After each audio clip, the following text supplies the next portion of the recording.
man's arms are about her shoulders. She struggles wildly, frantically, then breaks away. Again his arms reach out. Her hands are caught and held as in a vice. Now, what did you think I was trying to do? Kill you?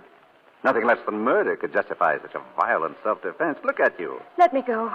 Oh, I'm just beginning to understand. You thought I was going to kiss you, didn't you? Weren't you? Of course not. I was merely reaching around you, trying to fix your hair. What's wrong with my hair? Well, I'm glad you asked me that. It would have been extremely discourteous for me to bring the subject up. Are you serious? Of course I'm serious. You always give me the feeling that you're laughing at me. No, I give you my word. What's wrong with my hair? Well, let me show you. Now, don't back away. I'm not going to hurt you. Let me see. Yes, this'll do it. What are you thinking of? A week ago, I'd never even seen you. Oh. Now, here we are on a Sunday morning missing church while I unbraid your hair. I think you've done enough fooling with my hair. There, got a mirror? You look splendid. I must be quite a novelty by contrast to the women you're photographed with. Hmm? In the newspapers. Oh. Well, how do you like your hair? Now, don't screw your face up like that. You look like a monkey. What does your family call you, monkey face? I'll have to go now. I shall be late for luncheon. Anyway, if my father saw me come home both late and beautiful, he might have a stroke.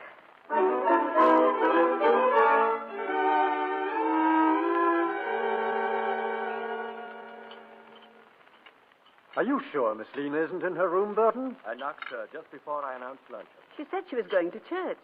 Oh, what were you saying just before, my dear? About Lena. I do wish she'd get married, Stanley. I don't believe Lena will ever marry. She's not the marrying sort. Anyway, she's no need to worry. There'll be enough to take care of her. I suppose you're right. I'm afraid she is rather spinsterish. What's wrong with that?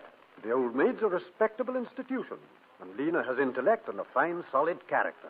Sorry I'm late. Oh, Lena, dear. Come and sit down. Oh, Lena? What kept you so long at church, dear? I didn't go to church. I went for a walk. A walk? With a man. A man? Yes, his name's John Aysgarth. Tom Aysgarth's boy? How did you meet him? Pity he's turned out so wild. Rough luck on Tom. What do you mean? Well, he was turned out of some club for cheating at cards, wasn't he?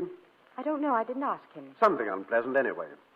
What's he doing down here? He's staying at Penn's Hayes. I shouldn't have thought Lord Midland would have had him there if he'd ever been turned out of a club for cheating. Well, perhaps it was a woman. He was correspondent or something, I believe. Or ought to have been correspondent. Well, anyway, I'm going to see him again this afternoon. He's calling for me at 3. Miss Lena, you're wanted on the telephone. Oh. Thank you, Burton. Stanley, she seems quite excited. Do you suppose? Hello? Oh, hello, Johnny. What? Oh, yes, a long time ago. When are you coming at... Oh, you can't. Oh, yes, of course I understand. Yes, please write. And thank you for calling. Goodbye.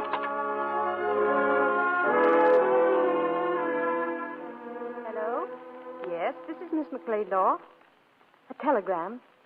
Will you read it, please? I will see you, yes? Thursday, yes?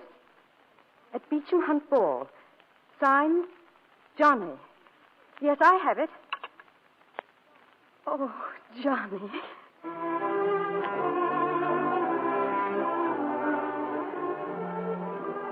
I believe this is our dance, isn't it? Hello, monkey face. Hello. Hello, monkey face. Hello, Johnny. Come on, we're getting out of here. But we can't. Of course we can. This way, monkey face. Johnny, where are we going? Which is your car? This is ridiculous. It's over there. Good. Come on.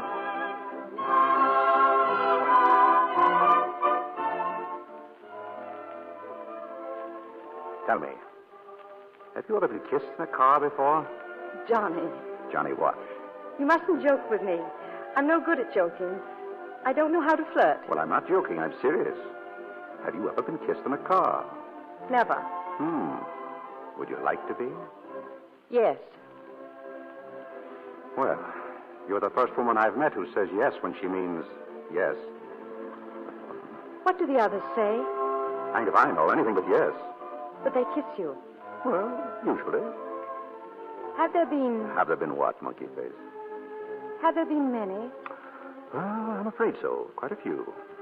Are you always frank with them like this? No?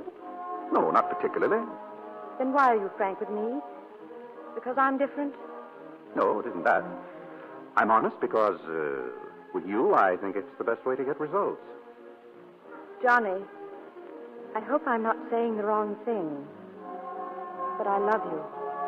No, you haven't said the wrong thing, Monkey Face.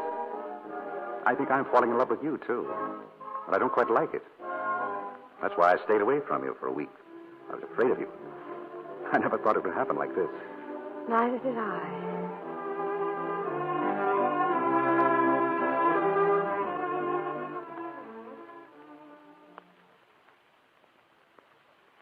Dear Mother and Father, Johnny and I were married last night. Married? We're off for a month's honeymoon on the continent. Please forgive me. I love him very, very much.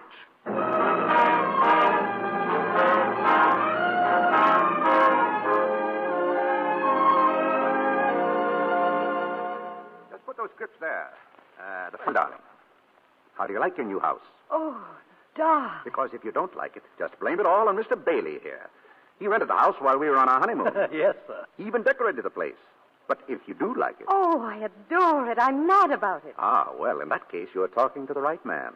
Because I engaged Mr. Bailey. Didn't I, Mr. Bailey? Quite right, Mrs. Aysgarth. Oh, Johnny, you're a genius. Mr. Aysgarth, I shall have to be getting along now, so what shall I do about the bill? Oh, just drop it on that pretty little table on your way out, old boy. Oh, yes.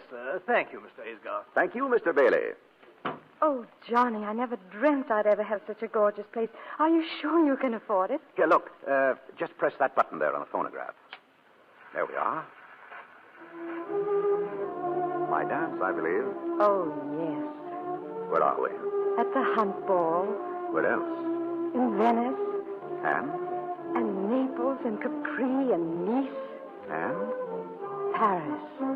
Paris. I beg your pardon, sir. Yes? Oh, darling, this is, I've forgotten your name. Ethel, sir. Oh, yes. Well, Ethel? A telegram for you, sir. Oh, thank you, Ethel. What do you think of Ethel? Oh, she seems perfect. It isn't bad news, is it? Oh, no. It's an old friend of mine. Stupid fellow. He wants £1,000. You couldn't spare 1,000, could you? 1,000? What does he want it for? Hanged if I know. Probably because I borrowed it from him. You borrowed it? Why? Well, because I was going on a honeymoon with the loveliest girl in the world. I wanted her to be happy. Didn't you have any money of your own? No, not a shilling.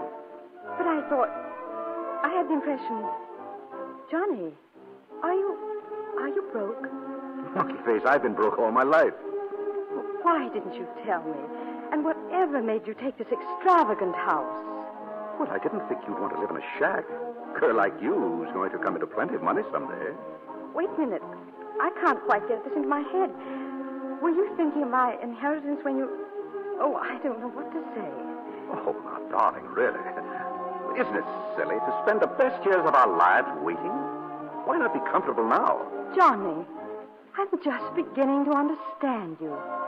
You're a baby. Oh, I know you didn't marry me for my money, but my income will never pay for all this. Never. Well, what about your father? Well, I couldn't possibly ask my father or even Mother. You saw how restrained she was when she met us at the station. Anyway, you wouldn't actually want to live on your wife's allowance, would you? Oh, of course not, darling. Well, then. Well, I suppose if the worst comes to the worst, and there was no other way out of it, well, I suppose I'd have to, What? borrow some more. I haven't touched old Middleham yet. He ought to be good for a month or two's housekeeping. I think you must be mad. Oh, now, darling, let's not... Johnny, listen to me. Well, There's going to be no more borrowing. well, what else is there to do? You've got to go to work. Work. Yes, work. You mean put on old clothes and go out with a shovel? Don't be flippant. Oh, well, what do you mean? I'm afraid you're a bit of a dreamer, darling. You realize that in order to be a plumber or a carpenter or an electrician... darling, you haven't been around. There are all sorts of jobs, Johnny. Well, I'm broad-minded. Let's have some tea and talk it over. We can make out a list of jobs. Might be fun. Oh, who's that? It's right there behind you, darling. Hello? Oh, hello, Mother. Oh, yes, it's wonderful. A most beautiful house. Would you tell Father how badly I felt? Oh, he is? Oh, wait a minute till I tell Johnny. Johnny. Yeah? Father is sending us a wedding present. No. Mother told him how happy I looked, and oh, I can't tell you how much this means to me. Me too. Yes, Father? Yes? Go on, ask him when he's sending it. It's coming right away by messenger. Well, invite them over for dinner. And if you can slip it in, just say that we were in the throes of job hunting when he telephoned. Oh, Johnny, really, you are the limit. What, Father? Yes, Johnny and I were just discussing that very subject, and he has several interesting ideas on the kind of job he'd like to do. Mr. Aesgar, there's a messenger from General McLeodlaw. Oh, it's just come, Father. Hold on. Bring it in, Ethel. Yes, ma'am. I think I know what it is. Oh, Johnny, you'll be thrilled. In here, please. Oh, it is. Oh, how wonderful. Johnny, look. What is the thing? It's a chair, darling, a Queen Anne chair. Oh. We had them in the family before I was born. Here's another one, ma'am. How many more, for heaven's sake? Just these two, sir. He sent us both of them. Oh, Johnny, these are our first heirlooms to be handed down to our children and then to their children. Well, that's the thing to do with them, all right. Oh, I must tell him. Oh, Father, you're so good to me that it makes me want to cry. Yes, you've made me very happy. Oh, and you've made Johnny very happy, too. Oh, yes. Wait a minute, Father. He wants to say something to you. No, I don't. Say something very nice. These chairs really belong in a museum. Go on. Hello, General. Yes, but really, shouldn't you have sent them to a museum? Oh, well, naturally, we're thrilled. A job? Oh, yes. Lena and I were just going into that. Well, I have several excellent opportunities. I just received a letter from my cousin, Captain Melbeck. He wants someone to manage his estate for him. I thought I'd take the job. Well, I'm glad you approve. Yes, we'll get together soon. Goodbye, sir. That was a fib about Captain Melbeck, wasn't it? Was it? Listen to this letter. We'll give your idea the fullest consideration. Let me know if you would like to take the job. Yours sincerely, George Melbeck. Did you have this letter all the time? I did? Why didn't you tell me? Because, dear, I never dreamed I'd be using it. Any more than I ever dreamed that we'd be receiving these two beautiful chairs.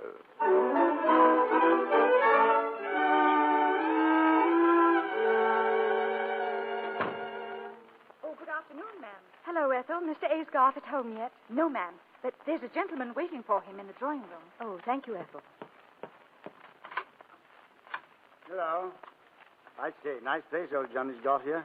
Oh, I'm Vicky Thwaite. You must be old Johnny's wife. Yes, I am. Didn't he ever tell you about me? Beaky? Oh, you're Beaky.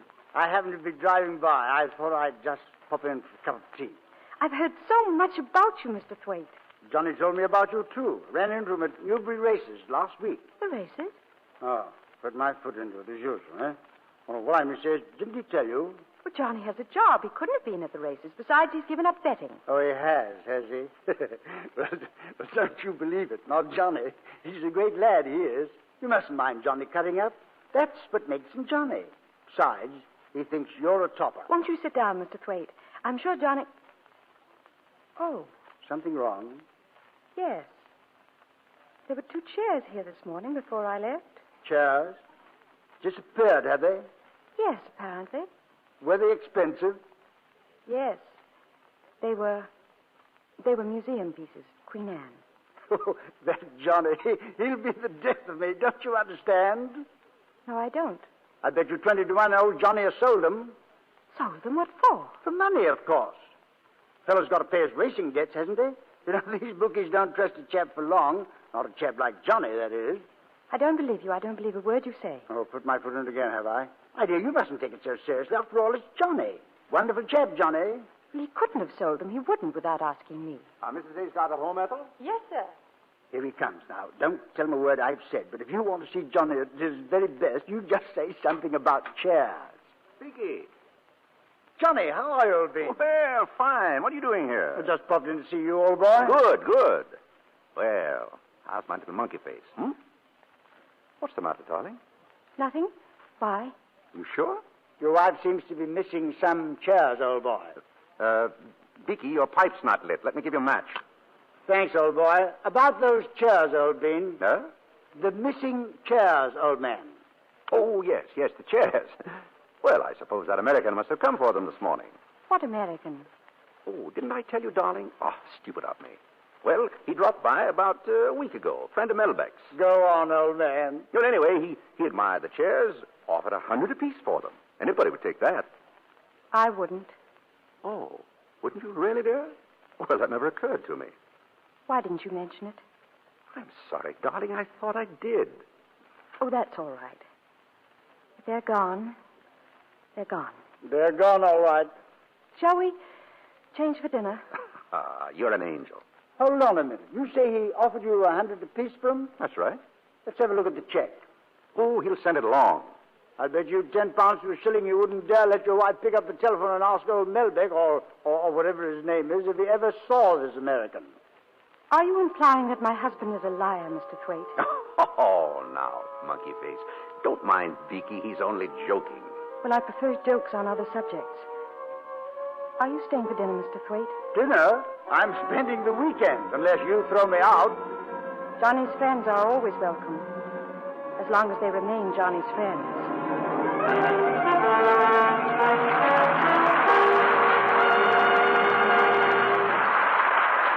In a few minutes, Mr. DeMille and our stars William Powell and Olivia de Havilland will be back with Act Two of Suspicion. And now, Libby Collins, our Hollywood reporter. Tell us, Libby, what's the latest? Hats, Mr. Kennedy, hats. Something new and quite different in hats. You mean the wind-blown hatless vogue is out, Libby? It will be when women try on these new styles. Toques, they call them. With their close-fitting trimmings of flowers or feathers, well, they're so utterly feminine, no woman can resist them. And no man either, I might add. If that's a toque you're wearing right now, Libby, I believe you. Oh, I thank you, Mr. Kennedy. You know, styles are going to be very soft and feminine this year. Frills and frou-frou are the vogue. Irene Dunn, one of the loveliest and best-dressed stars in Hollywood, has one of these little toques. Seems to me, Libby, that kind of hat is bound to be a winner if it's combined with a soft, lovely complexion. A real luxe complexion. I should say so. In fact, this kind of hat is artful. It's actually designed to set off a nice complexion. Well, Libby, Hollywood stars like Irene Dunn know just how to keep their skin soft and smooth. With daily Lux toilet soap facials, they can be sure their precious complexions get gentle, cherishing care. Yes, those facials are quick and easy, but so effective. Lovely Lux complexions everywhere are proof of that, Libby. And I'd like to point out that recent tests of Lux soap facials showed that actually 3 out of 4 complexions improved in a short time. So here's a Hollywood tip. For skin that's truly feminine, soft and appealing, why not use this gentle soap recommended by 9 out of 10 famous screen stars? You'll find it's a beauty care that really works. If ever your dealer happens to be out of stock due to wartime conditions, he'll surely have more soon. Remember, Lux toilet soap is worth waiting for. And now, Mr. DeMille returns to the microphone. Act Two of Suspicion, starring William Powell as Johnny and Olivia de Havilland as Lena, with Charles Irwin as Beaky.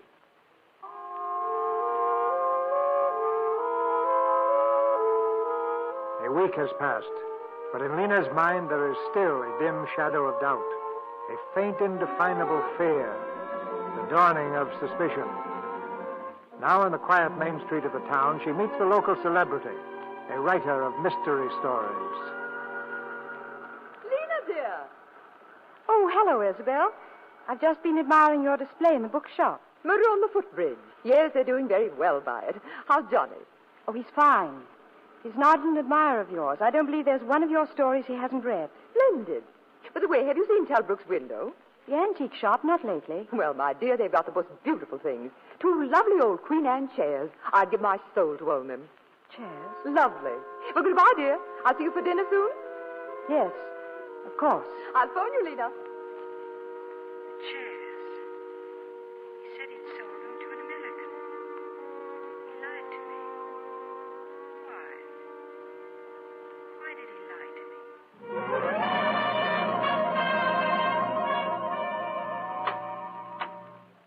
Hello, girl. Back so soon? Beaky, I owe you an apology. Good. I mean, what for? I'll explain to you later. Oh, you seem to be rather hot under the collar.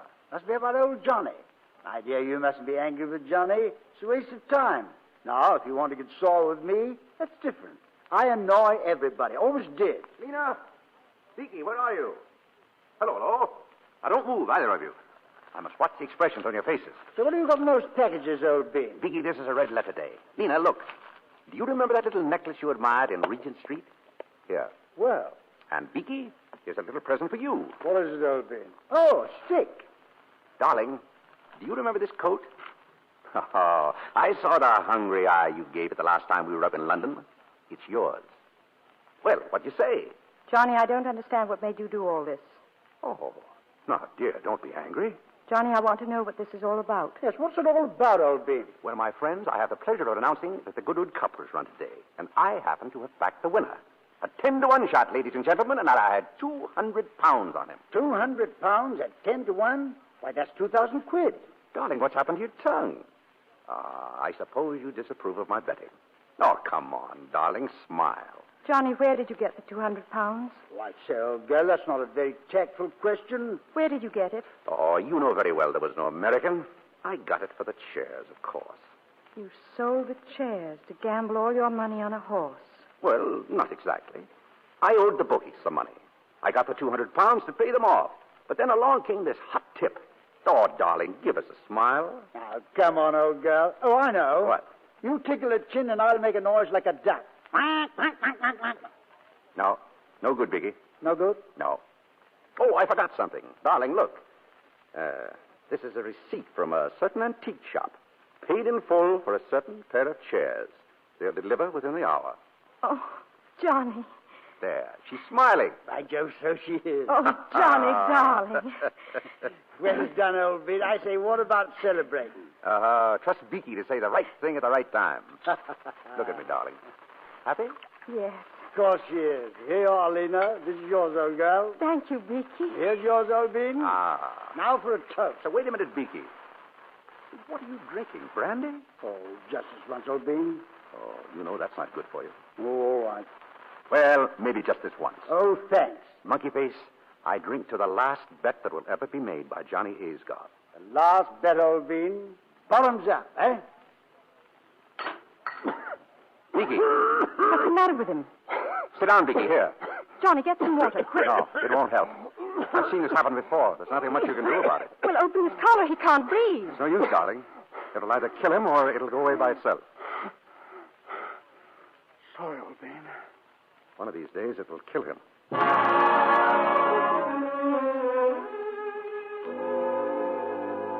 Oh, good afternoon, Mrs. Aisgard. Good afternoon. Is my husband in his office? Mr. Aisgard? Why, no. When do you expect him? Well, I really couldn't say. Perhaps you'd like to talk to Captain Melbeck? Yes, I would. Very much, please. This way. Mrs. Aisgard to see you, sir. Oh, come in. Mrs. Aisgard, what a pleasure to see you. Good afternoon, Captain Melbeck. Do sit down. Thank you. Captain Melbeck, I don't want to impose on you, but you're Johnny's cousin as well as his employer. I thought I'd come in and see you. Of course. I've been feeling very badly about Johnny ever since I had to discharge him. Discharge? Now, don't worry, Mrs. Aisgarth. I told him I wouldn't prosecute. I don't understand. I told him I wouldn't prosecute. What on earth are you talking about? When did you discharge him? 6 weeks ago, we had an unexpected audit. The account showed a deficit of £2,000. When I looked into Johnny's records, I'm terribly sorry, Mrs. Aisgarth. He should have told you.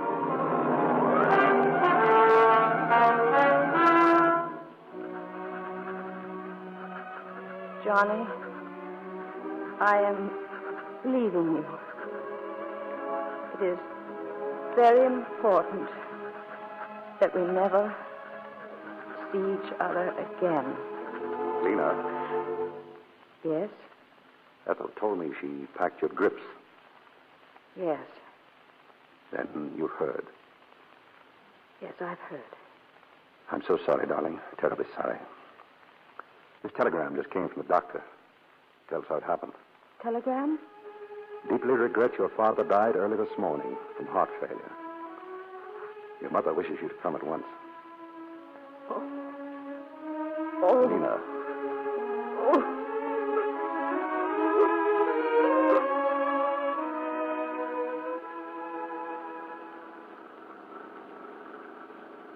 Tired, darling? A little. It's been a nasty week for you. I'll be glad to get you home. Nina, you ever have any regrets that you married me? Why do you ask that? Well, I was thinking of the will. Seems pretty obvious that your father would have left you a lot more than his portrait if you'd been anybody else but Mrs. John Aesgarth. Oh, is that what you meant? You haven't answered my question. What about you? Have you any regrets? Monkey Face, marrying you is the one thing I've never changed my mind about. Do you really mean that, Johnny? Yes, I really mean that. I want nothing but to spend the rest of my life with you. And if you were to die first, I'd never... I were to die first. Well, listen, what about you? I couldn't stop loving you if I tried. Have you tried? Yes. Once. When? When I found out you'd lost your job with Captain Melbeck. How long have you known? Since last Friday. Who told you? Captain Melbeck. I met him. Did he tell you why? No. Suppose you tell me why. Oh, well, we just didn't get along. I say, it's quite nice here. Shall we stop and look at the sea? Pretty, yeah. Be quite a drop off this cliff, wouldn't it?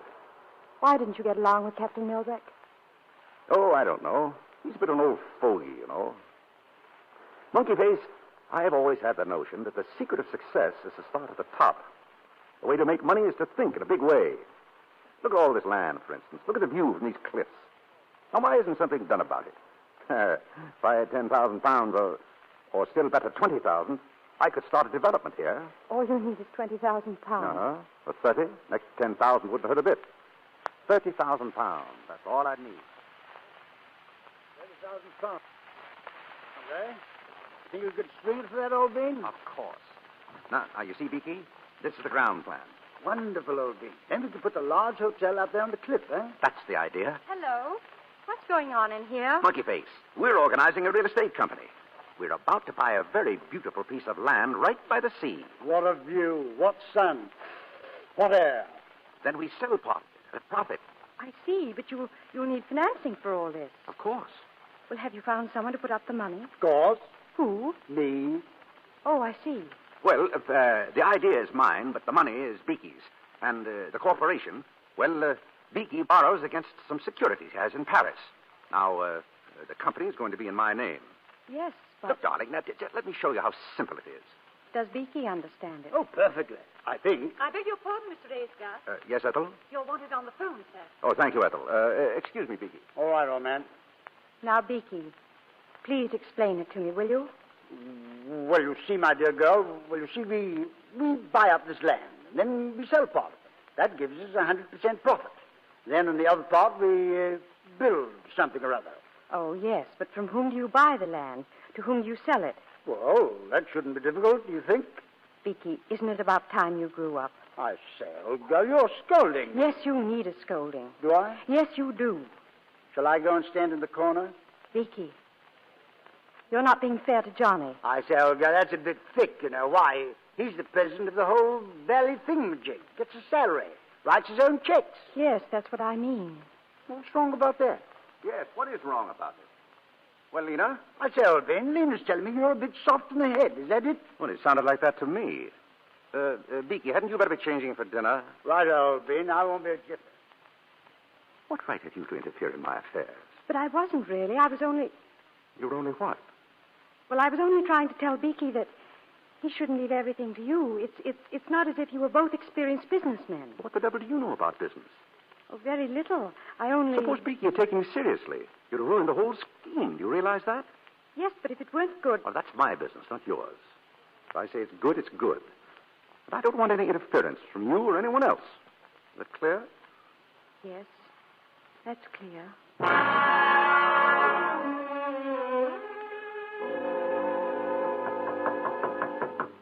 Yes, who is it? Yes, Johnny. Well, I thought you might like to know. I'm calling off the real estate plan. Why? What happened? Oh, I don't know. Perhaps the land isn't any good. Or perhaps I don't like the idea of risking Beaky's money. Or perhaps it's a stiff job and I'm too lazy.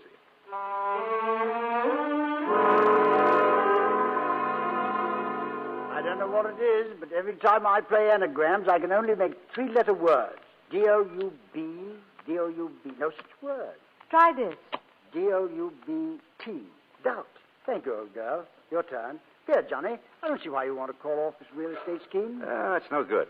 The corporation's formed already. The money's been put up in your name, old boy. The deal's off, Beaky. Why do we have to drive all the way up there to look at it? Well, I won't be responsible for calling the scheme off without first proving to you it's no good. We're going up there early tomorrow morning and take a look. Why are you so insistent? Because, as I told you, I won't be responsible. All right, old boy. What's that word you got there, Lena? M-U-L-D-E-R. No such word, is there? Try the R instead of the L. Murder. That's better. Murder. Johnny, I don't like going up there in the morning. Why do we have to go so early? Now, Beaky. Murder.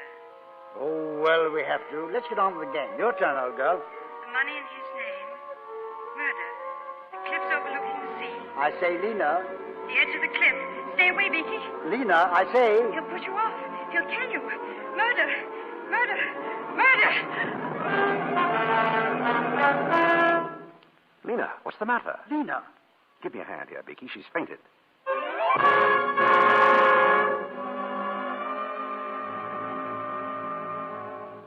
What time did Mr. Aysgarth leave? Why, about 7, ma'am. And Mr. Thwaite went with him? Yes, ma'am. Why didn't you wake me? Well, Mr. Aysgarth said not to disturb you. What car did they use? Well, ma'am, I don't... What car? Which one?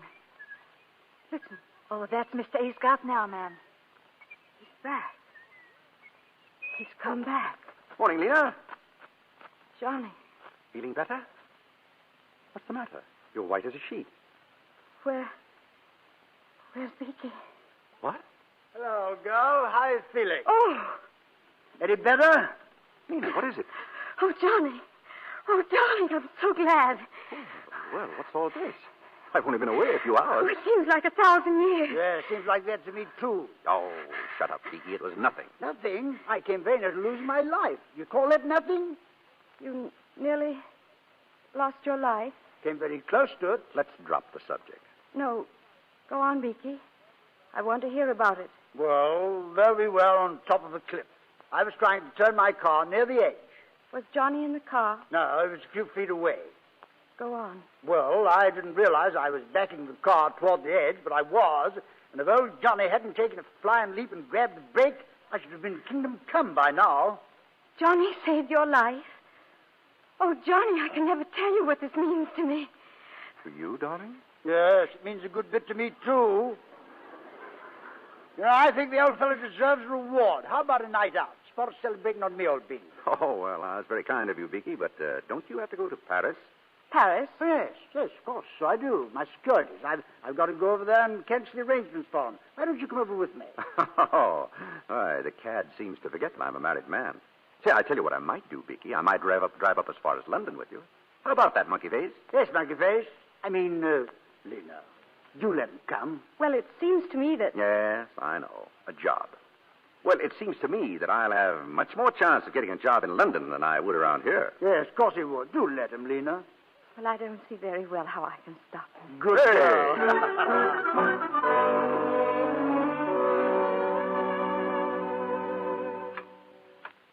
Mrs. Aysgarth, Yes, Ethel? there's an Inspector Hodgson in the hall, ma'am. He wants to see Mr. Aysgarth. Show him in, Ethel. Very good, ma'am. Will you come this way, please, sir? Thank you. Mrs. Aysgarth? Yes. My name's Hodgson, Inspector Hodgson from the county police. How do you do? I understand your husband's not in, ma'am. No, he's been up in London for 2 days. Well, perhaps you might be able to help us. Yes, of course. I believe you know a Mr. Thwaite. Yes, he's a close friend of my husband. Well, I don't know how to put it quite. Perhaps it would be easier if I showed you this in this afternoon's paper. Right here, ma'am. Englishman found dead. An Englishman met with a mysterious death in a house in Paris. He is believed to be Mr. Gordon Cochran Thwaite of... Beaky. I'm sorry to have to do this, ma'am, but we're making inquiries for the Paris police. They found some papers on Mr. Thwaite's person which indicate he just formed a corporation with your husband. What did the French police think caused the death? Well, this is a copy of a telegram that we received from Paris. Thwaite visited the place in the company of another Englishman. On arrival, Thwaite ordered a bottle of brandy. Brandy? According to one of the waiters, Thwaite's companion asked for the brandy to be served in large beakers. Apparently, as a result of a bet between the two men, Thwaite filled one of these beakers to the brim and drank it all. The other man was not present when the actual tragedy happened. I'm sorry, ma'am, but do you or your husband happen to know of any friend of Mr. Thwaite's who might have been there with him? No. Well, then perhaps you could enlighten us about this corporation. Yes, I believe I can. My husband had planned a real estate development with him. Mr. Thwaite had gone to Paris to dissolve the corporation. Thank you, ma'am. That's all. Good day. Good day. He didn't go to Paris. He's in London. Johnny's in London. He's at the club. He's got to be at the club. He didn't go to Paris. He didn't. Hello? Hogarth Club? May I speak to Mr. Aysgarth, please? He left? Left when? Yesterday morning. No. No, it doesn't matter. Thank you.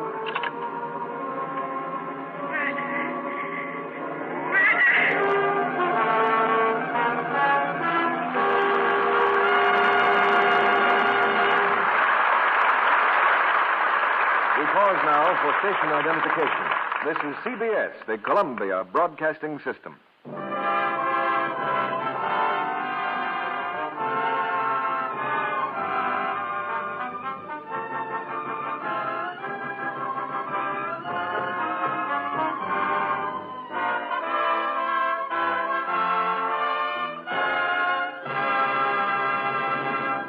In a few minutes, Mr. DeMille and our stars William Powell and Olivia de Havilland will return in Act 3 of Suspicion.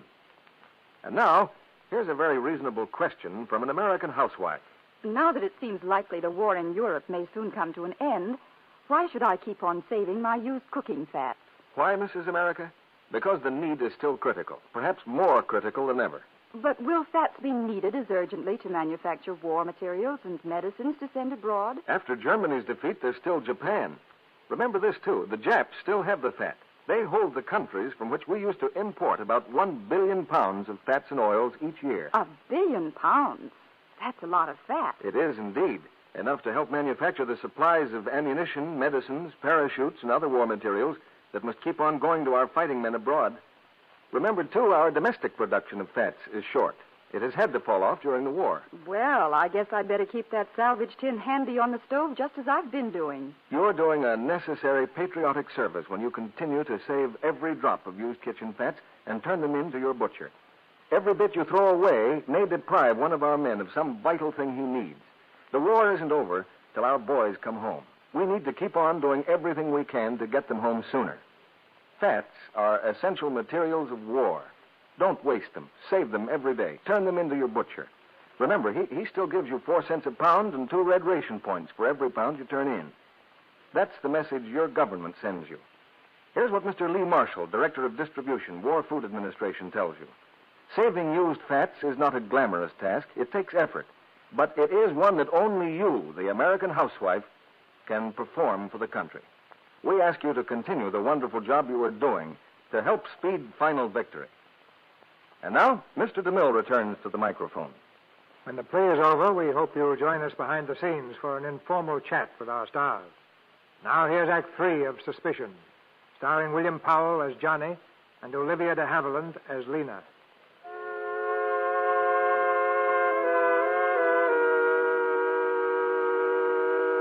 In Lena's mind, the sharp sting of suspicion has given way to the dull, sickening ache of certainty. Certainty that her husband is a murderer. Returning to the house, he stands framed in the doorway, looking at her. She turns toward him with fear in her eyes. You've read about Beaky, have you? I was terribly fond of Beaky. Were you? Yes, I loved that silly, generous, good-hearted fool. Did you? Of course I did. Next to you, I loved him more than anybody in the world. Next to me.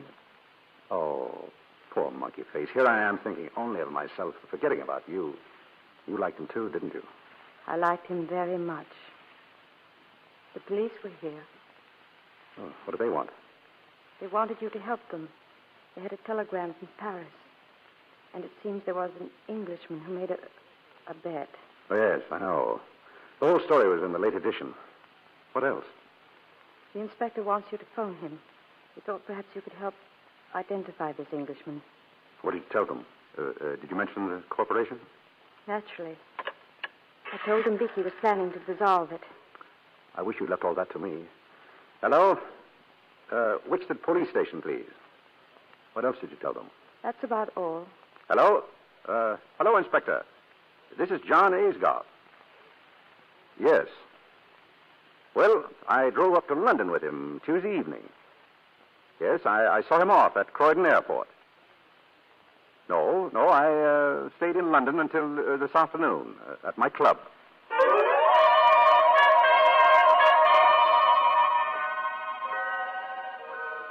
Lena, how nice to see you. Sit down, dear. Isabel, you know, I couldn't put my light out until 3 this morning. I was so interested in your last book, I had to come over and talk to you about it. That's the nicest compliment I ever got. I was completely fascinated by the way your villain enticed his victim across the footbridge, knowing that the bridge had been sawn through. And he also knew his victim couldn't swim. Don't forget that. Well, what I want to know is this. Would you call that an actual murder? Well, from a moral standpoint, there's no question at all.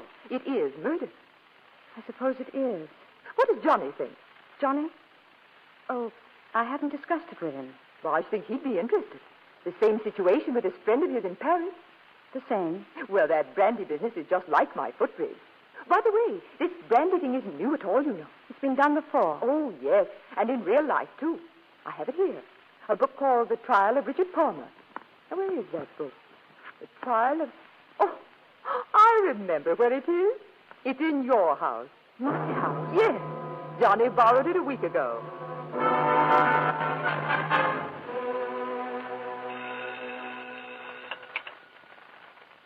Hello? Hello? May I speak to Mr. Aesgoff, please? He isn't in. This is Mrs. Aesgoff speaking. Oh, well, this is the Guarantor's Life Insurance Company. Yes? Would you tell Mr. Aesgoff that there's been a slight delay in replying to his inquiry? That we've written him fully and he should get our letter in the morning.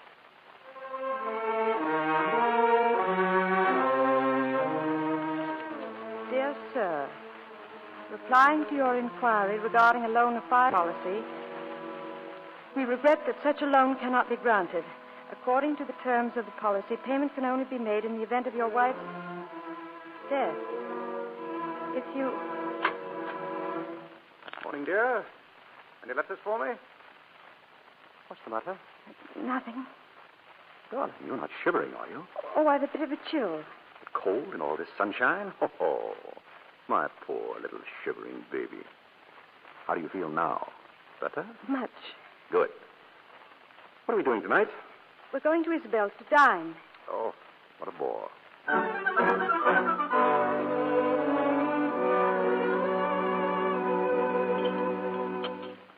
Well, let's get back to that new book of yours, Isabel. You mean to tell me that a fellow sits down at a piano, starts to strum, and in 2 seconds later he's shot? Is that the idea? Yes. A certain note on the piano was wired to a revolver concealed in the wall. Oh, I don't care much for that, Isabel. You're slipping, old girl. What's wrong with it? Too complicated. You're going to kill somebody? Do it simply. How would you do it? Simply, Johnny?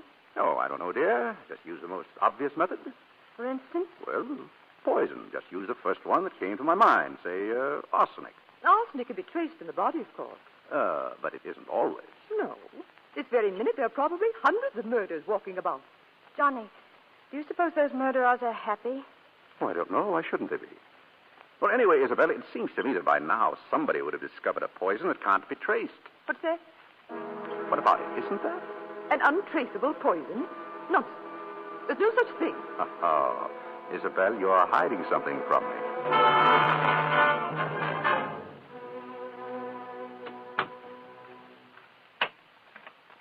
Johnny, you're locking up. What about Ethel? Well, it's Ethel's night off. She won't be back till morning. What about Cook? Have you forgotten? Cook's away on a holiday. Oh. Darling, you're shivering again. You suppose you're catching cold? Yes, I think that's what it must be. Oh, well, we'll have to tuck you into bed. Get you nice and warm. Come on. No, Johnny, please. Please don't. What's the trouble? Johnny, I'm in a state tonight. I don't know why, but I'd like to be alone. Would you mind sleeping in your dressing room? Of course I'd mind. Please, Johnny, I haven't been sleeping very well lately. Oh, I understand. You used to sleep badly when I wasn't here. Now you... All right, that's the way you feel about it. Good night. Poison. Arsenic. Poison. Untraceable. In the event of your wife's death. Poison. In the event of your wife's death. Your wife's death. Your wife's death. Come on, Nina. Wake up, dear. Feeling better? Yes. Hello, darling. Yes, Bill. I came over this morning. We were quite worried about you, Lena. This morning. I've been asleep all day. The doctor gave you a pill, darling. That's all you needed. Rest. I'll run down and tell Ethel to fix supper. Right back. Oh, he's 1 in a million, that Johnny of yours. Isn't he? I warn you, if you leave me alone much longer with him, my career will soon be over. He flirted with you, I suppose. Flirted? Worse than that. He's worming all my secrets out of me. Did you tell him anything today? Did I? Oh, now, honestly, have you ever been able to deny Johnny anything? It was about that poison, wasn't it? Yes, it was. And if he writes a story on that one before I do... Lena, imagine. A substance in daily use. Anyone can get it. And within a minute after taking, the victim's beautifully out of the way. And mind you, it's undetectable after death. Is, whatever it is, painful? Not in the least. In fact, I should think it would be a most pleasant death.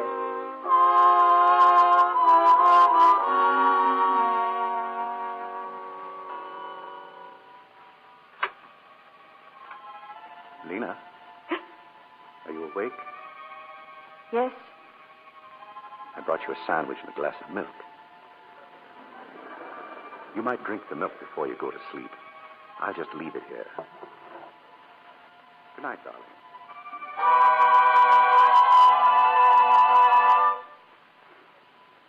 Why don't you let me help you pack? Oh, there's no need to. What's the matter with you this morning? You're still annoyed with me, aren't you? No, Johnny, really. I still don't feel well, that's all. And a few days at your mother's will do more good than staying at home. Well, it's not exactly that. Don't you understand? Mother telephoned me. She got on that phone awfully early, it seems to me. Well, Mother gets up early. I happened to mention that I was a bit nervy, and before I knew it, I'd agreed to spend a few days with her. All right.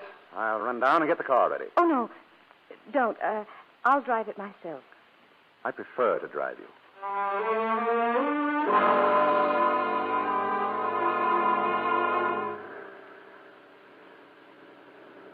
You're going so fast, Johnny. Well, you want to get there, don't you?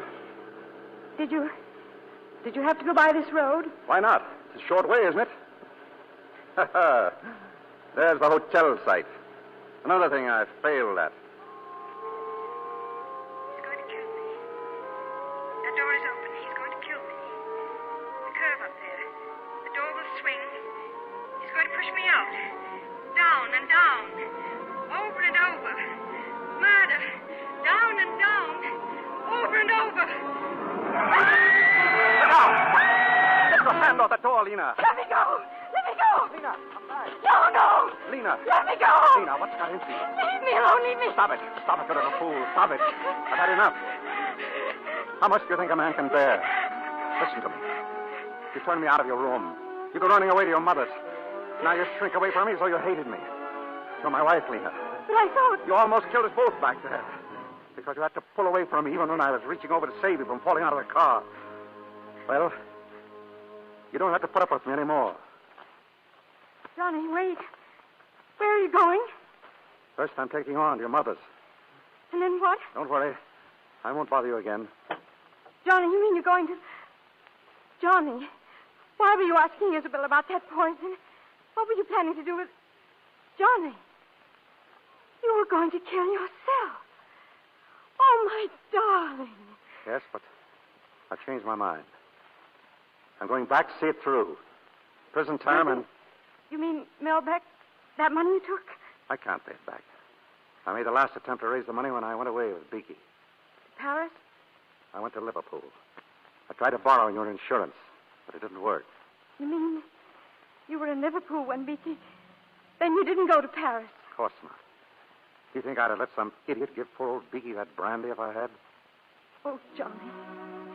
If only I'd known. This is as much my fault as yours. I was only thinking of myself, not what you were going through. If I'd really been close to you, you could have confided in me. But you were ashamed to. Oh, if I'd only understood. Oh, Johnny, it'll be different now. We'll make it different. People don't change overnight, Leah. I'm no good. Let's turn back, Johnny. Let's go home and see it all through together. No, that won't work. It will work. I know it will. Johnny, please. You can't shut me out. Turn the car around and let's go home. Please, Johnny. I'll get in the car. Johnny, where are we going? We're turning back. We're going home.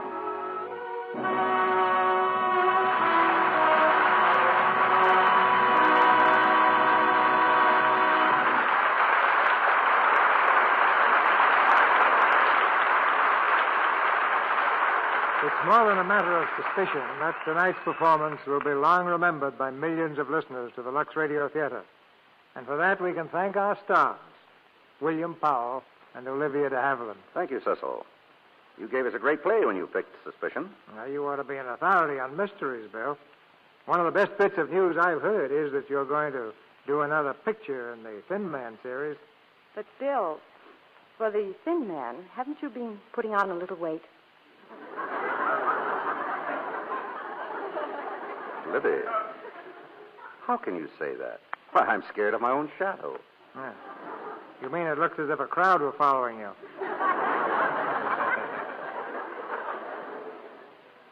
What weight I have comes from my iron constitution. Every morning when I get up, I turn on those exercises over the radio. And do them? No, my wife does.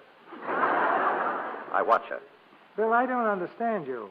When I was your age, I used to think nothing of a 10-mile walk. I don't think much of it myself. But look, if you want to know, I'm on an A diet. An A diet? What's that? A steak, A baked potato, A piece of pie. Sounds like army rations. Well, it goes to the front.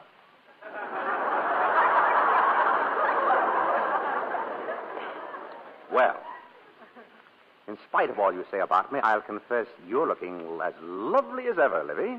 Yes, isn't she? And now that I've planted it for you, Cecil, you wouldn't like to tell us one of the reasons, would you?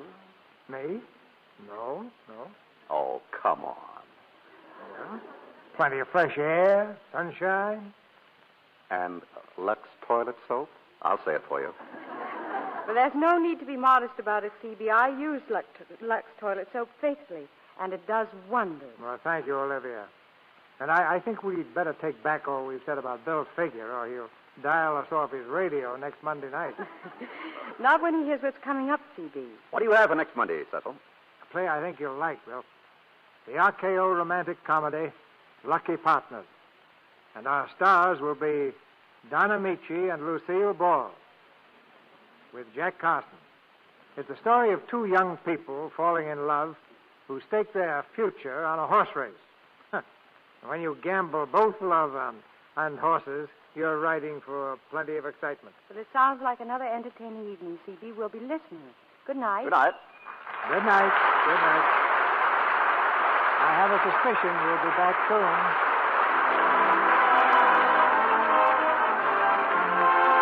Our sponsors, the makers of Lux Toilet Soap, join me in inviting you to be with us again next Monday night when the Lux Radio Theater presents Lucille Ball and Donna Michi in Lucky Partners with Jack Carson. This is Cecil B. DeMille saying good night to you from Hollywood.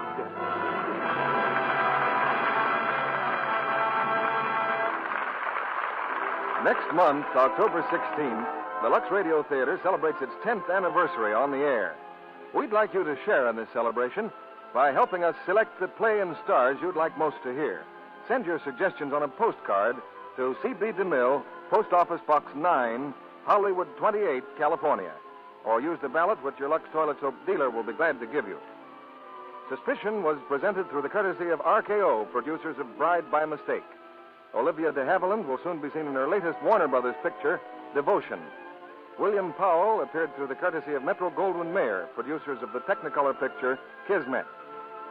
Heard in tonight's play were Charles Irwin as Beaky, Lois Corbett, Vernon Steele, Gloria Gordon, Charles Seal, Dwayne Thompson, Eric Snowden, and Claire Verdera. Our music was directed by Louis Silvers. This program is broadcast to our fighting forces overseas through cooperation with the Armed Forces Radio Service. And now, an announcement aimed straight at the fun-loving hearts of America's people. Your beloved old friends Amos and Andy are returning to the air on Friday night. Yes, the boys are back again with their big cast in their grand half-hour show. Their guest for Friday evening, John Charles Thomas, famous Metropolitan Opera star, will be a riot in his Amos and Andy role. There will be super music, and as you know, each broadcast is a complete episode. So see your paper for time and station. And don't miss Amos and Andy on this Friday. This is your announcer, John N. Kennedy, reminding you to tune in again next Monday night to hear Lucky Partners with Don Amici, Lucille Ball, and Jack Carson.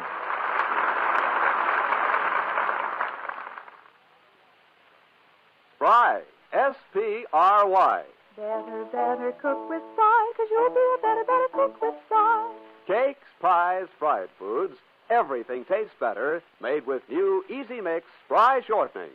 So for light, fluffy cakes, tender, flaky pastry, crisp, digestible fried foods, Better cook with Spry. This is CBS, the Columbia Broadcasting System. And now, the Hall of Fantasy. Welcome to the Hall of Fantasy. Welcome to the series of radio dramas dedicated to the supernatural, the unusual, and the unknown. Come with me, my friends. We shall descend to the world of the unknown and forbidden, down to the depths where the veil of time is lifted, and the supernatural reigns as king. Come with me and listen to the tale of the Black Figurine of Death. Is that you, David? Yes, I heard a shot. So did we. I thought it was one of you. It was Sawyer. He came out late tonight. I found him out in the mausoleum about an hour ago. Here's his room. Try the door. It's open. He's on the floor. Is he? Yes. He's dead. In just a moment, the Hall of Fantasy will present the Black Figurine of Death. And now for our story. An original tale of fantasy by Richard Thorne entitled The Black Figurine of Death.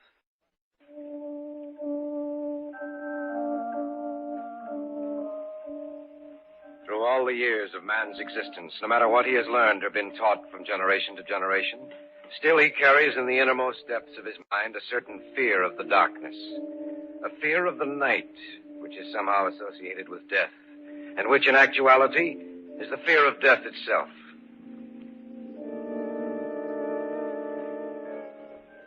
Each of us in his lifetime will probably come in contact with some psychic phenomenon, either directly or indirectly through the experience of a relative or acquaintance. An experience never to be forgotten. And about such an experience is my story tonight.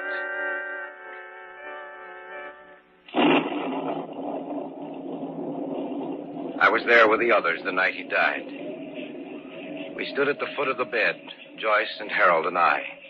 Amos Jansen's head was cushioned on a pillow, and in his hand he held a little figurine. You sent for us, Uncle Amos? Of course I did. Otherwise you wouldn't be here in my room, Harold. No, Uncle Amos is no... Be quiet. Be quiet, all of you. You're here too, David. Yes, sir, I didn't ask for a speech, young man. I'll do the talking if you don't mind. I must speak to all of you while I still have time. Why don't you rest, Uncle Amos? Rest? You'd like to see that, wouldn't you, Joyce? David? Harold? What? No answer from any of you? I know why you can't say anything. Because it's the truth. Now, see here, Uncle Amos. Don't listen to me, young man. These last years of my life, you've all left me alone. You've had more important things to do. That is, until tonight. Tonight you're all here because you know I'm dying. You've come here like a pack of wolves, waiting for me to die, waiting for your chance to inherit my estate. Oh, that's not true, Uncle Amos. Oh, isn't it? I think it is. Don't worry. You'll inherit the estate, the three of you. But in the end, you'll wish you never had. What do you mean, Uncle Amos? That though I die, you'll see me again. All of you who've hated me. And you'll know of my presence when you see this. Oh, that's just a little figurine, Uncle Amos. You'll wish you'd never seen it before I'm through. You'll wish that you'd never known me, that you'd never been born. Before you die, you'll all learn what fear is. You'll learn how it feels to be alone. Uncle Amos. He's dead, Joyce. Oh, no. Oh, no, he can't be. He's dead, all right. What's that? Something dropped out of his hand. Why? It's the little figurine.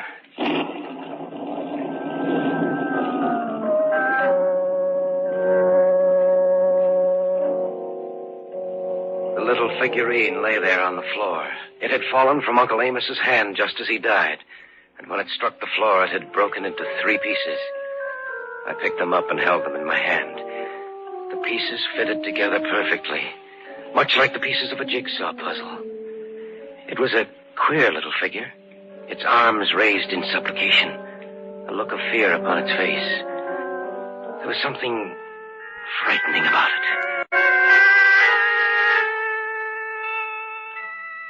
3 days later, Uncle Amos was buried in the family mausoleum at the north end of the estate. A week after that, we had gathered again in the library of the old house with Carl Sawyer, the executor of the estate. As you know, your uncle appointed me as executor of the estate and left instructions that the 3 main heirs, 10 days following his demise, be gathered together in this house for a reading of the will. You told us that earlier, Mr. Sawyer. So I did. Are you all seated comfortably? Quite comfortably, Mr. Sawyer. It's a rather long will, you know. Now, I shall begin. I, Amos Johnson, being of sound mind and body, do make, ordain, and publish this instrument as my last will and... Mr. Sawyer, why don't you just tell us about the will? That's a rather unusual procedure, David. Well, David's right, Mr. Sawyer. It'll save a lot of time and trouble. Well, perhaps you're right. Let me see. Now, referring to the disposition of the monies and property, it's to be divided equally amongst the 3 of you. Of course, there are certain gifts to the servants. Naturally. Yes, naturally. There is a considerable amount of money to be divided, even after taxes. Each of you will be independent for life. I can't understand Uncle Amos willing us the entire estate. The night he died... Contrary to what you may think, your Uncle Amos was really quite fond of you. Is that all to the will, Mr. Sawyer? No. Of course, you realize that if one of you were to die, his or her share of the estate would be divided between the 2 remaining heirs. And there is one other proviso which I cannot quite understand. Yes? Your uncle made one condition referring to the disposition of the monies. Let me see if I can find that. Yes. Here it is. May I read it, please? The heirs are to reside in the family house on the estate for a period of 1 year. If this is not done, their claim to the estate is to be nullified, and they are to be left without a penny. Unfortunately, they were present very infrequently during the last years of my life. That's a rather strange provision. Yes, isn't it? However, as executor of your uncle's will, it is up to me to make sure the provisions are carried out.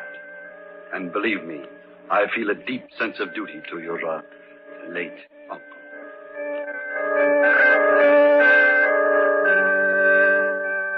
The 4 of us discussed the will until the early hours of the morning. We persuaded Sawyer to spend the night with us, to return to the city in the morning.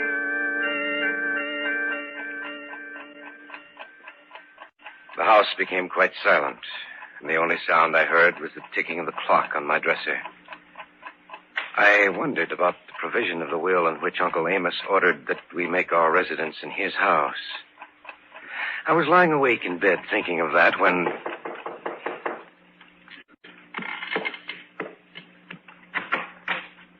Standing outside my door in the hallway was the housekeeper. Mr. David? Yes, Emily?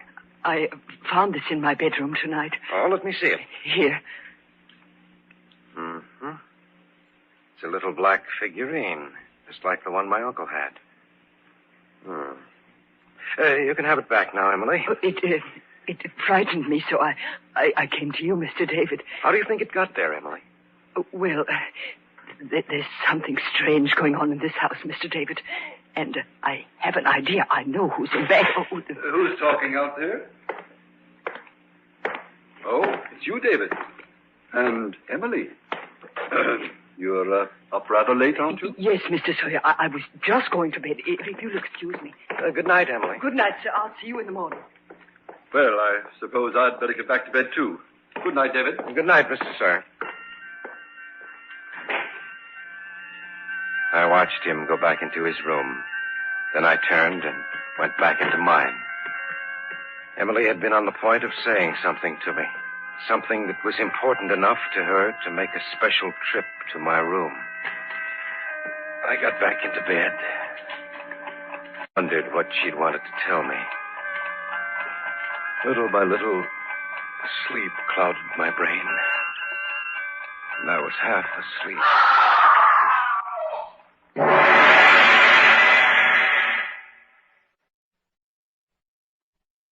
Back now to our story. An original tale of fantasy by Richard Thorne entitled The Black Figurine of Death.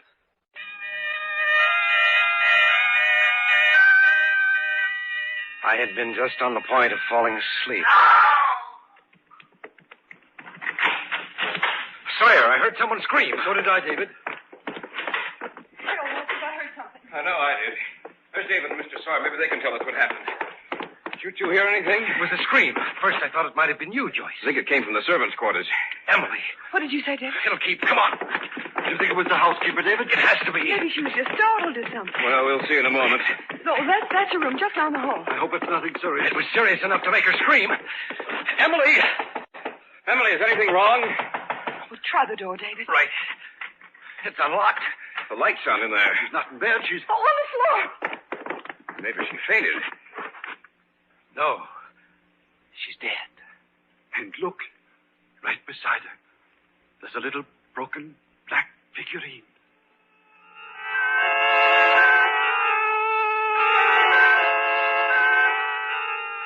Though the police came out and went over everything, there were no clues to follow.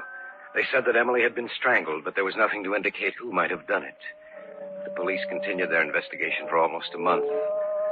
But at the end of that time, all they could write down in their case book was murder unsolved.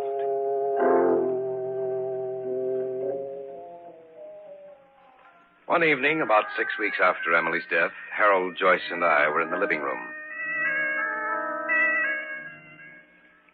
The police said they'd never be able to find out who did it unless something new turned up. And it probably won't. Oh, the whole thing frightens me.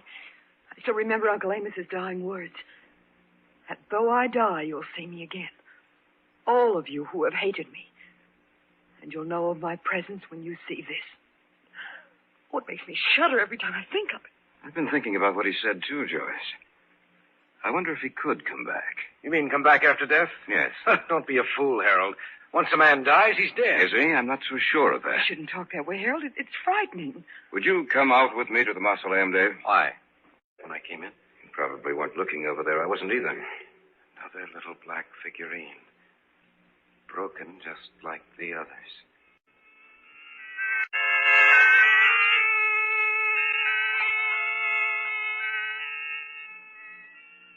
It gave me an eerie sensation. The little figure was broken into 3 pieces. I looked at Harold, and he seemed to be as afraid as I was. We locked up the mausoleum again and went back to the house. By that time, I began to wonder if perhaps Uncle Amos was striking back at us from beyond the grave.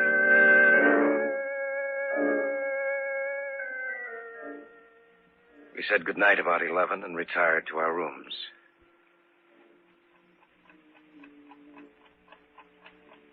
couldn't get to sleep. I'd fall into a half doze and then snap out of it again. I felt as if someone were watching me. That there were unseen eyes in the dark waiting for me to fall asleep. I knew it was only my imagination, yet that feeling would not go away.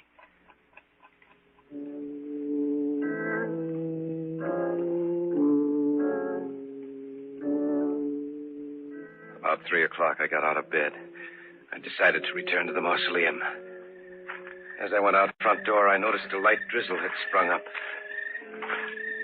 Something drew me toward the mausoleum, a compulsion, an inner force over which I had absolutely no control. I walked slowly up the gravel walk leading to the mausoleum, not even noticing the light rain which fell on me.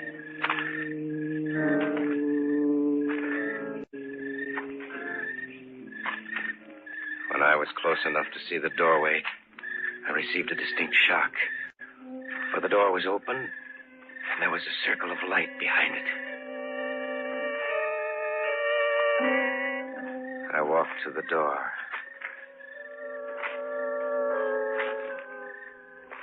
I tried to get through the door quietly, but I jarred it a little, and the noise made the man inside whirl around. In his hand, he held a gun. David!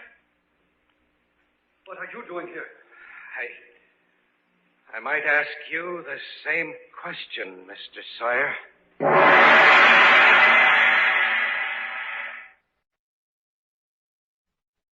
Back now to our story. An original tale of fantasy by Richard Thorne entitled The Black Figurine of Death. I had gone into the mausoleum. Standing there with a gun in his hand was the executor of the estate, Carl Sawyer. David! What are you doing here? I might ask you the same question, Mr. Sawyer. I began to wonder. I don't believe in people coming back after they die, but... Is that the reason for the gun? I didn't know what I'd find. I wanted to be safe, that's all. Now that I see it's you, I'll put it back in my pocket. By the way, David, what are you doing out here? I was restless. Harold thinks everything that's happened has some supernatural significance. All his talk made me nervous. I see. And do you think that there is something supernatural about the way Emily died?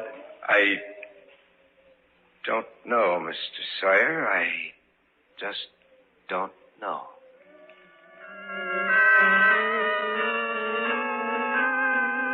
Sawyer and I returned to the house. I asked him to spend the remainder of the night with us. Besides, I wanted to keep an eye on him. I didn't feel much like sleeping, so I went down to the library, picked out a book, and sat down to read. David? Yes? Mr. Sawyer told me you were down here. What's the matter? I can't sleep. David, I talked to Mr. Sawyer for almost 10 minutes. He said he thinks that you're in back of everything. What did you say to that? I told him I thought he was wrong. Thanks for your confidence, Joyce. The more I think about it, the more I think that Harold's right in what he says. You mean that Uncle Amos has come back to life? Yes. I'd keep an eye on Sawyer if I were you.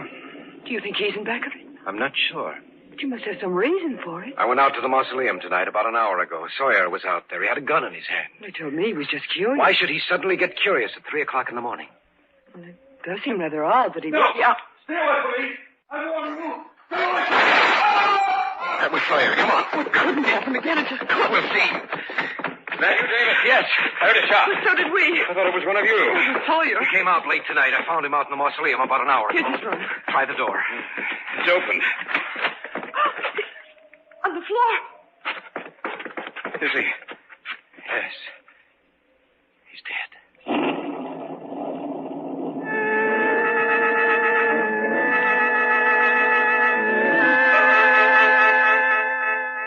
Sawyer lay there on the floor, sprawled in the grotesque position of death. By one outstretched hand was a gun, and by the other, broken into 3 pieces, was a little black figurine.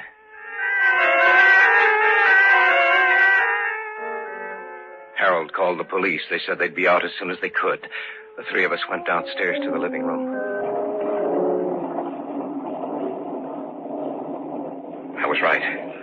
It is Uncle Amos who's behind it. Oh, it must be. There's no other explanation. I told you before that there are certain things which can never be explained. The deaths of Emily and Sawyer prove that. You don't still think that Sawyer was in back of it, do you, David? Hardly. Will or no will, I'm leaving here now. I'm not going to stay around here and be killed like the others. I'm going upstairs and back. I'll be down in a while. I'm going to leave too, David. What about you? I don't know. I still can't make myself believe it. David! Stay here. Oh, no, I'll go with you. Harold's dead. He has to be all right. Harold! Harold! Don't answer. Harold! Where are you? Harold! Harold, answer us! His door is open. He'll be dead. He'll be dead just like the others. No, Joyce, he's not here. The mausoleum. Uncle Amos came and took him back to the mausoleum.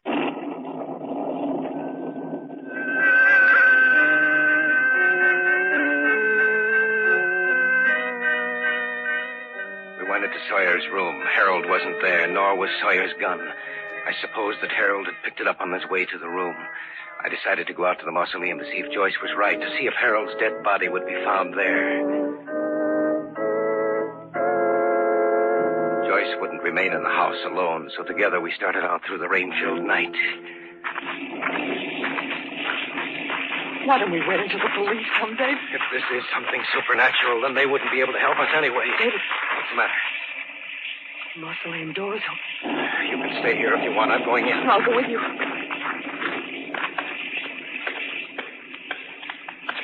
Stay close to me, Joyce. I will. I don't like it in here, David. Neither do I. But you're going to remain here for some time. That was Harold's voice. That's right. But turn the flashlight on. You can see me then. We thought you were... Dead? Hardly. But you two will be very soon. He has a gun, David? That's right, Sawyer's gun. Plan this very carefully, David. When the police arrive, they'll find the three of you dead, and I'll be wounded. Tell them that Sawyer was behind it all, that he killed both of you out here, and that he came into the house searching for me. It was a fight. The gun went off, and he died. Then you killed Emily and Sawyer? Yes. I'm going to kill both of you, too. You don't think I believed all that hokum I fed you about Uncle Amos coming back, do you? Of course not. It served its purpose. And now you'll serve yours. Hell, look out in back of you. How stupid do you think I am? Uncle Amos is coughing. It's slipping. Get out of the way, Hell. Get out of the way!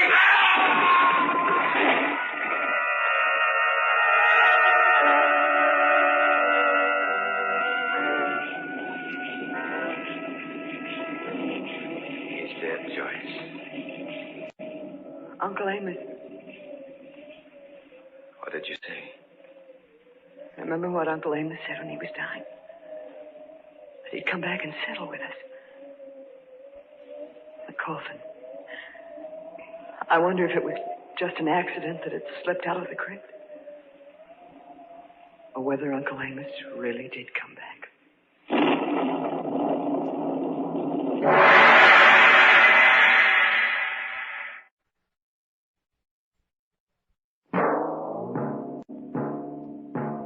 So runs tonight's tale of the unusual, the terrifying, the unknown. Join us again when next we journey down the corridors of the Hall of Fantasy to hear another strange tale of the supernatural. All characters and events portrayed in these programs are fictional, and any similarity to actual events or persons, living or dead, is purely coincidental.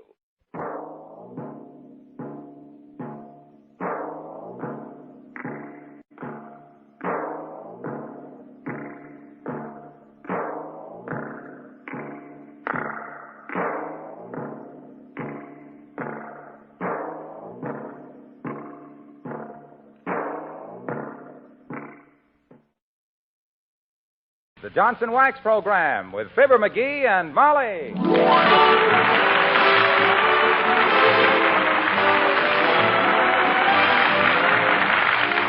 The makers of Johnson's Wax products for home and industry present Fibber McGee and Molly with Bill Thompson, Gail Gordon, Arthur Q. Bryan, Bea Benaderet, and me, Harlow Wilcox.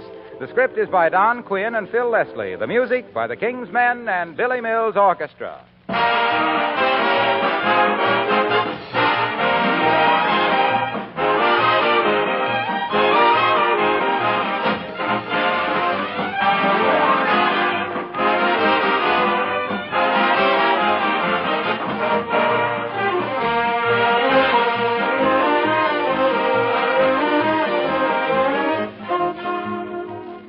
you in the middle of spring cleaning or have you finished? Well, either way, I have a special message for you tonight about protective housekeeping. That's an extremely important subject because it offers you a chance to have a cleaner, lovelier home all year round and to save work and money as well. Here's what I mean by protective housekeeping. Instead of keeping your floors, furniture, and woodwork clean by constant scrubbing, you protect them with a tough coat of Johnson's Wax.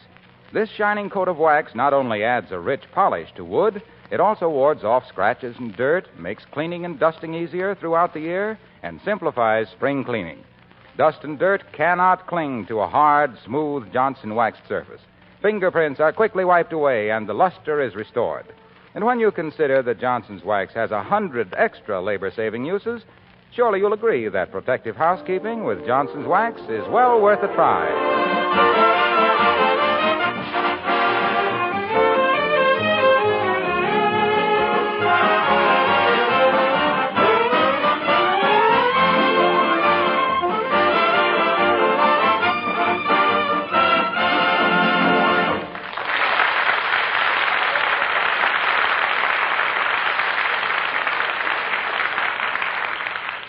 All is peace and quiet in the McGee household at 79 Wistful Vista. No problems, no trouble, no discussions. In fact, nobody's home. So let's go out on the sidewalk and watch for Fibber McGee and Molly.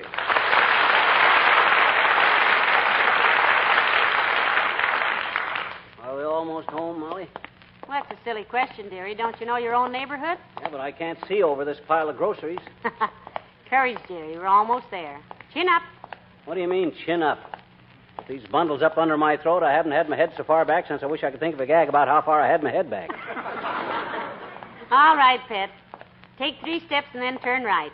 We're home. Oh, for goodness sakes, look who's sitting on our front steps. Who, that guy from the finance company again? I told that so-and-so I'd pay him No, just as soon... no. It's Mayor Latrivia. Oh. Hello there, Your Honor. Hello, Molly. Good day, McGee. Let me help you set those packages down. Here. There we are. Yeah. Oh, that's nice. Thanks, Latrivia. I haven't had such a low since a... Wow. Pardon me? I started to say I haven't had such a load since Liz Hawkins spiked the lemonade at the parent-teachers party in 1929. Almost threw me. Yes, I see. Been waiting long, Mr. Mayor? We'd have been home sooner, but himself here got his foot caught in the car tracks at 14th and Oak. It was a toss-up whether he'd come home in his socks or get run over. How did you get loose, McGee? Fortunately, I got sideswiped by a laundry truck. All the groceries flew into the air, and there I was. Holding the bag. Did you want to see us about something, Mr. Mayor? Yes, I did. A political situation has arisen in which I would like to ask McGee's help. Well, boy, you sure come to the right place. You certainly did. This is where he lives. Just name it, Latriv. I've often said that I'm one of the shrewdest political minds in this state. I unseated Governor Broerby in 1937, you know, single-handed. How did you do that, McGee? He was riding in the park, and I waved a newspaper at his horse. Ah, the power of the press. I'm afraid this problem is not quite so simple, McGee. Do you know Councilman Zindelprang? You mean F. Parker Zindelprang? What's he done now? Handed his brother-in-law another paving contract? That highbinder has built sidewalks so far out in the country now you could roller skate from here to Kansas City. Personally, I always thought Councilman Zindelprang was a good man, Mr. Mayor. I heard him speak one 4th of July, and he spoke very highly of the American flag. Well, at least Councilman Zindelprang has shown a great talent for finance. On a salary of $4,500 a year, he scrimped together enough to buy a country estate, a yacht, 5 cars, and a string of racehorses. Honestly? I rather doubt it. However, the situation which has come up is this. Mr. Zindelprang is leaving town. Good. We needed a purse snatcher like him around here, like Lake Erie needs rain. But what's your problem, Latriv? Simply this. His leaving town creates a vacancy on the city council. His membership on it was very little more than a vacancy. Exactly. Now, the man we want to fill this interim appointment must be a man of integrity and character and have a majority support of the other council members. My personal choice is Clay Morgan. Clay Morgan, that cheap ward heeler, that stogie-peddling, back-slapping, ballot-stuffing chiseler, why, that guy has taken so much hush money he has to whisper his bank deposits. You have Morgan all wrong, McGee. He's a well-educated, a thoroughgoing gentleman, and has a splendid reputation. Not with me, he hasn't. Now, McGee, just because he blackballed you at a lodge meeting way back in 1927. Ah, so that's it. That's it. Well, if you don't want to lend your support, McGee, it's all right. But the only other man mentioned for the vacancy was such a nonentity that I felt sure you'd get behind Morgan for me. The trivia, I'm too big a man to let a personal matter come before the good of our city. What do you want me to do, kid? A little campaigning, Mr. Mayor? If so, himself here's just the man for the job. He licked so many envelopes in the last election, everything he ate for months tasted like mucilage. Now, this must be a quiet campaign, McGee. All we have to do is get people to ask their own councilman to support Clay Morgan. Can I depend on you? 100%, old man. Clay Morgan is as good as appointed as of now, and I know whereof I speak. I've been dabbling in politics since I was a mere boy. People never realized my power because I had such a childish face. Baby Kisser McGee, I was known as in them days. Oh, dear. Baby Kisser McGee, the battling bantam of the ballot box, boisterous, brainy, and brilliant, balling the junior out of button-brained bosses, beating the bloomers off bickering bilbos, bulldozing big-mouth bureaucrats, bleating the biggest bromides a big shot could utter. Watch the groceries or if you got your foot in the butter.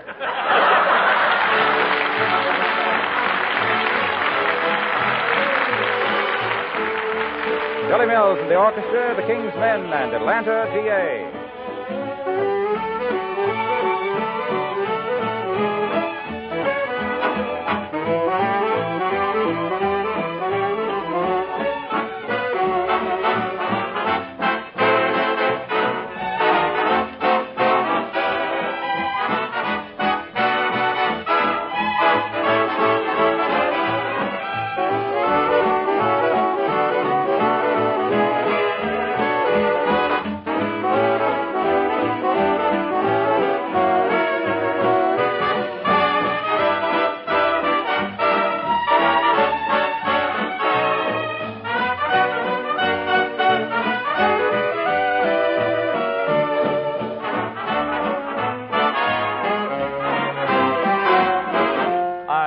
The morning glory's growing and the breeze is softly blowing in Atlanta, GA. I love to wake up in the morning, see the sun come up at dawn and in Atlanta, GA. I love to walk among the flowers, I love the honey from the bees. I want to while away the hours, dreaming dreams beneath the trees. I love to see the ivy clinging, want to hear the robin singing little songs I adore. I want to attend the Sunday meeting, want to hear the friendly greeting when I get home once more. I'm going to hold that certain Margie, I miss her more and more each day. I'm getting ready for a wedding, going to get a train that's heading for Atlanta. G-A, G-A, G-A, G-A, G-A.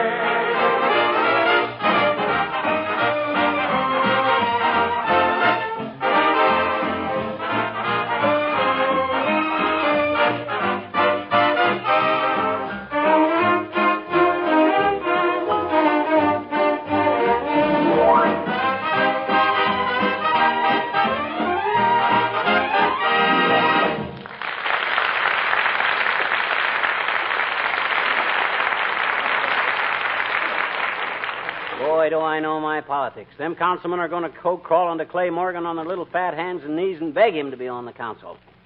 I hope he'll remember it when I get to be governor. Heavenly days. Are you seriously considering running for governor, dearie? Yeah, but just as a stepping stone to higher things. My ultimate goal is being ambassador to Havana. Why? Better cigars. But that's for the future. I got to get busy. Hand me the phone again, will you? I shudder to think what our phone bill will be this month. You've made more calls than a brush salesman with a hungry family of 12. I'm conducting this campaign in a dignified way. Yes, you are. Too dignified. I think if we get a higher type of man into public office, there'll be less graft. And with less graft, things won't get done so fast, thus giving more work to more people. Hand me the phone. Here, Hannigan. Thanks. Hello, operator. Give me Al's Barbershop at 14th and... Oh, is that you, Mert? Oh, dear. How's every little thing, Mert? Tis, eh? What say, Mert? You what? Got some real nylon hose. Oh, ask her where and what sizes are available, McGee. Where'd you get it and what size, Mert? Oh, What'd she say? At Doc Schellenberger's hardware store, and it only comes in one size, 25 feet, including the nozzle.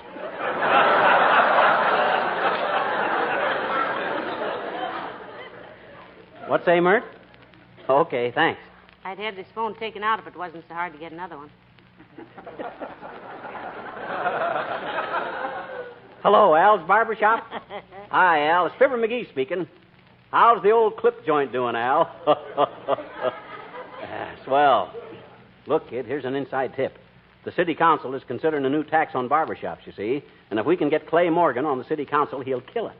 Yeah. Contact your own councilman and have him plug for Morgan. Okay, Al. Don't mention it, boy. I'll see you in July for my next haircut. What's all this bread pudding about a tax on barbershops? I hadn't heard about that. Neither did anybody else. But there's nothing like a barber as a political agent. Nobody's going to argue with a guy who's hanging over his throat with a razor. You see, my theory is that Come in. Oh, it's Mrs. Carstairs. Hello, Millicent. Good day, my dear. How do you do, Mr. McGee? Oh, good heavens, you look busy with all those pencils and that pile of papers.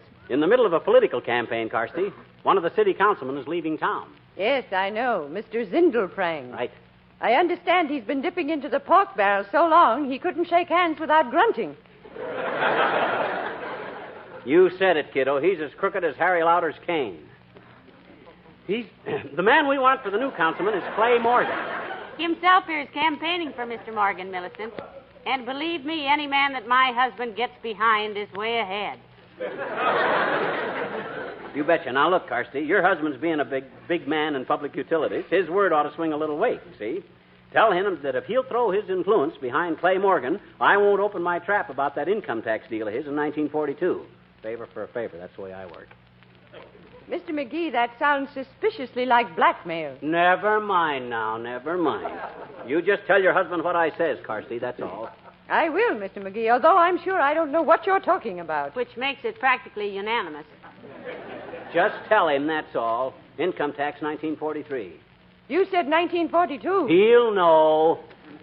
I ain't the kind of a run-down heel that would try to collect a percentage from the Treasury Department for turning a guy in, too, either. All I want from him is his support for Clay Morgan. Well, I shall tell him exactly what you said, Mr. McGee. And if I may say so, I think you are definitely cut out for a political career. Do you really think so, Millicent? I do indeed. He has the head of a statesman. You really think so, Carsty? I really do, Mr. McGee. You have the type of head that should be stamped on... A coin? No, my dear, just stamped on. Good day.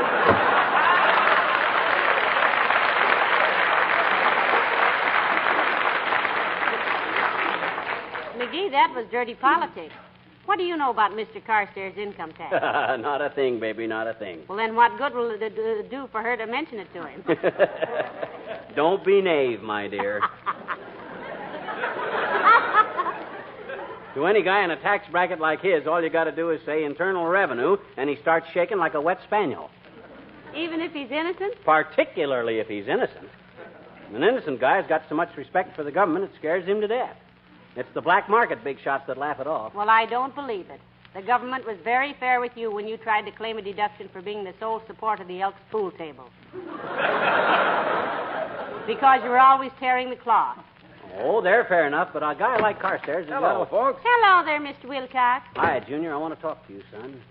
You got any influence with the City Hall mob? I know a few of the boys, yes. And if it's about that campaign of yours to get people to take the keys out of their cars, I hear... Don't you start doing it, No, Mr. Wilcox. It has nothing to do with that. Well, anyway, the campaign is going wonderfully. Juvenile car stealing is down 50%. The police department is issuing summonses to people who leave their cars with the key in the ignition. Yes, we know. McGee got one. He did? When, pal? Last Wednesday. I was in a hurry and forgot. Left my car outside the Careful Drivers Club with the key in it. What were you in such a hurry for? Well, he was late and he had to make a speech about not leaving car keys in the ignition. Sure taught me a lesson, Junior. Now I tie a string onto the ignition key and the other end on my cufflinks. So far, he's torn the sleeves out of 5 shirts. And lost 7 pairs of cuff buttons.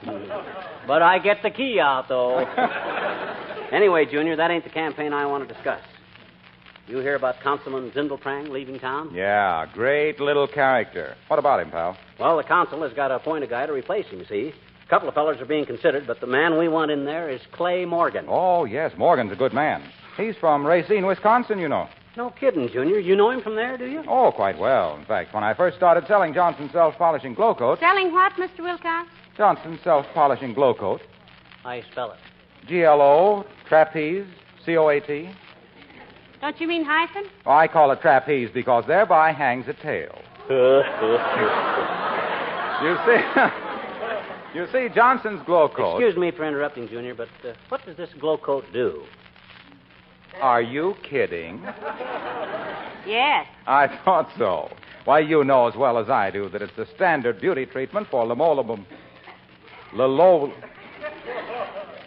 I mean, you just pour a little out, spread it around, and in 20 minutes or less it dries to a glittering protective finish. Eliminates old-fashioned scrubbing and makes footprints and spill things easy to wipe off. Off what? Off your kitchen libel. Manoli. You know. That floor covering, the Johnson's no rubbing, no buffing glow coat, restores the beauty to it and gives it that easy-to-clean sparkle. You mean linoleum? That's what I said. You said what? What Molly said. Linoleum. Certainly.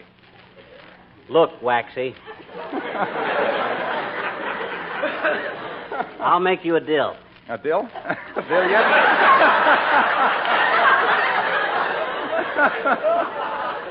Okay, pal, a deal it is. You pass the word to your friends on the city council to back Clay Morgan, and I won't snitch to Racine about you not being able to pronounce that word. You mean linoleum? Yeah. It's a deal, pal. See you later.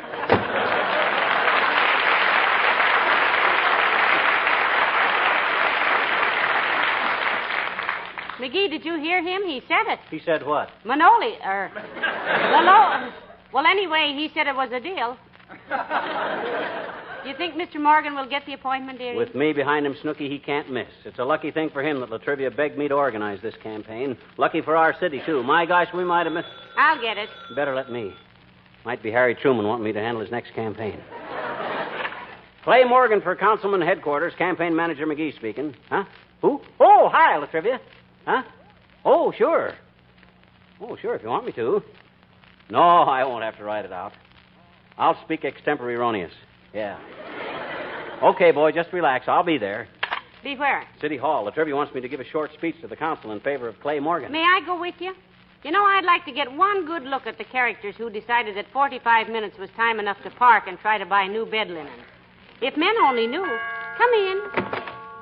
Hello, folks. Ah, hello there, Mr. Wimple. Hi, Wimp. What's the matter with you, Wimp? You look kind of cast down. I was, Mr. McGee. Down the front steps. I had a little argument with Sweetie Face. Sweetie Face, it's my big old wife. Must have been pretty humiliating to be thrown down your own front steps, Mr. Wimple. Yes, I'm pretty blue about it. You are, huh? Yes, and black, too. By the way, Mr. Wimple, do you know Clay Morgan? Oh, indeed I do, Mrs. McGee. He's a fine man. If I ever have a son, I hope he grows up to be just like Clay Morgan. You know, wealthy. Well, I'm glad you like him, Wimp. I'm handling his campaign to get him onto the city council, you see. So, as soon as you can, you get in touch with anybody you know in the city hall and give him a plug, okay? Oh, I'll be very happy to, Mr. McGee. In fact, I'll go down to the city hall personally. I don't dare go home for a while anyway. Why not, Mr. Wimple? Oh, Sweetie Face is really on the warpath today, Mrs. McGee. She's just livid. You see, we were going to take a hike through the woods, and Sweetie Face put on a new pair of tights to go walking in. And... What do you mean, tights? Don't you mean slacks, Mr. Wimple? They may be slacks on some women, Mrs. McGee, but on Sweetie Face, they're tight. Anyway, she asked me how they looked, and I said very ship-shape, forgetting that her father had been captain of a tugboat, and she knew what shape a ship was. Oh, I paid for that remark, believe me. Is your wife at home now, Wimp? Yes, up on the roof.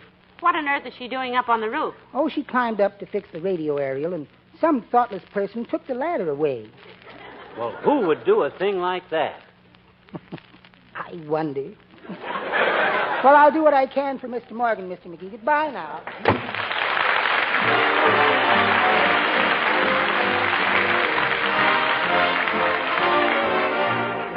The King's Men sing Harriet. Yippee-ki-yo, yippee-ki-yo, yippee-ki-yay-I-oh, you want to meet the gal who runs the Rio Grande. Every buckaroo is out to win her hand. For her love they sigh. Here's the reason why. All the cowhands want to marry Harriet. Harriet's handy with the lariat. She don't want to marry it. I want a lariat, Harriet, but Harriet doesn't want to marry it. She's having too much fun. With her lasso, she can throw a buffalo. Any old bronco in a rodeo. Round up any Romeo. She can lasso the buffalo or any old rodeo Romeo. But Harriet doesn't want to marry it 'cause she's having too much fun on her veranda. What a line they hand her. But she keeps those wolves away. Ow! Shouting yippee-ki-yo, yippee-ki-yo, yippee-ki-yay-I-oh, all you cowhands who want to marry Harriet. Remember Harriet's handy with the lariat. She don't want to marry it. She can dog and tie a steer and rope a coyote by the ear and keep a dozen tellers on the run. 'Cause Harriet doesn't want to marry it. She's having too much fun.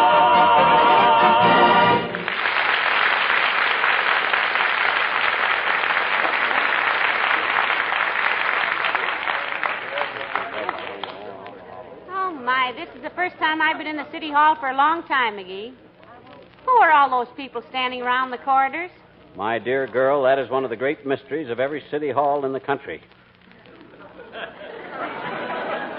There's one scientific theory that they are people who were left over from watching the excavating when the building was built. Another theory is that, oh, hi, Doc. Hello. Hey, Molly, here's Doc Gamble. Hello there, Dr. Gamble. Hello, Molly. Hello, String Saver. What brings you two honest taxpayers down into this marble palace of greed and corruption? That's a fine way for the city health commissioner to talk, Duckfoot. Are you inferring that the present administration is crooked?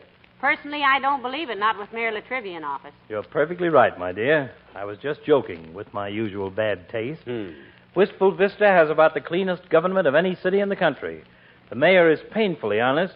The commissioners are a splendid body of men, and I should know, being one of them. Oh. And the city council are, with one exception, beyond reproach. We know who you mean, too, Zindelprang. But he's moving out of town, Doctor. He certainly is.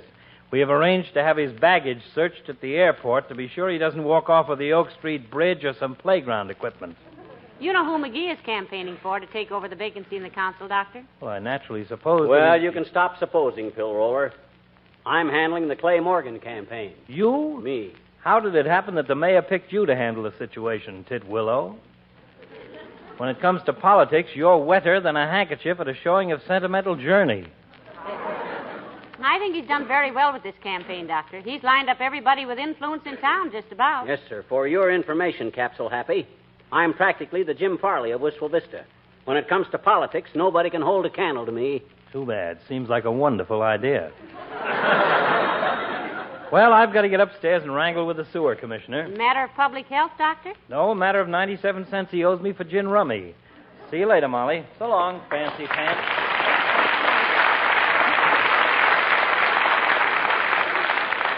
Isn't it about time you're doing the council chamber, McGee? Yeah. Where's that extemporaneous speech I wrote out? Oh, here it is. Now, let me see.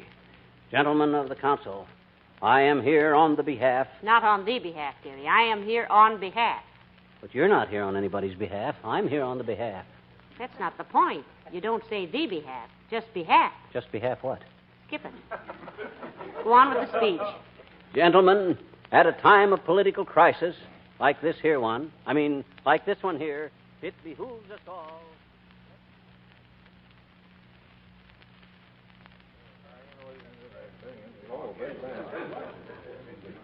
And so, in conclusion, gentlemen of the council, I say appoint Clay Morgan, a man of the people, a man who has the best interests of the public at heart, a man who has a splendid record of Bing Crosby singing Don't Fence Me. No, McGee,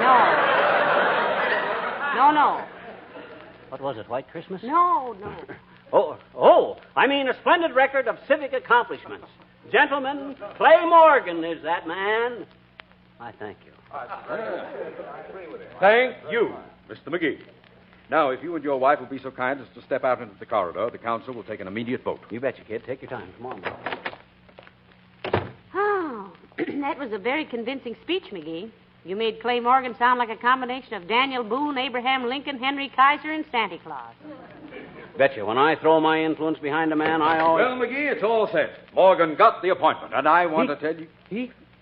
He did? We were... Well, my gosh. Well, say, that's pretty good when a guy can walk into politics and turn the city hall upside down like I did. Beat the opposition in one swell poop. Hey, who was the opposition anyhow, Latriv? Why, I thought you knew, McGee. No. Who was the guy we beat? You.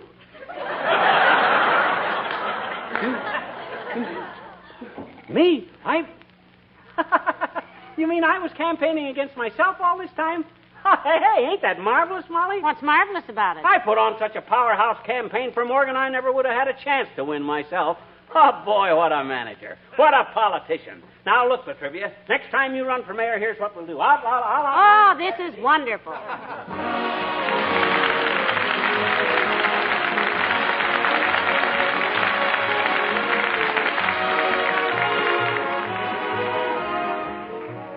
Do you think of car polishing as a hard job? If so, you'd be surprised how many women write in to say they think nothing of polishing a car all by themselves these days. Of course, these ladies have discovered Johnson's Car New, the wonderful wax-fortified liquid car cleaner that's so easy to use. You men will appreciate Car New, too, because it eliminates hard rubbing. As a matter of fact, Johnson's Car New does two jobs at once. It cleans and polishes in one application. You simply apply it, rubbing only hard enough to loosen the grime. Then you let it dry to a white powder. When you wipe off this powder, road dirt and dullness go right along with it. And you get the surprise of your life. The finish really sparkles. And your whole car looks like new again. Why don't you try Car New? You not only have a shining car you'll be proud to drive, but you maintain your car's trade-in value. Car New is spelled C-A-R-N-U, Johnson's Car New.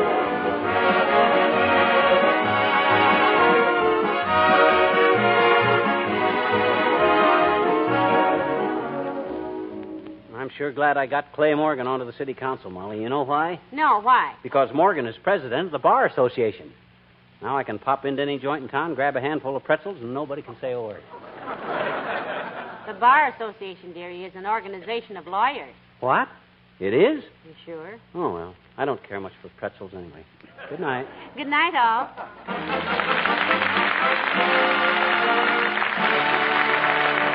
This is Harlow Wilcox speaking for the makers of Johnson's Wax Products for Home and Industry, inviting you to be with us again next Tuesday night. Good night. This is NBC, the National Broadcasting Company.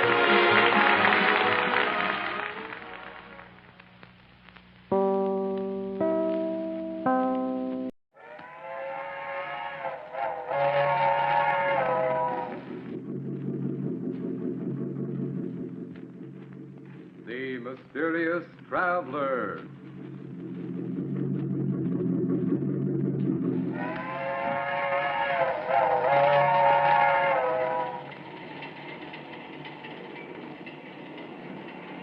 This is the Mysterious Traveler, inviting you to join him on another journey into the realm of the strange and terrifying. I hope you will enjoy the trip, that it will thrill you a little and chill you a little. So settle back, get a good grip on your nerves. I hope it's not making you nervous, being alone with me here in the dark. Darkness stirs strange terrors in some minds, particularly those of children. For children live in a world of their own, a world far removed from that of adults. Who among us knows the psychology of the child mind, with its devious thoughts and actions, as in the tale of The Good Die Young.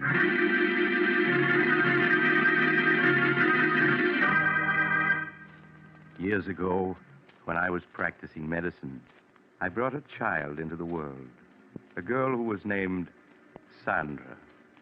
In the years that followed, she grew into an extremely beautiful and clever child. But my story begins the day that Martha, the housekeeper, was finishing her duties for the last time.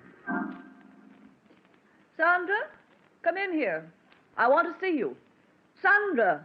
Were you calling me, Martha? Yes. I told you to come right home after school.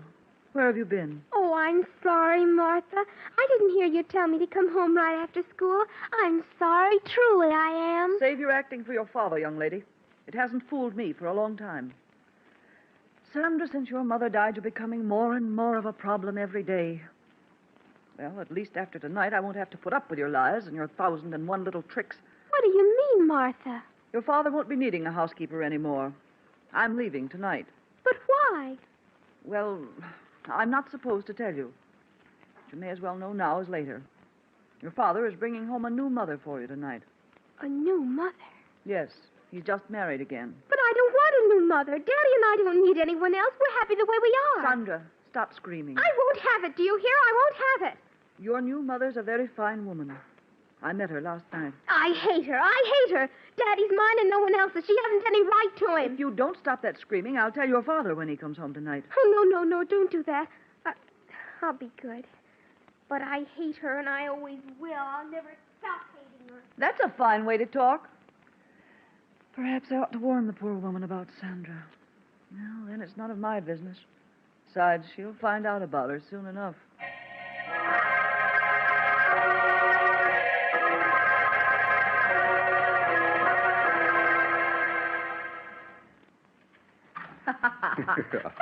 Stephen, it's ridiculous you're carrying me across the threshold. All right, darling. It's tradition in my family to carry the bride over the threshold. There you are. Oh, Stephen, what a lovely house. Mhm. Oh, you haven't seen the best part of it yet. Sandra. Do you think she'll like me, Stephen? I do so want her to. Of course she will. Perhaps you should have told her about us, instead of breaking it to her so unexpectedly like Oh, this. nonsense, Helen. I know my daughter. She's a wonderful child. And she'll fall madly in love with you at the first sight, just as her father did. Sandra, where are you? Daddy. Daddy, you're home early. Oh, I'm so glad. How are you, darling? Oh, Daddy.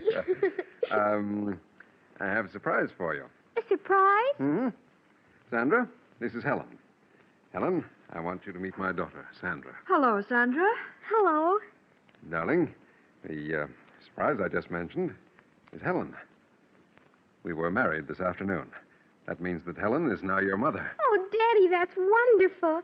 Now I'll have a mother just like all the other girls do. Oh, I'm so glad. So am I, Sandra. And I'm sure we're all going to be very happy together. Of course we are.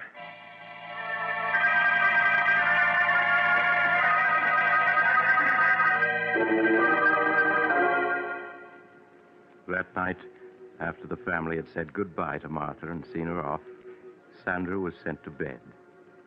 She lay quietly in the darkness, thinking. Occasionally, she would speak softly to her doll, Barbara. She hasn't any right being here, Barbara. Daddy and I were perfectly happy until she came along. Tonight, he didn't even notice me. Just kept looking at her. Well, she shan't have him. He's always been mine, and he always will be.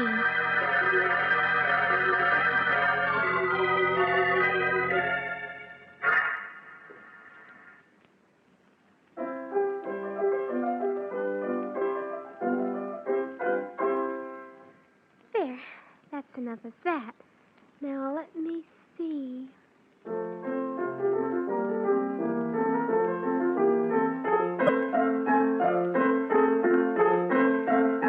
Sandra! This is the second time this afternoon I've asked you not to pound the keys that way. That's no way to play. I'm sorry, Mother. It's not only the piano, dear. There are many other little things.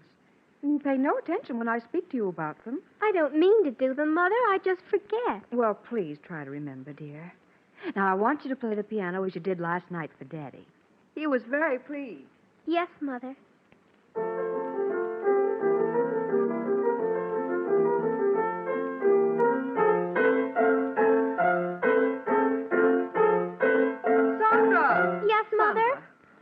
thought I asked you to stop pounding the piano like that. But, Mother, I was just composing a new piece for Daddy. Well, that wasn't music, Sandra, but just noise. That'll be enough for today.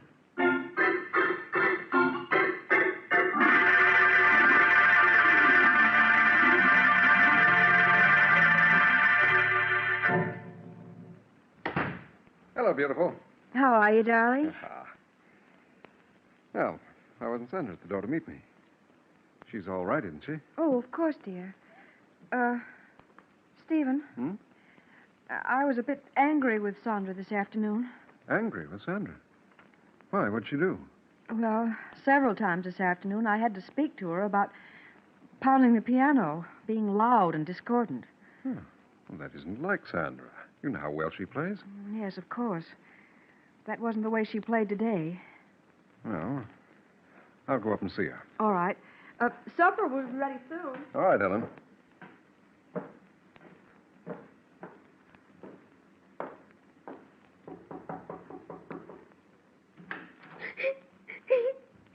Why, Sandra, what's this? Oh, Daddy, Daddy. Well, what's wrong? You never cry. I was only trying to compose a new piece for your birthday next month. A new piece for my birthday? Yes, I wanted to surprise you. Oh, there, dear. You mustn't cry. I'm sure Mother understands you didn't mean to be bad. Now, here, let me wipe your tears. Oh, Daddy, I love you so. I just wanted to compose something wonderful for you. I understand, darling. Oh, Daddy, you always understand.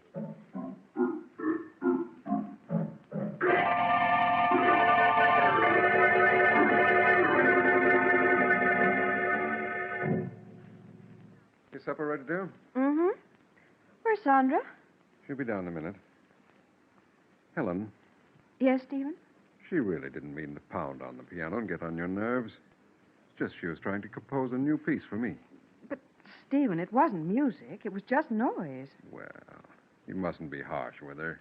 You know what children are like. In their enthusiasm, they forget what they're told. But, Stephen, I don't know exactly what to say. It's just a question of being patient with her, winning her love. All right, Stephen. Perhaps I was a bit impatient with her. You know I want nothing more than for the three of us to be happy together. I know that, darling. And the three of us will be happy together.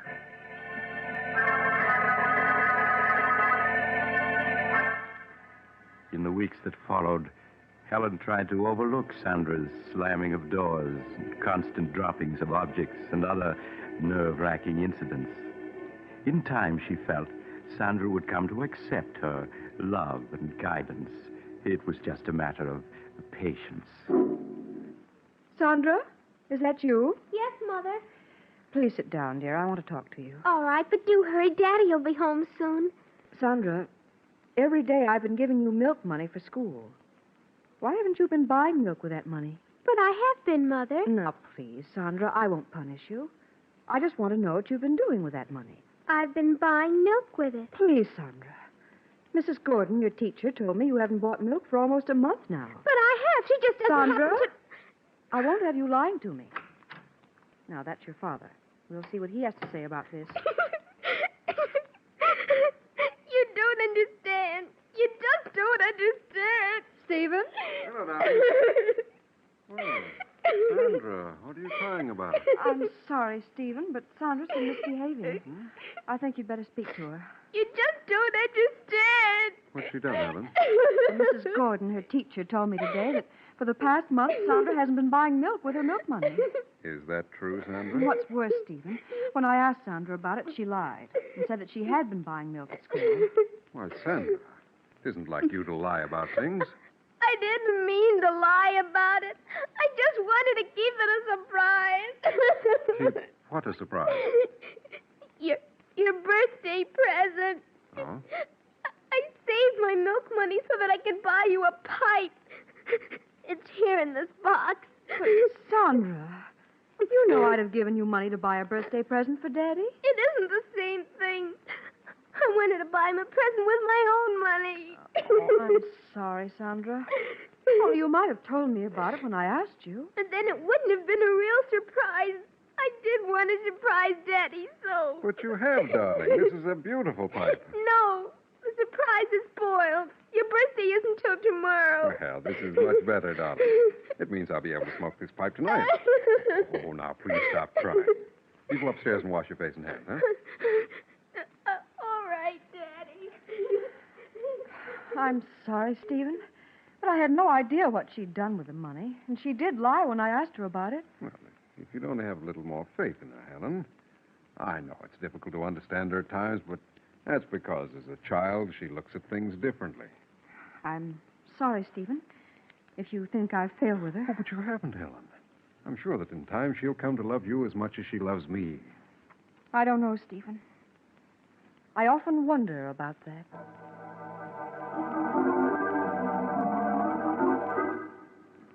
As the weeks went by, Helen found herself coming no closer to winning Sandra's confidence. It wasn't that Sandra was unfriendly, but there was an air of reserve about her, which vanished only in her father's presence.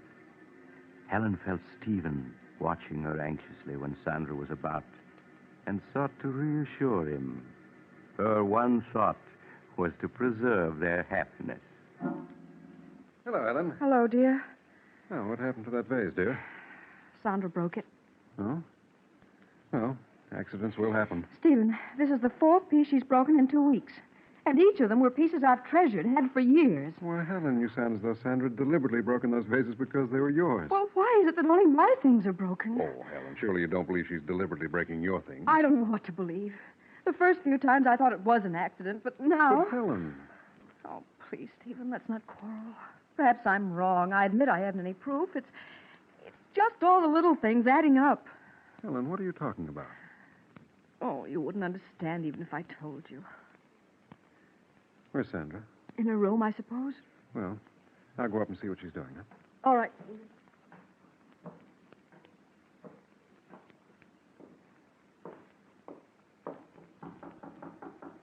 Sandra, it's Daddy.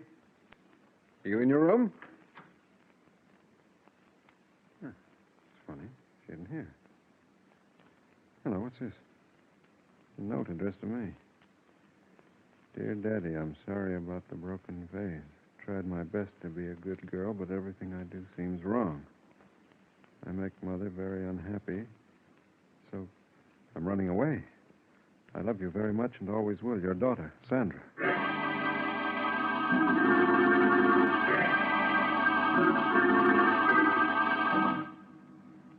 After searching vainly for an hour in the dark and cold, Stephen returned and notified the police.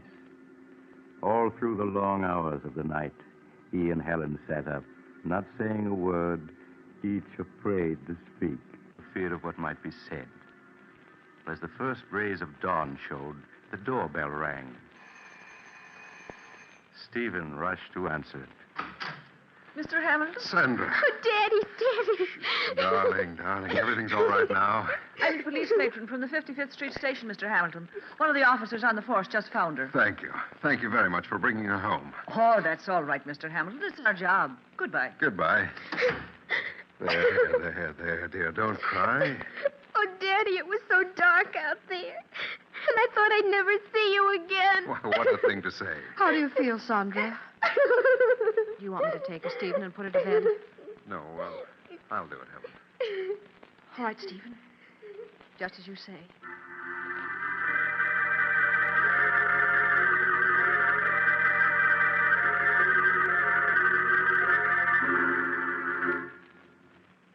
Is she all right, Stephen? Mm-hmm. She just fell asleep. I hope her being out all night won't have any after effects. Stephen, you feel I'm to blame for her running away, don't you? Of course not, Helen. It's just that, well, you don't seem to understand her. But, Stephen, I've tried so hard. Oh, it's no use. She doesn't want me here, never has. Helen, how can you talk like that? Why, she was delighted the day I brought you here as my wife. Yes, I thought she was in the beginning. But now I know she was just pretending. Pretending? Yes, Stephen. From the first moment she saw me, she resented me. She feels I've come between you, taken her place in your affection. Oh, Helen, how can you say such a thing? True, I tell you. She sees me as a rival for your love. You're just imagining all this. I'm not, I tell you. Oh, it's no use, Steve. We can't go on this way. What do you mean? Don't you see? We aren't happy anymore. Instead of things improving, they get worse. Perhaps it would be best if we were to separate. Helen, I won't hear of it. I love you, darling. I wouldn't want to live without you. Whatever misunderstandings we may have about Sandra, I'm sure we can straighten them out. I don't know, Stephen. If you love me, Helen, you won't give up so easily. Please, say you won't leave. All right, Stephen. I won't leave. Perhaps we will be able to work this out. I hope so.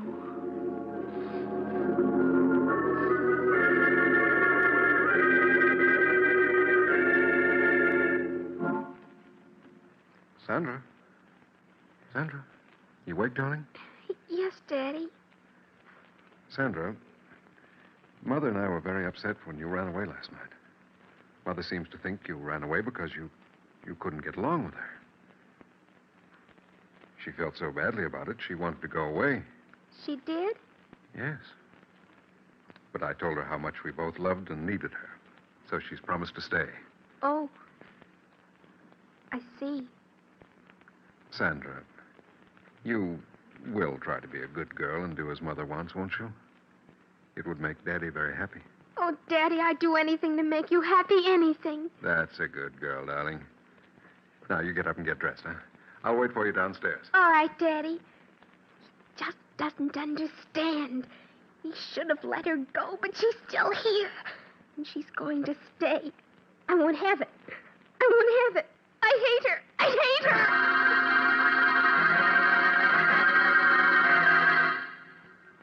A week passed. A week in which Sandra's behavior pleased Helen no end. At last it seemed they were going to be the happy family she had always dreamed they would be. Helen, Yes, dear? will you bring my coat with you when you come downstairs? Sandra and I are going for a walk. All right, Stephen. I'll get it and be right down. Daddy, can we walk down to the river? Oh, we won't have enough time for that, Sandra. Stephen? I have your coat, but I can't find your scarf. Oh, the scarf's down here, Helen. Just bring the coat. Oh, all right. Stephen, I hope...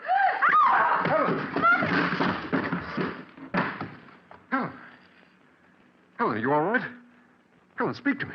Daddy, is she dead? No, Sandra, don't talk like that. Quick, phone Dr. Smith at once.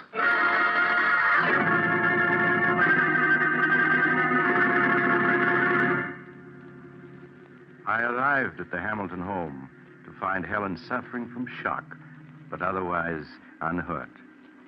I was somewhat disturbed, however, to find her very nervous and run down. She'll be all right, won't she, Doctor? Yes, of course. I'm going to leave you a prescription, Mrs. Hamilton. It's something that will help quiet your nerves. You ought to take it twice a day. Here's the prescription, Mr. Hamilton. Thank you, Doctor. I'll have it filled at once. Well, Sandra, how are you? You've been so quiet, I hardly knew you were here. I'm fine, thank you. You're growing up to be quite a young lady. Are you still troubled by nightmares? Yes, she still has them once in a while. No, it's just her nerves. If she continues to have them, you might give her some of the medicine I've prescribed for your wife. Well, I must be leaving. Goodbye, Mrs. Hamilton, and stay in bed a few days. I will, Doctor. Goodbye. Goodbye, Doctor. Well, darling, you gave us quite a scare. Yes, I slipped on something on the top step. You must have slipped on a marble, dear. I found 7 or 8 of them on the top step. Marble? Sandra, were they your marbles? No, Mother. They belong to Margie. She must have left them on the stairs when we were playing here. Oh, I see. It wasn't my fault. Truly it wasn't. Of course it wasn't, Sandra. Our mother knows you wouldn't leave marbles lying around where she could slip on them. Isn't that so, Ellen? Yes, Stephen. I'm sure Sandra wouldn't want anything to happen to me.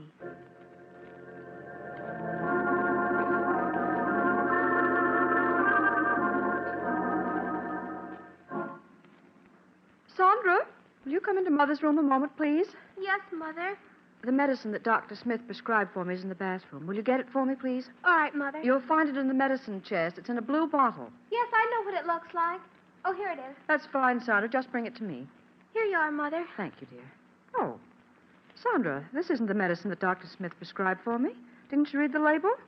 This bottle has poison in it. Poison? Why, yes. It's right here in red letters on the label. Oh, I'm sorry, but this bottle is blue, too. It looks just like the one with your medicine. Yes, it does at that. Now, put this bottle of poison back and get me my medicine. Yes, Mother. I'll have to get rid of that poison. It's too dangerous to keep in the medicine chest. Would have been awful if you took the poison, wouldn't it, Mother? Or you might have died.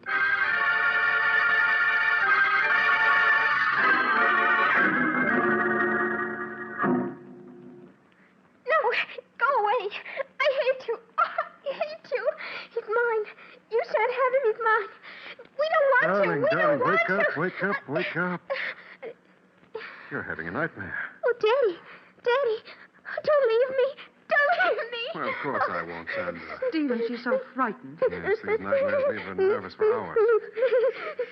Darling, there's nothing to cry about now. Oh, Daddy, I was so frightened. Stephen, come here a moment, will you, please? All right, Ellen. Oh, Daddy, don't leave me. No, Sandra. I'm not going to leave you. I'm just going to see what Mother wants. What is it, Ellen? Stephen, Dr. Smith said that if she had a nightmare, some of the medicine he prescribed for me would help her. Well, Sandra doesn't like taking medicine. But this medicine's very easy to take, and it'll have her asleep in no time. If you think it's best. Yes, I'm sure it is. Now, you go back to Sandra while I get the medicine and a glass. All right, Ellen. Now, Sandra. You must stop your crying. Daddy's here. Don't go away, Daddy. I want you to stay with me. Of course I'll stay with you. What were you dreaming about, dear? I don't know. It was all so mixed up. Oh, Daddy, will you always love me more than anybody else in the world? Of course. Now, stop your crying. All right, Stephen, I have it. Now, if you'll just have Sandra sit up. Come on, darling. Sit up now. That's it. What's Mother doing? She's pouring you some medicine. It'll help you sleep, darling. Medicine? Yes. It's the same medicine Mother takes for her own nerves. No, I don't want it. Now, please, Sandra. It'll make you feel much better. No, don't come near me. I don't want But, it. Sandra, Mother takes it twice a day. There's nothing to it. No, I won't take it. I won't. Perhaps you'd better let it go, Helen. Nonsense, Stephen. She'll have us up all night if she doesn't take it. All right.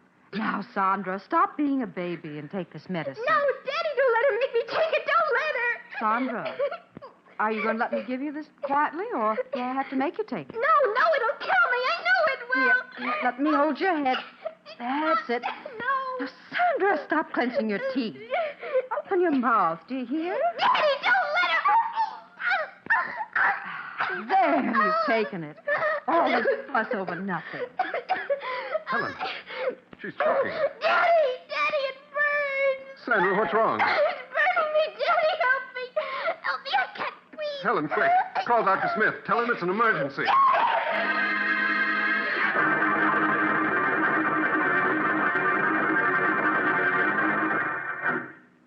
Stephen, here's Dr. Smith. Let me see her. She's been unconscious for 10 minutes now. Doctor, you must do something. I'm afraid it's too late, Mr. Hamilton. She's dead. Oh, no. No, she can't be. I'm sorry. How can she be? We only gave her the medicine you prescribed for Helen. Yes, here it is. Let me see it. But this medicine wouldn't kill her. It's only a nerve tonic. You can see. Doctor, what is it? Why, this is the bottle, all right. But the medicine in it isn't the medicine I prescribed. But it is. I took some of it last night. I assure you, this isn't the medicine I prescribed. Then what is in that bottle? It smells like carbolic acid. Carbolic acid? But that's impossible. Look at the label. You can see it's my medicine. Yes, the label's right, but someone poured out the medicine I prescribed and replaced it with carbolic acid. Oh, no. But why? Why should anyone want to do such a thing? Who could possibly want to kill Sandra? Everyone loved her. Ask Helen. She'll tell you that Sandra... Stephen, why are you looking at me like that? Surely you don't believe I poisoned her. Stephen. No. No!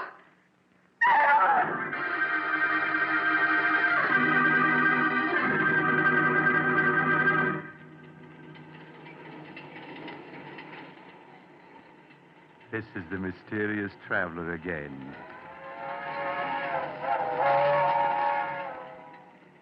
Have you enjoyed our little trip? By the way, do you have a child in your home? If so, I do trust it isn't angry with you. You can't be too careful with children. Why, I recall another child who, after being punished by his parents, took a razor and... Oh, you're getting off at the next stop. I'm sorry. Perhaps you'll join me again soon. I take this same train every week at the same time.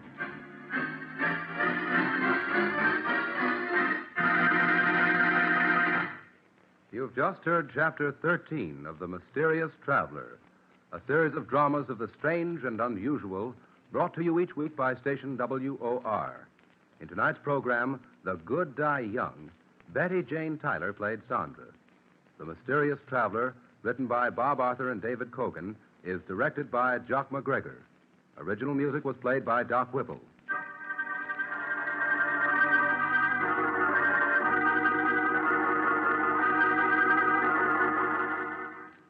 Listen next week to a tale titled Design for Death. Another tale of the Mysterious Traveler.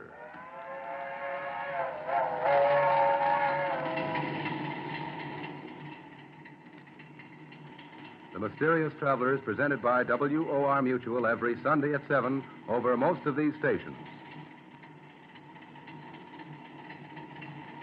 This is Mutual.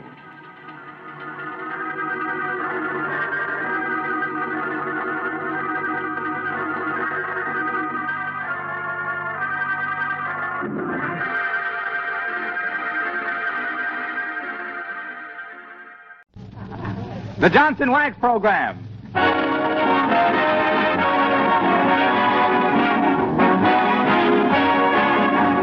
The makers of Johnson's Wax and Johnson's Self-Polishing Glow Coat present Fibber McGee and Molly, Incident 259, written by Don Quinn. Music by the King's Men and Billy Mills Orchestra. The show opens with Our Love Affair.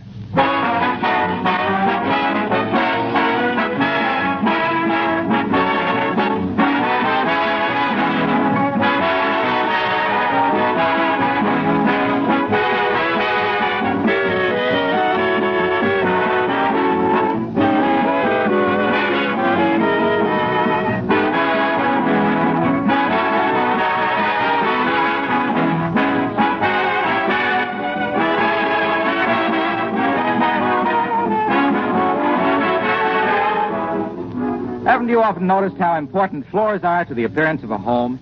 It is a fact that mellow, gleaming waxed floors bring out the beauty of everything in the room, adding a rich charm that you can acquire in no other way. Throughout America, there are countless floors that are made more beautiful every year with Johnson's Wax. Every application of this famous floor wax gives increased protection and beauty. Johnson's Wax gets down into the pores of the wood, seals out dirt, protects the finish against scuffing feet and sharp heels, and it does away forever with tiresome floor scrubbing. And besides its use on floors, there are more than 100 extra labor-saving uses in your home for genuine Johnson's Wax.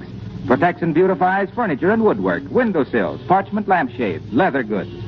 You can buy Johnson's Wax in the familiar paste or liquid form, or in the new cream wax, especially formulated for easy use on furniture and woodwork. Order some tomorrow.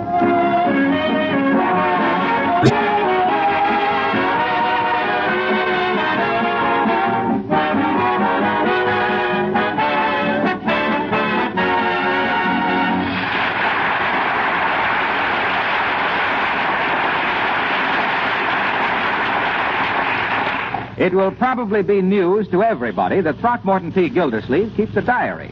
And it'll be bad news to Mr. Gildersleeve that a careless maid has thrown it out on the trash pile. But heaven knows what will happen when he discovers that it was picked up by Fibber McGee and Molly.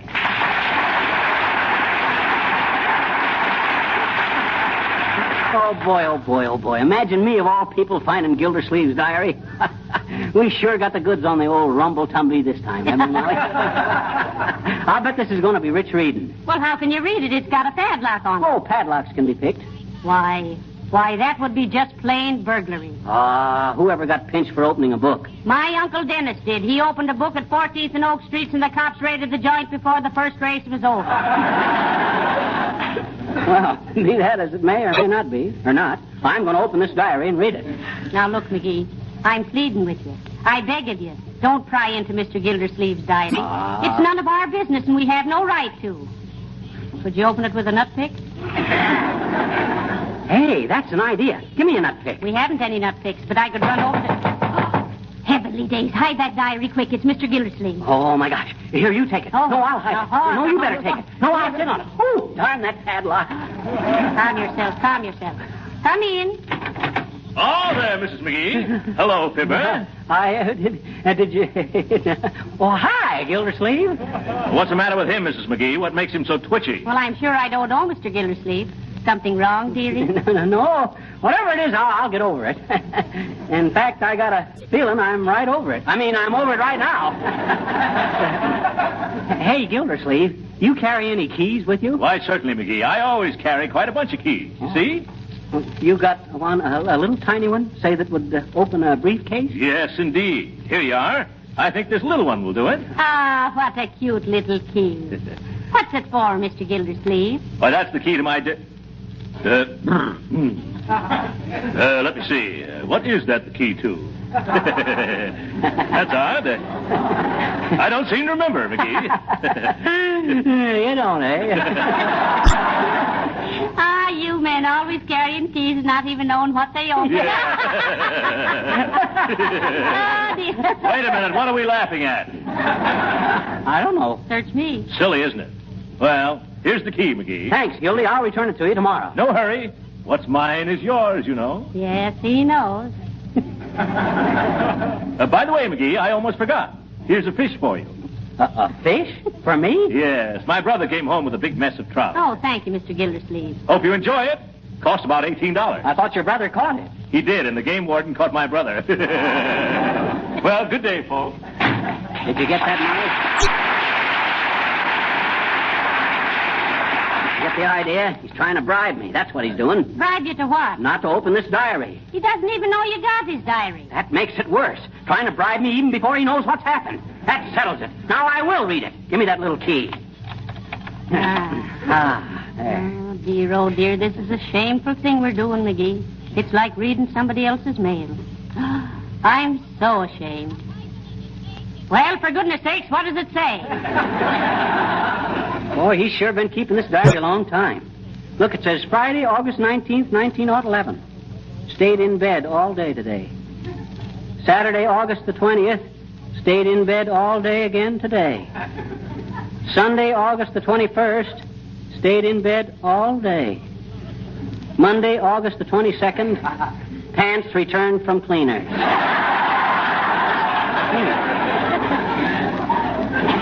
There's a note here that says, in future, don't send pants out on Friday, as it makes for a tedious weekend. Hey, Molly, wait a minute. I just thought of something. What? I'm leaving my fingerprints all over this diary. I thought your conscience would finally catch up with you. Now then, are you going to close up that diary and give it back to Mr. Gildersleeve? What else can I do? You could wear gloves. Huh? I never thought of that. Where are my gloves? In the hall closet. In here? Yes, on the shelf there. Okay, as soon as I put these on.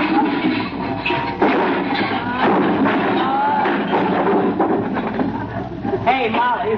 Yes? Remind me to straighten out this closet tomorrow.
Molly, come here a minute. This is wonderful stuff. What is? This diary of Gildersleeve's. Here's an item for Friday, October the 23rd, 1929. Hey, that must have been the day the stock market crashed. What makes you think so? Well, all Gildersleeve has got down here for that day is, oh, my goodness. Come in. Hi, mister. What you doing? What you? I'm reading, sis. What you reading? A diary. Hmm? A diary. You know what a diary is? No, what?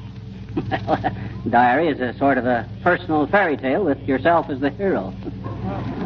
You keep a diary? No. Well, why not? I don't like fairy tales, I bet you.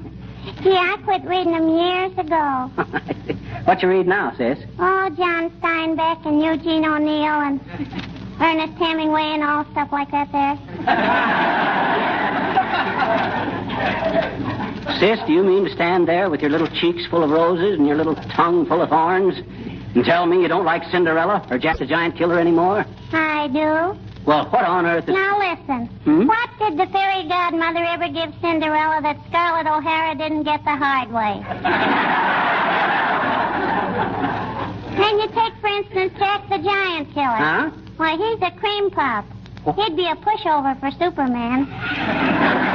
I'll bet there's one fairy tale you still like. What? Little Red Riding Hood. All the kiddies like that one. Not me, mister. What? You don't like Little Red Riding Hood? No. Why, think of that beautiful golden-haired little girl, full of trust and innocence, with a heart full of love and a basket full of groceries. Alone in that secluded cottage with a vicious, cruel, bloodthirsty animal. Ah, phooey. You mean you don't feel the slightest twinge of sympathy for Little Red Riding Hood facing that terrible fate?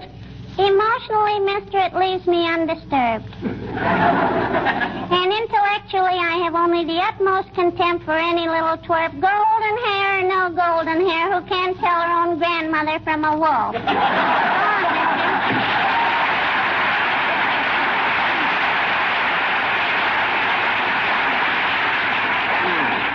Dad-ratted kid. Book publishers better get busy on some new children's books. Looks like their Mother Goose is cooked. Let me see now. What did I do with Gildersleeve's diary? Oh, yeah. I have it right here, dearie. Listen to this item. It says, Dear Diary, I took my first airplane flight today. Uh-oh. It was a wonderful sensation, and I predict the day will come when people will travel from coast to coast in an airplane in 10 hours. Say, that was a pretty smart hunch of Gildersleeve's. Yeah? How long ago did you write that? Well, let me see. Last Sunday. Hey, Molly, let me take that diary. I want to see how many women there was in his life. Well, I've been all through it, and there's just one. He married his childhood sweetheart. Isn't that romantic? It's romantic, but it's awful dull. Why, it's no such a thing. Mr. Gildersleeve is just a one-woman man. Yeah, I know. You'd call it faithfulness, and he'd call it love, but I'd call it just plain unpopularity.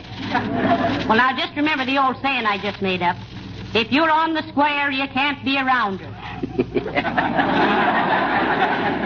Yeah, and a guy who keeps his feet firmly on the ground will never kick a field goal either.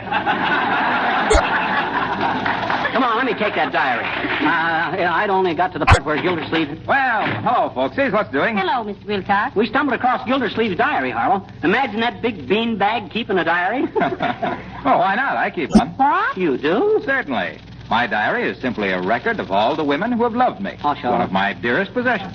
Well, heavenly days. Here's a man talk. Look, tall. Look here now, tall, dark, and mistaken. Don't give me that great lover business. I've known you for a long time, and the only heartburning you've caused women was from taking them to cheap restaurants. Now, wait a minute, short, sharp, and shapeless.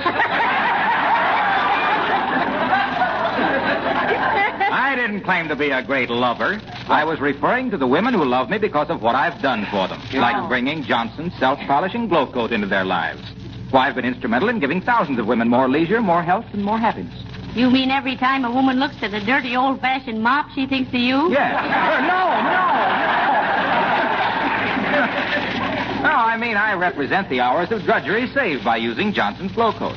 Why, when I consider that a housewife just has to pour a small amount on the floor, spread it around, let it dry with no rubbing and no buffing to get a beautiful polished kitchen linoleum in 20 minutes or less, why, it just makes life worth living to me. I go home at night so proud and happy, I pour out my gladness to my diary. It's all so wonderful, so beautiful. Oh, but you wouldn't understand. I understood him. Well, we just solved the secret of perpetual emotion, Molly. Just talked to Wilcox about Glowcoat. Yes, he thinks the capital of the world is Racine, Wisconsin. And is there anyone in our little group who thinks otherwise? Smart bunch of actors. Where was I in this diary, Molly? Hello, Fisher. Hello, Cupid. Why, hello, Mr. DePopulis. What's on your mind, Nick? I was just passing you up when I happened to think about the football game we're going to. How are we going? Well, we're all going in our car, Mr. DePopulis. Yeah, we'll all chip in for gasoline. Say about $3 a piece. $3. Anybody said $3 a piece is being famous as it is about $24. Mm-hmm. Hey, which way are we going? By the Burma Road? Oh, we'll have a wonderful time, Mr. DePopulis. You and us and Mrs. Uppington and Mr. Boomer and Mr. Wilcox and Mr. Gildersleeve. And the old-timer. Well, that certainly is a heterogeneous collection of personalities, isn't it? If I do say so myself, and why shouldn't I? I'm one of them. Why, you're three of them, if the fact were known. That's pretty good, Cupid, but that ain't the way I hear it. All wrong characters. Say, what is that little volume of a book you have there, Fizzer? Oh, this happens to be Gildersleeve's personal diary, Nick. Pretty mushy reading, too. That guy drips like a rented bathing suit. Is that so? Well, I hope for the heavenly sakes of goodness that Mr. Goldensleeve is unaware of the facts that you're reading out of his diary. Hey, you ain't going to mention this to him, are you, Nick? Oh, now, Fizzer, are you afraid of this man Goldensleeve? What do you mean, afraid of him? Why, I can take old Gildersleeve like nobody's business. One swing from me and he'll be hearing music from them heavenly zephyrs. You mean zithers. I think he means a heifer. I do not. A heifer is a guy that dances in vaudeville. That's a hooper. Well, then what's a zephyr? It's a horse with stripes on it. Nah, that's a zebra. Got to do with Gildersleeve? Nothing, unless Goldensleeve has got a striped heifer that dances in vaudeville. And if he has, it's too bad because there's no vaudeville. Well, so long. I'll see you later, kid.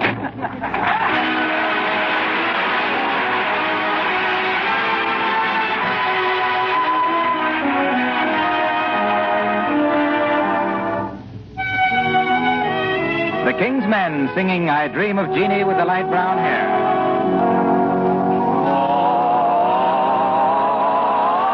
I dream of Jeannie with the light brown hair, born like a zephyr on the summer air.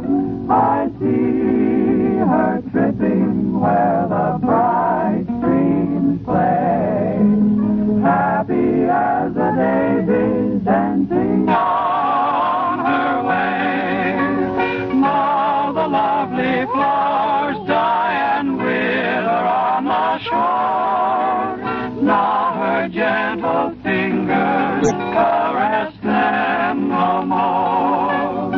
Oh, I dream of Jeannie with the light brown hair, floating along the zephyr on the soft summer air.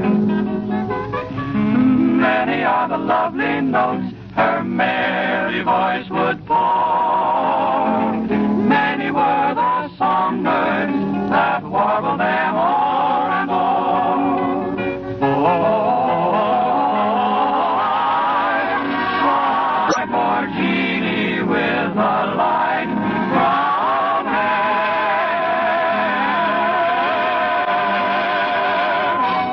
born like a zephyr on the soft summer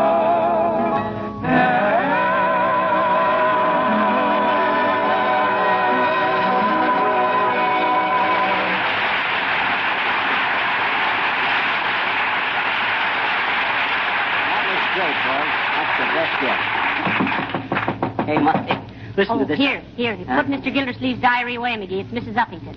Not Mrs. Abigail Uppington. In the flesh. In the powdered, painted, and well-girdled flesh.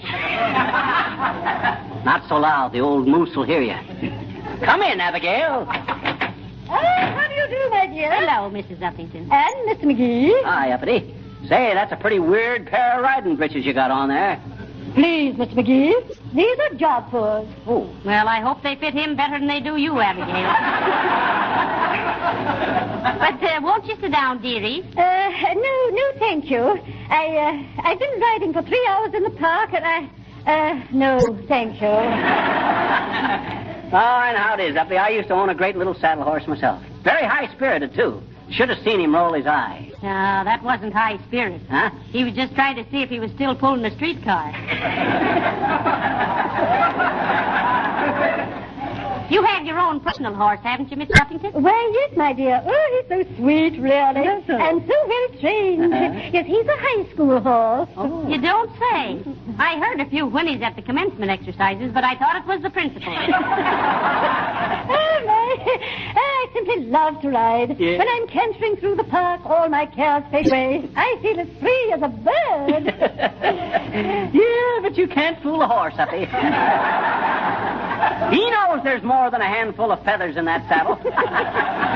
Ouch, Dad, dreaded I sat on that padlock again. Padlock? Yes, this padlock is on a book, Mrs. Uppington. Don't say anything, but we come across Mr. Gildersleeve's diary. Yeah. It gives his personal history from way back. See, here it is. What?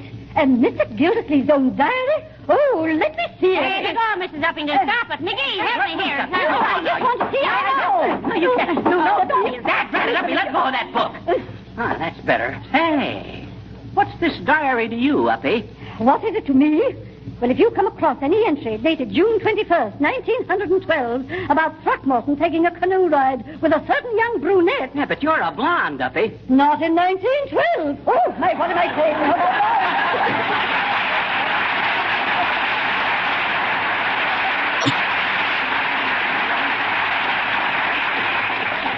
McGee, I'll bet she runs right over and tells Mr. Gildersleeve we've got his diary. What, you mean she ain't discreet? Discreet? That woman whispers like a taffeta petticoat. I'll tell you what I better do, Molly. I better run around. Are you in there, McGee? Oh, dear. Here it comes, dearie. Better roll up your sleeves. Oh, my gosh. I said your sleeves, not your trousers. How can I climb a tree with my pants catching on every little...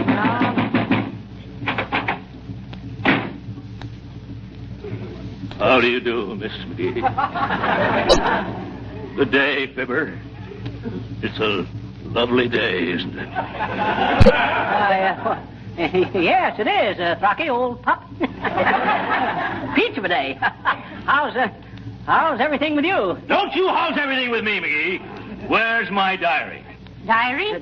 Diary? Well, let me tell you what happened, Gil. You see... I don't care what happened. All I know is that by hook or crook you took my book. Why didn't you write poetry like that in your diary, Mr. Gildersleeve? Never mind my diary. Yes, never mind his diary, Molly. And I don't mind saying I'm glad to get off the subject. How about this Notre Dame football game, Gildersleeve? Don't you try to change the subject, McGee. I'm going to thrash you within an inch of your life. No. You leave him alone, Mr. Gildersleeve. Oh, I ain't scared of him, Molly.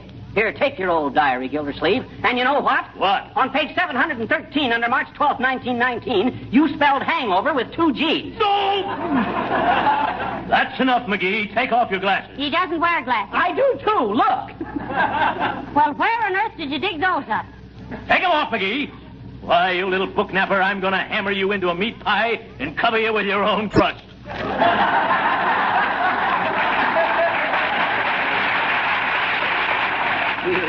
You just try it.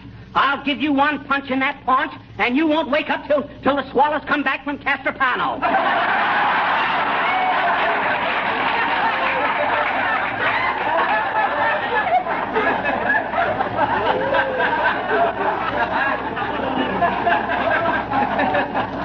You're a hard man, McGee. I'm going to soften you up right now. Come on, put up your dukes. Here I come. Okay. I'll get you. I've been wanting to do this for... Boys, stop that noise. Can't you see I'm talking on the telephone? Oh, excuse me, Molly. Sorry, Mrs. McGee. Have a chair, Gildersleeve. She'll be through in a minute. Very well, McGee. Have a cigar? Thanks, I have one. You got 2? Thanks. Hello? Hello? Oh, yes. Yes, it is. No, the diary belongs to a next-door neighbor, Mr. Gildersleeve. No, Throckmorton P. Gildersleeve. What? Well, just a minute. He's right here. What does the P stand for, Mr. Gildersleeve?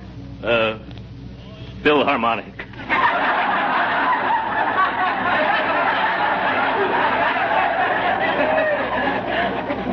My father played the oboe in Philadelphia. But who wants to know? Hello? It's Throckmorton Philharmonic Gildersleeve. No, I think the diary's the only thing he's written. Hey, what's the idea? What? Yes, we knew it had great literary merit the minute we got a hold of it. Yes, indeed. No. Oh, no, I'm sure he wouldn't sell the rights to it. Here, wait a minute. By George, I don't know whether Pipe down, Gildersleeve. You don't know what this is all about. Either. Yes? Well, I'll inquire, but I don't think $10,000 in royalties would interest him at all. No. $10,000? All righty. Oh, don't mention it. Goodbye. All right, McGee. Give the big crybaby his diary and let him go home. Here, Gildersleeve. Take it. Now, wait a minute, folks. $10,000. Maybe I was a bit hasty. What about this about a publisher wanting my diary? Oh, what difference does it make? Yeah. No publisher would touch the thing anyway in its present form, and it would cost $25 to make carbon copies of it. Oh, I'll gladly pay that. Here's $30. You do what you can to promote it for me, and I'll give you a generous slice of the profits. Is it a deal? Well, I don't know after the way you act. Oh, I'm sorry about that, Mrs. McGee. I really am. I was a bounder. Gildersleeve, you're a cad. I'm going to leave my diary here, folks. Now I'll go and leave you to your work. I don't know how to thank you. Both. Good day.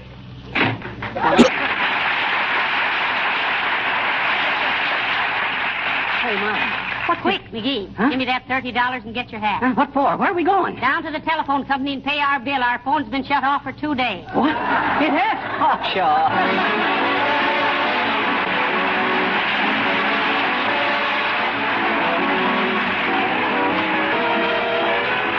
Fibber and Molly will be back in just a moment. In the meantime, let me suggest that right now is a good time to protect your linoleum floors with Johnson's self-polishing glow coat. Bad weather days are ahead, and you know how hard it is to keep the children and delivery boys from tracking across the kitchen floors with wet, soggy feet. But if these floors are protected with Johnson's glow coat, you won't have to worry because a damp cloth will quickly make them clean and sparkling again. Glow coat brings out the beauty of linoleum, keeps its colors fresh and clear. Many users tell us that glow coat actually makes their linoleum last 6 times longer than if it were unprotected. And, of course, one of glow coat's principal advantages is that it's such a wonderful labor saver. It requires absolutely no rubbing or buffing, you know. You simply apply and let dry, and in 20 minutes you have a floor to be proud of. If you don't already have Johnson's self-polishing glow coat on hand, buy some from your dealer.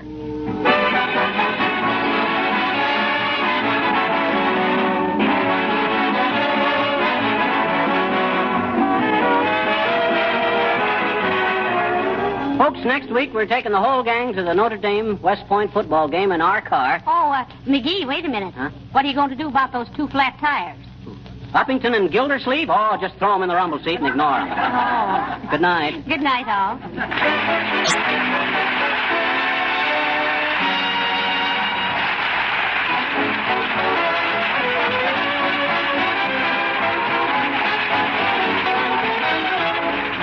When you buy any one of the Johnson Wax products, you get your full money's worth in satisfaction. Be sure to ask your dealer for Johnson's self-polishing glow coat for your linoleum, Johnson's Wax for your floors, furniture, and woodwork, and Johnson's Car New for your car. All these superior products are manufactured by S.C. Johnson & Son Incorporated, Racine, Wisconsin. We hope you'll be with us again next Tuesday night, same time, same station. This is Harlow Wilcox bidding you all good night. This is the National Broadcasting Company. This is your FBI.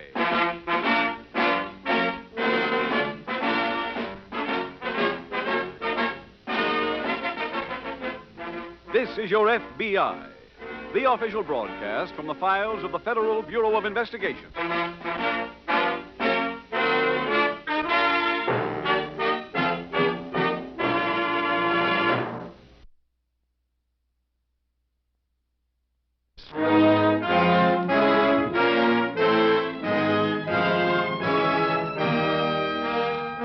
Tonight's FBI file, Yesterday's Killers.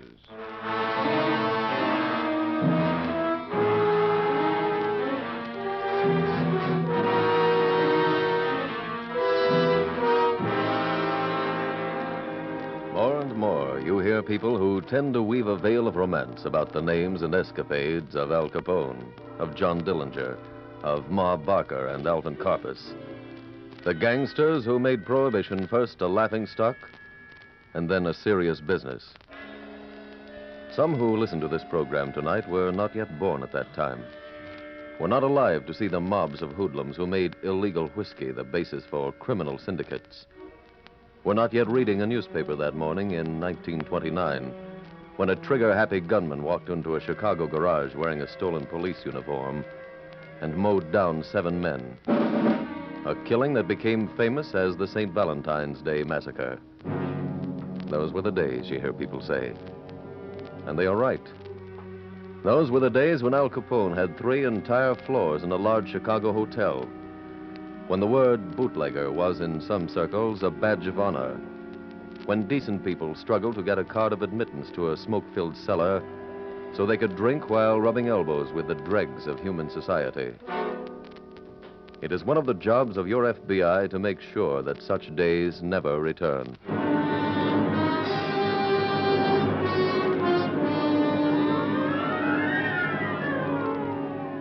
Tonight's file opens as Special Agent Jim Taylor, driving up a lonely country road through a heavy storm, stops at a farmhouse. He runs to the front door, knocks, and waits. Yes? This the Wilson farm? It is. Oh, are you Mr. Taylor? Yes. Oh, please come in. Thank you. My Uncle Bob's expecting you. Here, let me have your coat. All right. That's quite a storm. Oh, yes, we get them out here. Here you are. Oh, I'll hang it up. Thank you. Uncle Bob's in that room there. Oh, fine. You can go right in. Thank you. Hello there. You Mr. Taylor? That's right. Well, you made good time getting out here. Considering the storm, I guess I did. Sit down. Thanks, Mr. Wilson. Well, I suppose you're wondering what this is all about. I couldn't tell you. I think I know what it's about. Charlie Madison being killed last night, right? Yes. And you know I was there. That's right. We went through his papers today. I can even answer that one. You found a note saying that I was going to kill him. You admit writing it? Sure. I'll even tell you why. First, I think you should know, Mr. Wilson, that anything you can tell me can be used against you. It's your constitutional right to say nothing. Yeah, I know my rights. I still want to talk. Okay. But first, I'd like to ask you a question. All right, what's that? Why should you care who killed anyone as foul as Charlie Madison? He was a key witness in a government case now on trial in federal court. And it appears that a violation of justice statute may have been committed, which requires the FBI to secure all the facts. Now, what was your story? Well, first, I'd like you to know that I had a good motive for killing Charlie Madison, and a lot of people did. Maybe you'll understand the motive a little better if I start at the beginning, back when I first met the guy. It was 1927. Oh, I was a hot 20 then. Saturday night was what I waited for all week long. That was the night we had the neighborhood dance. Well, at one of those dances one Saturday night, I was standing just inside the entrance smoking a cigarette when a guy I knew walked.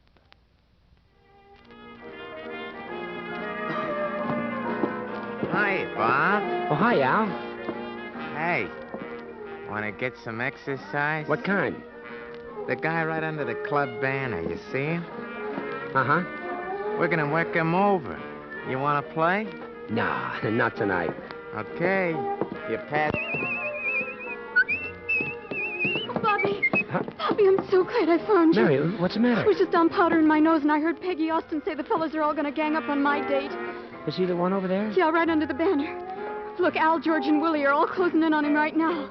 Just because he isn't from the neighborhood. Well, that's his tough luck. Oh, Bobby, do something. Oh, please. Well, why? For me, Bobby. Help him for me. Well... Please. Oh, okay. Oh, thanks. Look, they're all around him now. Yeah, but nobody's hitting him yet. All right. How many guys you need to be tough? Don't talk smart, brother. Just walk outside. All right, Al, all right. Break it up. Huh? Leave the guy alone. He's okay. Look, stay out of this. I said leave him alone. Oh, no. Oh, yes. Yeah. Come on, buddy. This is your fight. You better help me. Okay. We're going to have to punch our way out of here.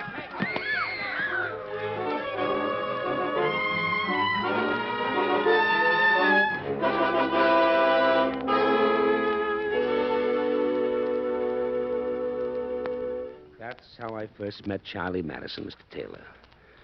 I look back now, I know that was the tip-off. I was always going to be the guy to get him out of a jam. Say, you want a drink or maybe some coffee? No, thanks. Go on with your story. Well, the next time I saw Charlie was the night of the Dempsey-Tunney fight. I had a job as an usher. The 7th round had just started, and I figured nobody else was coming. So I started down the aisle to find a place to watch.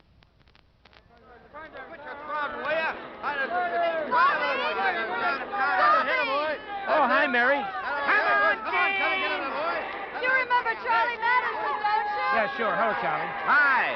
Oh, you're the guy that... Yeah. Well, I'm glad I run into you. I never got a chance to thank you Oh, for that's that. okay. Come on, Gene. The left, Gene. Oh, that Tunney looks great, doesn't he? I bet on Dempsey. Oh, you're going to blow it. All Dempsey needs is one punch. Hit him, boy. That could have been the one.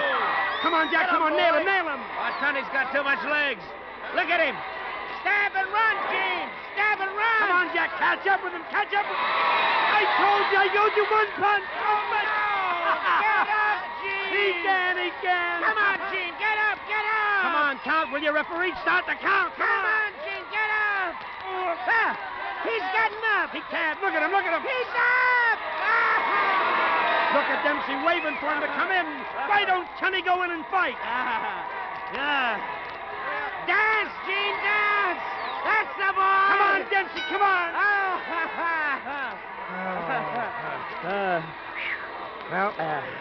There goes my $10. 10?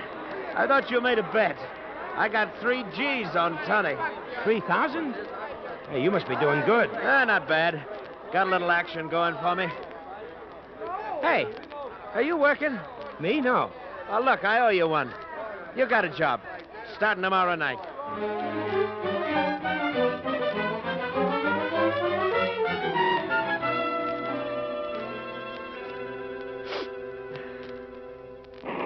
So that's how you went to work for him, huh? Yeah. He wasn't my kind of a guy, Mr. Taylor. But it gave me a chance to see Mary. You probably figured it out already. I was in love with Mary. But to her, there was nobody but Charlie. Well, he had a roadhouse out on the turnpike. I started as doorman at the place. Then one night I was at the bar when I heard the guy say Charlie wanted to see me in his office. I started right away because Charlie didn't like to be... You sent for me, Charlie? Yeah, Bob. Sit down. Okay. You remember I told you last night I was tired of being a penny ante guy? Well, I did something. I'm moving up. What'd you do, by Lake Michigan? No, better than that. I bought 4 guys from Lefty Banning's mob. What for? They're crossing him. He's got a shipment of booze coming in, but he's not going to get it. We are. Charlie, just in case you're interested in some advice, I don't think it's a good idea. Why? If you can buy those guys, Lefty can buy them back. Then we got a war. You afraid of war? No. I just think if you want that booze, let's go take it ourselves. You always do everything so you'll get punched in the nose. It saved you once. That was different. Lefty's got a boat coming in. Well, we got a boat, too. I picked it up today. We'll use it to hijack Lefty. We move tomorrow night.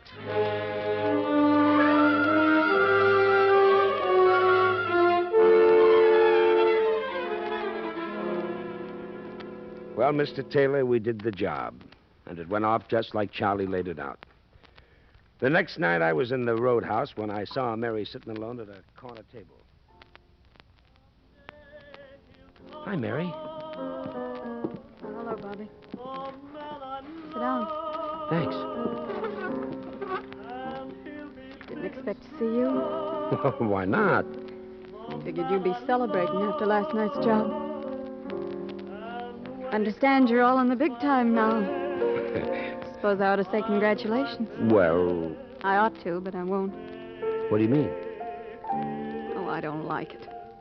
Mary, you'd better tell it to Charlie. I've been trying to, but he won't listen. It's too big, Bobby. Talk to him, will you? Try to tell him that this is... Bob, I want to see you. Excuse us, Mary. Go ahead.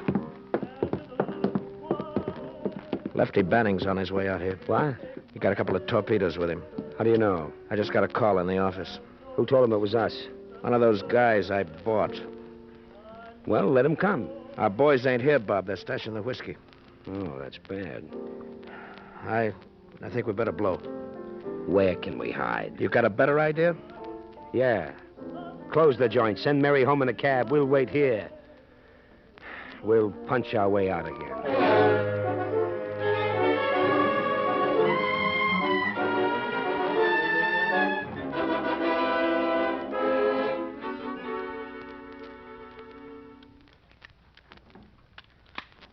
What are you doing? Checking my gun. Well, don't get too frisky with it. What do you mean? If we stay behind these tables, they'll be the targets, not us. We don't waste bullets till we get a real good shot. Hey, what about the windows? What about them? Suppose they start shooting through them. They'll have to break them first, then we'll see them. They won't see us without lights. Well, maybe we've got... Hold it. Car coming in. Uh-huh. Stopped. Yeah. Could be Banning. Uh-huh.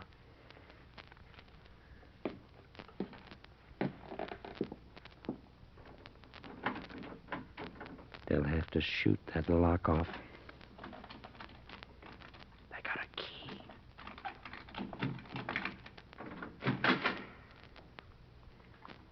All right, Madison, come on out. That's Lefty. I know you're in there. Don't answer him, Charlie. If you don't come out, we're coming in. Charlie? Where are you? Giving you one more chance, Madison. Now come out with your dukes up or we're coming in. He's gone. He left me. Okay, Madison, you had your chance. Madison ain't here. But I am, and here I come.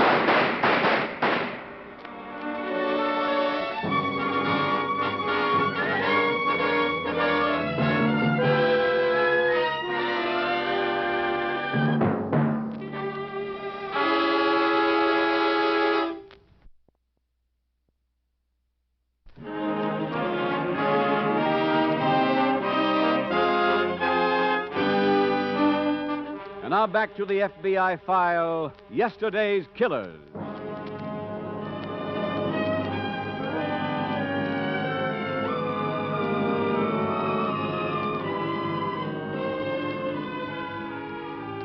Life in the United States has changed so much since the 1920s that comparisons are needless to prove the point.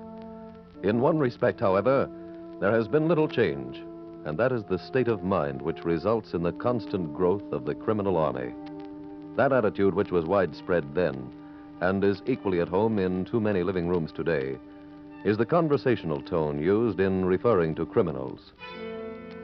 How many parents ask if the other has seen the story in the evening paper, the one about that bank robber who got away with $100,000?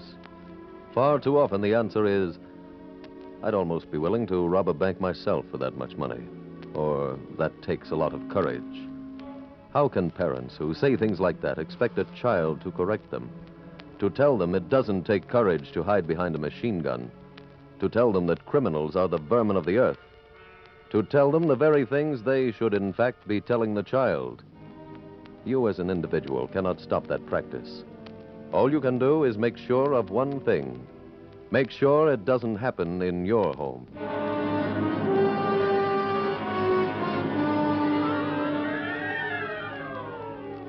Tonight's file continues at the farmhouse where Bob Wilson and Special Agent Jim Taylor sit talking.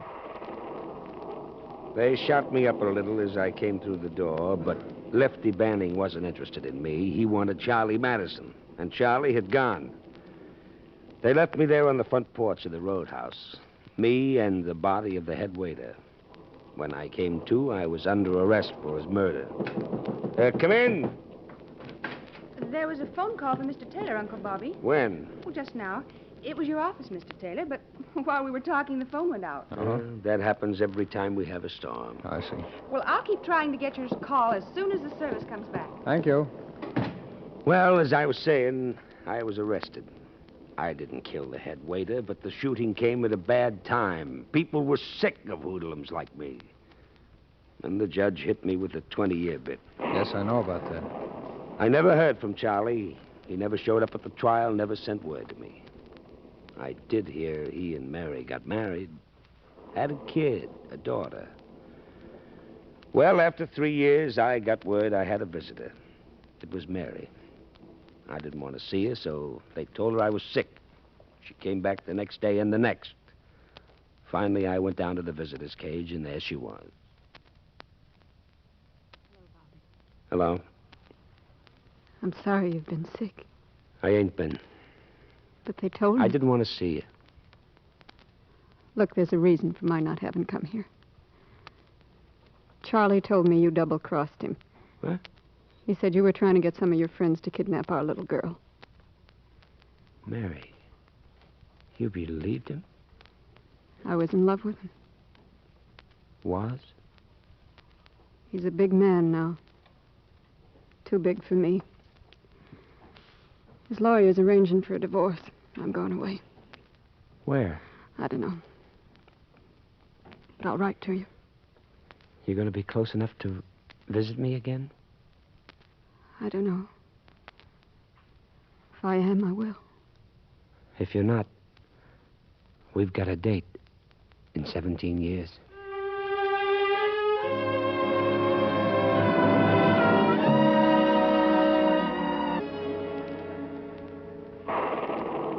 Well, if I hated Charlie before, I hated him double now.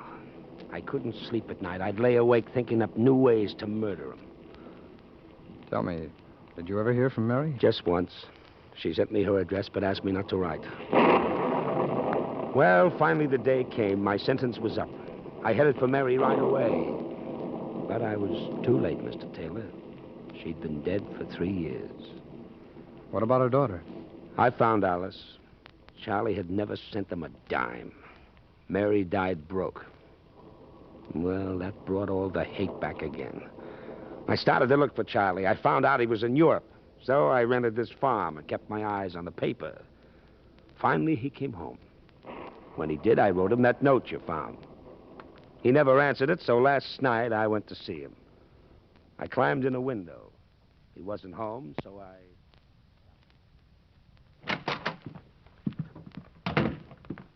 Hello, Charlie. What? Remember me? Bob Wilson. Oh, sure. Sure. Hello, Bob. This ain't a social visit. Okay. I've come to have a talk with you. A talk I've been waiting for 20 years. Look, Bob, it's late. Why don't you come around tomorrow? We're talking tonight. Okay. What are we talking about? Your wife and your daughter. My wife's dead. I know. You sent flowers. That's right. Why didn't you send something when she was alive, like dough? I didn't know where she was living. You're a liar. Now, wait a minute. Listen, you've lied about everything from the first day I met you. Look, is that what you came here to tell me? No. No, I came here about your kid. What about her? You've got a chance with her, Charlie. A chance to make up for all the things you didn't do for Mary. Whatever I do with the kid is my business. Oh, no.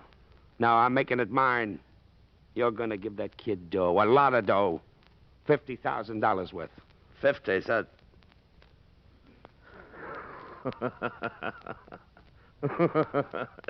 What a cheap shake this is. What? Using my kid as a front to take me for 50 grand. No, I'm leveling with Get you. out of here. Oh, no. Look, if you don't get out of here... You'll do nothing. You remember that note I wrote you? You remember what it said? It said I was going to kill you. Well, now, Charlie, I'm going to. Let go. Not with a gun, Charlie. I don't need one. I'm going to do it with these hands. Let go. These hands are strong, Charlie. They got strong in prison. Strong from working a drill press and breaking rocks.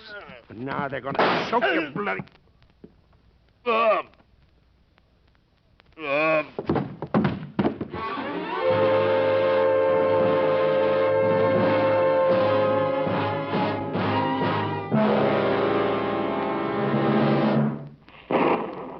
Mr. Wilson, didn't you tell Madison you didn't have a gun? I didn't.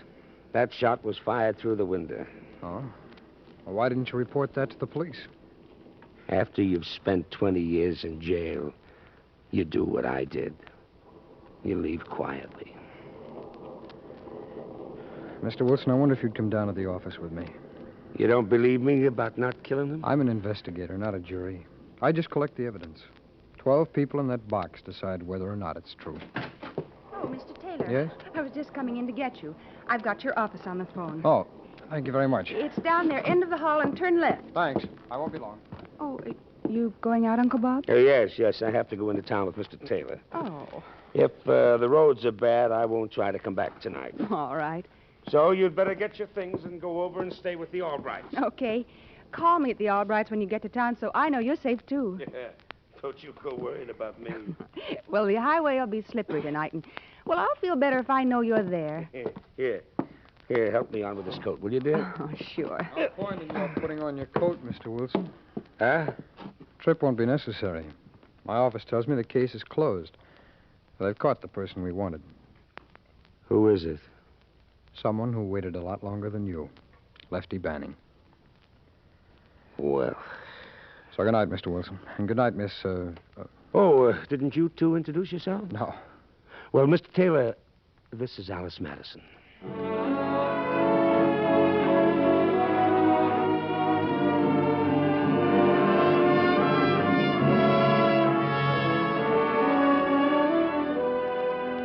As Jim Taylor said, the FBI secures the facts. In their investigation of the obstruction of justice, their facts led to the identification and conviction of Lefty Banning in state court for murder. More important, they cleared Bob Wilson, an innocent man entwined in a series of unexplainable circumstances.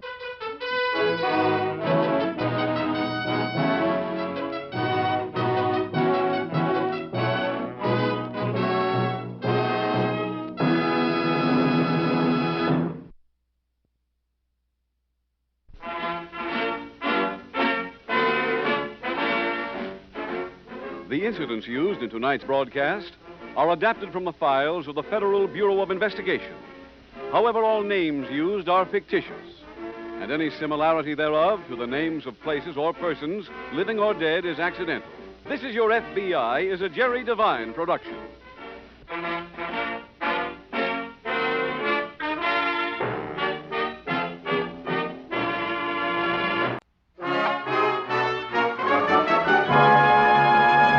Saturday, it's the exciting new Plymouth. Right now, it's the Harold Perry Show.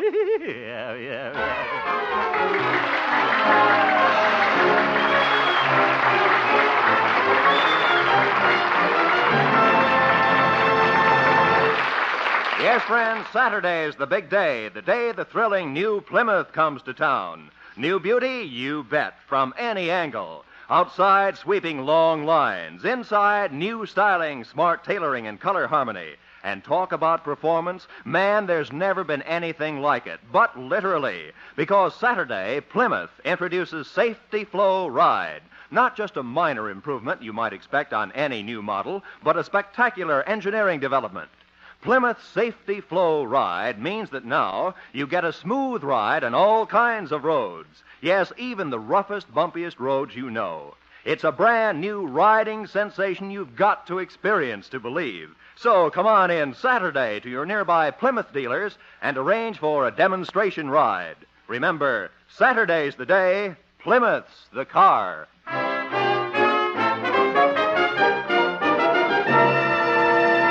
And now, Harold Perry as Honest Harold the Homemaker.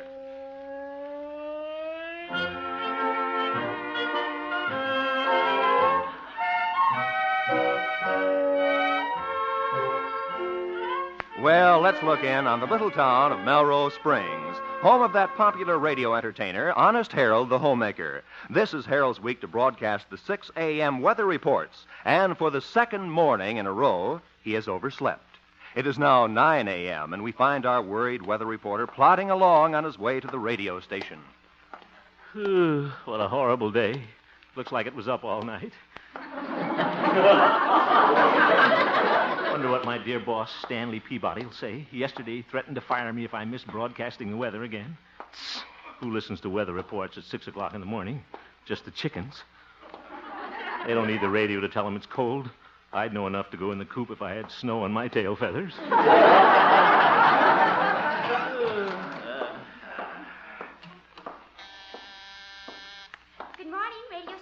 case, J.P. Good morning, Glory. Oh, good morning, Harold. Mr. Peabody wants to see you in his office right away. Maybe he's going to fire me. Gloria, how is Stanley this morning? Is he in a good mood? Well, when I saw him, he looked sour. Sour? Yes, he was drinking his yogurt. Oh, my goodness. That was a little joke. It certainly was. See you later, Gloria, I hope. I'm not afraid of Stanley. Just let him try to fire me. I'll show that prissy pants. I'll walk right in his office, look him right square in the eye, and I'll say, look here, you old... Oh, hello, Stanley. Oh, it's you, Hemp. Yeah, it's me. Well, don't just stand there. Come in. Oh, yeah, thank you. Yes, sir. Well, Hemp, you missed the weather reports this morning. Overslept again, didn't you? Well, yes. You see, Stanley, I bought a new alarm clock, and it plays chimes. When I heard it this morning, I thought it was Sunday, so I went back to sleep. Hemp, can't you think of a better excuse than that? Well, how do you like this one? The reason I was late... Never mind. Hemp, I've come to a decision about you. Oh, here it comes. I've been thinking it over for a long time. Wonder what time the employment office opens. Hemp, I'm leaving town in about an hour. I'll be back tomorrow morning. But while I'm gone, I'll have to put you in charge of the station. Huh? Hemp, close your mouth. Yes, sir. Well, so I'm going to be in charge of the station. Yes, but only because there's no one else available. That's why I have to pick a bungler like you.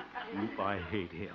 Well, don't you worry, Stanley. I'll make things hum. First, I'll go down and talk to my sponsor, Mr. Turner, at the mattress factory. I'll sell him another 15 minutes. Don't you dare talk to Mr. Turner. All I want you to do is sit here in my office and answer the phone. And remember, don't try to fill my shoes. There's only one Stanley Peabody. Yeah, that's one too many. What's that, Hemp? Eh? I said, say hello to your Aunt Jenny. Have a nice trip, Stanley. Goodbye.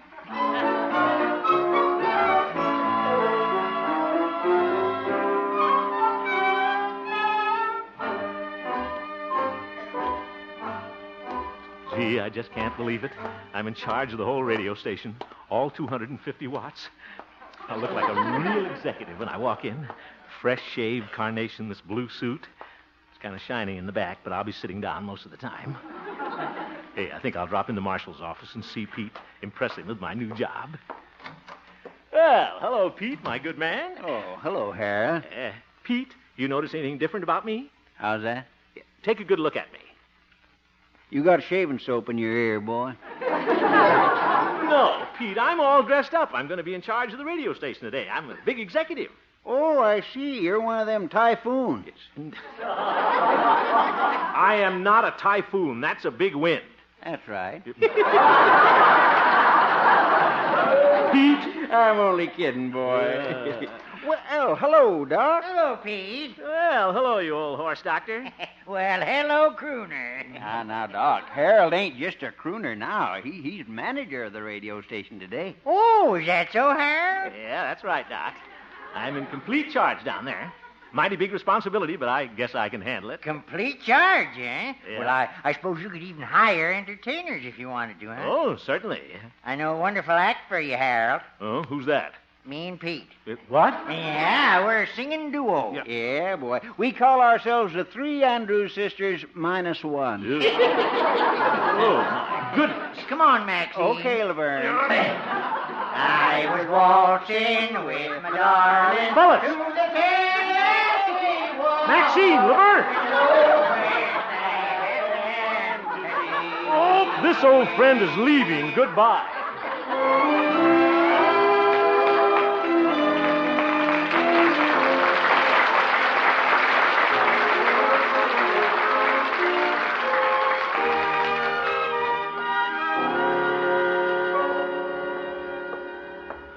This is certainly going to be a busy day. Well, here's Stanley's office. What am I knocking for? It's my office now. Well, might as well get behind the desk. Try Stanley's chair for size. Well,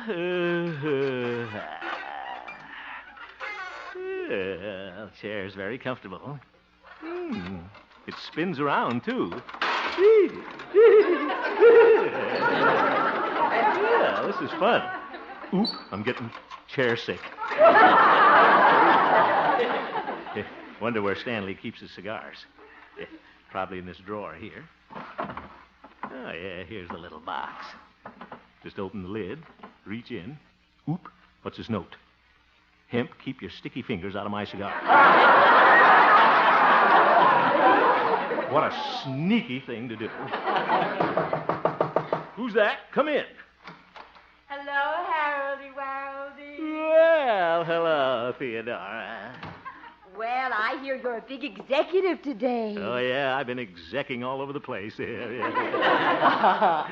Theodora, how'd you like to be my secretary? Well, I don't know, Harold. I can't type very fast. Oh, that's all right. My speed's about 10 kisses a minute. Oh, Harold. How about taking a little dictation right now, huh? My, you look like a great big old lion behind that desk. I do? It's too bad you're not station manager all the time. Yeah, certainly is. That Peabody, he runs this station like a yogurt factory. I bet you could run it much better, Curly Lashes. And I could, too. Take my program, for instance. It's an hour long and only 15 minutes of it is sponsored by Turner's Mattress Factory. I bet I could sell Mr. Turner the whole hour, but Peabody won't let me go near him. Why, Harold, you're not afraid of Stanley Peabody, are you? Well... I thought you were a lion. You're the king of the jungle. I am? Say, you're right, Theodora. Why should I be afraid of Stanley? I'm going down and sell Turner right now. Theodora. Harold, you're so masterful. Theodora, come here and sit on my knee. Yes, sir. Now, kiss me. Yes, sir.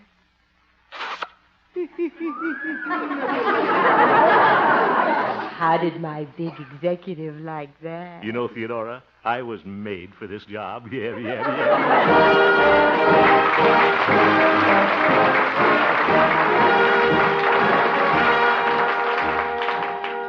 Yeah, Theodora's right. I'll show Peabody how to handle this. It must be Mr. Turner's office at the end of the hall. There's a door on it. He'll be pretty thrilled to see me. After all, I'm the star of his radio program. Come in. Mr. Turner, I'm Honest Harold, the homemaker. Oh, how do you do, Mr. Homemaker? Yeah, no. My name is Hemp. You must know me. You sponsor part of my radio program. Radio program? Yeah, you've been sponsoring me for 5 years. Oh, I do have a hazy recollection of that. Wow. He's hazy, all right. How do you like my program? Well, I haven't listened to radio for a long time. What? Since my crystal set broke down. Oh, brother. My favorite radio orchestra is the A&P Gypsies. Yeah. They're going places. They've already gone. I haven't heard the street singer lately. What happened to him? I guess he's working another street. Oh, too bad. Yeah, Mr. Turner, I was just wondering if you wouldn't like to sponsor the entire hour of my program. Well, I don't know, Mr. Hemp. What kind of a program is it? Oh, it's really very good. I usually start it off with a funny joke. A joke? Oh, yeah, like this one. Now, here's a funny one. Must have been wonderful back in the gay 90s. Those were the horse and buggy days. Grandma drove the horse, and Grandpa drove her buggy.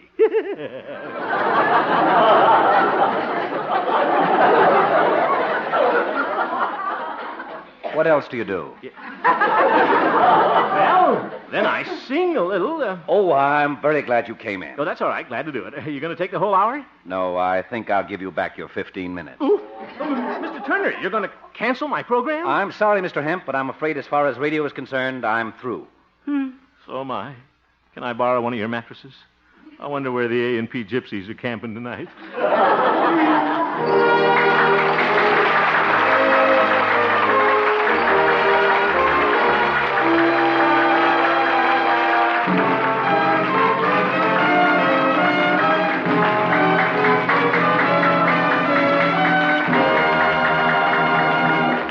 We'll return to the second act of our story, Honest Harold, in just a moment. Hey, what's all the excitement? The beautiful new Plymouth. It's coming to town Saturday, and it's got everybody talking. Matter of fact, it's even got some people singing. You're out in your Plymouth and rolling along. With safety for ride, you go rolling along. Rolling along, rolling along your new Plymouth. You can't always drive on the beaten track. A fact that may make you grumpy. For the horrible truth is that once in a while you come to a road that's bumpy. Just see the bumps, they look like this. But riding inside, nothing's amiss. For your Plymouth goes rolling along. you go rolling along, rolling along, rolling along. Yes, riding inside the new Plymouth, those bumps and dips might just as well not exist. For thanks to Safety Flow Ride, your new Plymouth does go rolling along smoothly on all kinds of roads. And this spectacular engineering development is only one of many new features Plymouth is introducing. So mark your calendar, tie a string around your finger, tell someone to remind you anything. Just make sure you get into your Plymouth dealer Saturday to see the most exciting Plymouth ever built. Your Plymouth goes rolling along.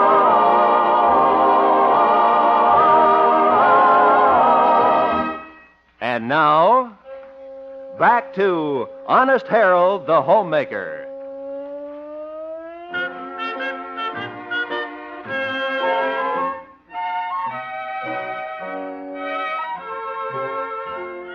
Well, Honest Harold's career as manager of the radio station isn't turning out so well. In one morning, he has managed to lose the sponsor of his program, and he has practically lost his job. It's afternoon now, and we find our unhappy executive at home talking to his mother. I'm through at the radio station, Mother. I might as well turn in my stopwatch. Now, son, if you are fired, we'll get along. Why, if necessary, I'll get a job. Yep. I understand there's an opening at the laundromat. Yep. Please. Mother, I will support our little family.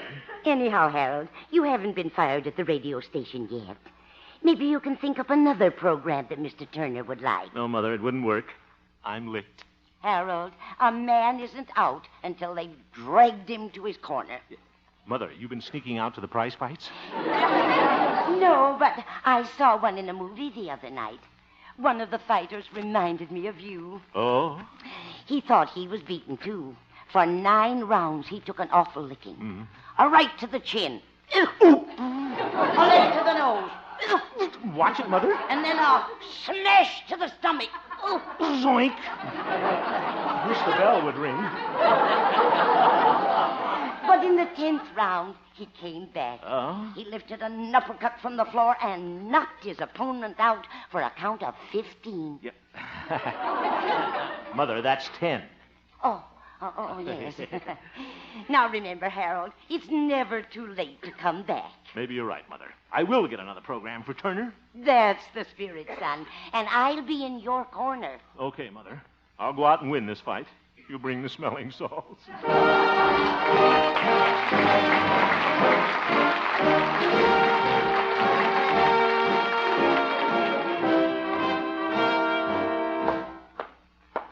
What kind of a program would Turner like?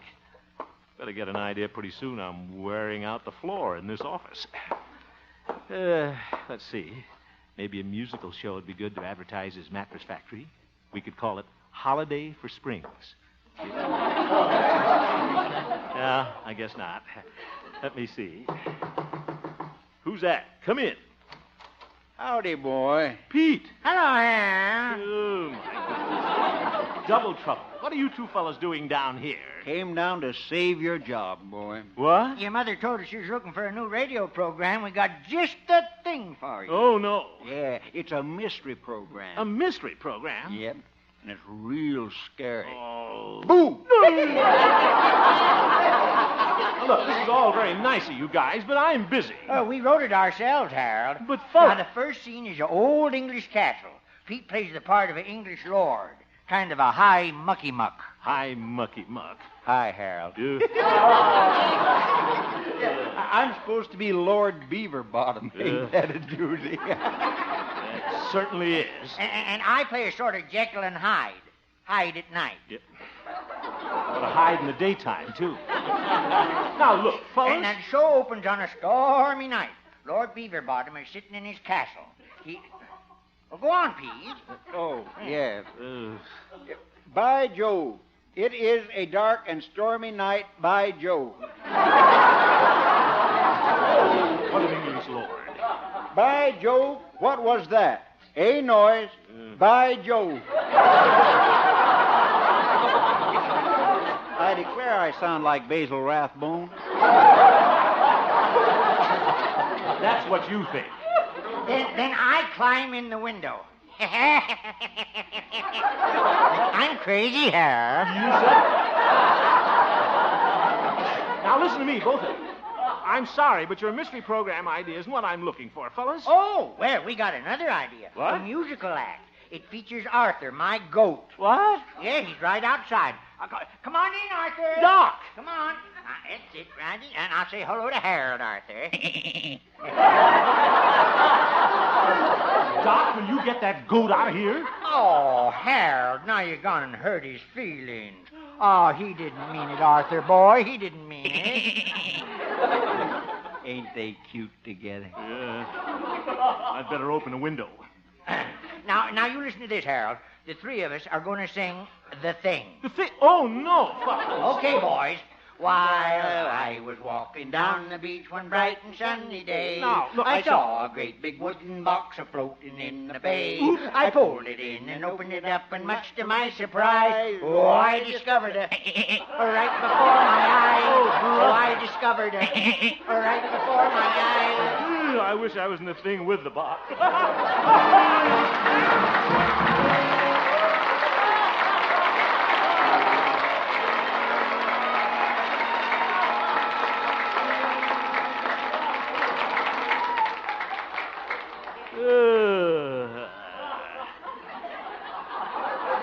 Certainly is getting late. Almost time to go home. Still haven't got an idea. Let me see. What do they put in mattresses? Tufts. Say, maybe I could get Sonny Tufts. Oh, no. Stanley will be back in the morning, and I'll be looking for a new job. Oh, Harold. Yes, Gloria? Oh, Mr. Peabody's girlfriend is here. What? Miss Abigail Turner? Yes, she wants to know when Mr. Peabody's coming back. Do you want to talk to her? I certainly do not, Gloria. I got stuck with her and Stanley Peabody New Year's Eve in the Moose Room.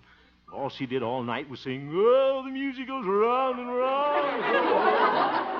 Brother, what a voice. Tell her I'm out. Oh, yes, sir. Well, she can't stay anyhow. She's on her way to see her uncle, Mr. Turner, at the mattress factory. Yeah, well, you just tell her to... Did you say Mr. Turner is her uncle, Gloria? Yes, sir. Gloria, I think I've got a great idea. Wonder how Miss Turner would like to sing on the radio. But, Harold, you just said she had a terrible voice. Yeah, but you just said Miss Turner was her uncle. Oh! My goodness, you got it. Show her in, will you, Gloria? Yes, sir. Well, I can just talk her into this. I'm sure Mr. Turner wouldn't mind sponsoring his niece. Hello there, Mr. Hent. Abigail, I haven't seen you since we had such a wonderful time at the New Year's Eve party, remember? Oh, yes. The music goes round and round. Yes, I remember. Only an uncle would sponsor a voice like that. Abigail, I'd like to put you on the radio. Me? Yeah, I think a voice like yours should be plugged. On the air, that is. Oh, you're just saying that. No, I'm not. Why, with your uncle, your talent, I could build a whole program around you. Oh, well, I couldn't sing on the radio. That microphone would scare me silly. Too late for that.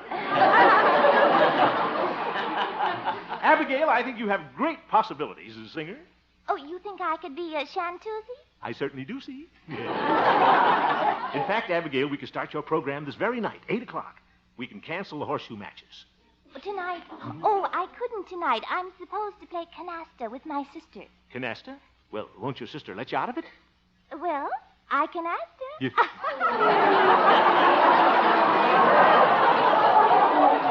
Oh, good. You asked her, will you?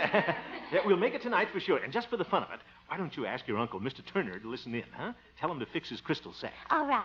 You better come down about 7 with your music, It's huh? all right. Oh, I'm going to be another Hildegard. Oh. Paris in the spring, tra-la. I hate myself for doing this, but I got to keep Mother out of the laundromat.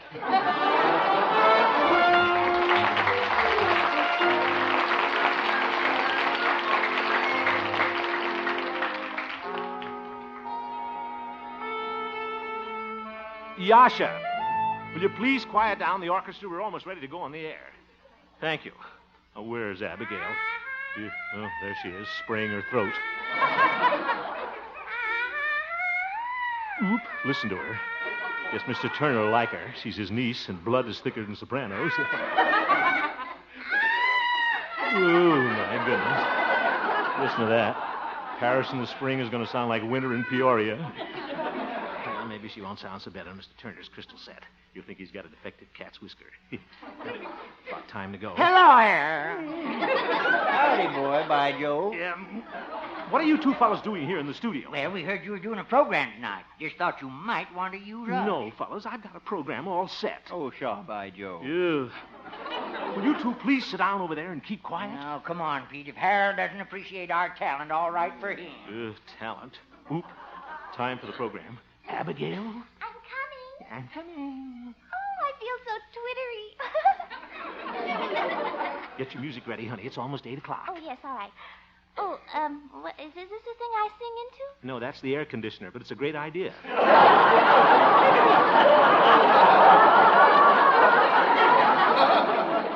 The microphone is over there. Oh, here. Oh. Yeah. Oh, there's a red light. Abigail, get ready. We're going on the air. Okay, hit it, Yasha.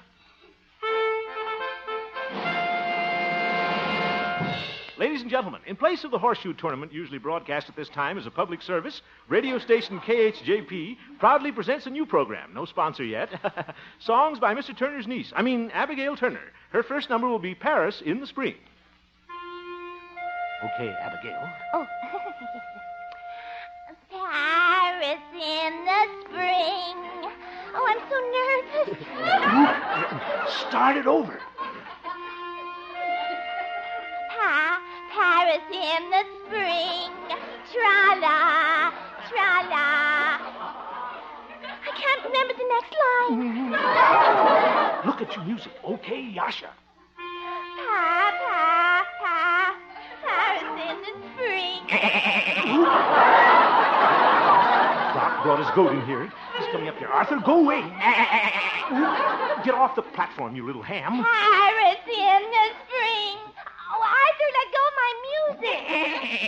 Oh, he's eating my music. Ooh, Arthur, cough up that music. Cough it up. Doc. What's the matter, Harold? Arthur just ate Paris in the spring. He loves French food. I can't go on without my music. I can't go on. Don't you worry, Harold. Pete and I will save the day. What? Come on, Pete. Here, I'm ready, boy, by Joe. Oop. All right, Yasha. The thing from the coda. Wait a minute. I pulled it in and opened it up, and much to my surprise, I discovered that right before my eyes. Oh, I'm going into television.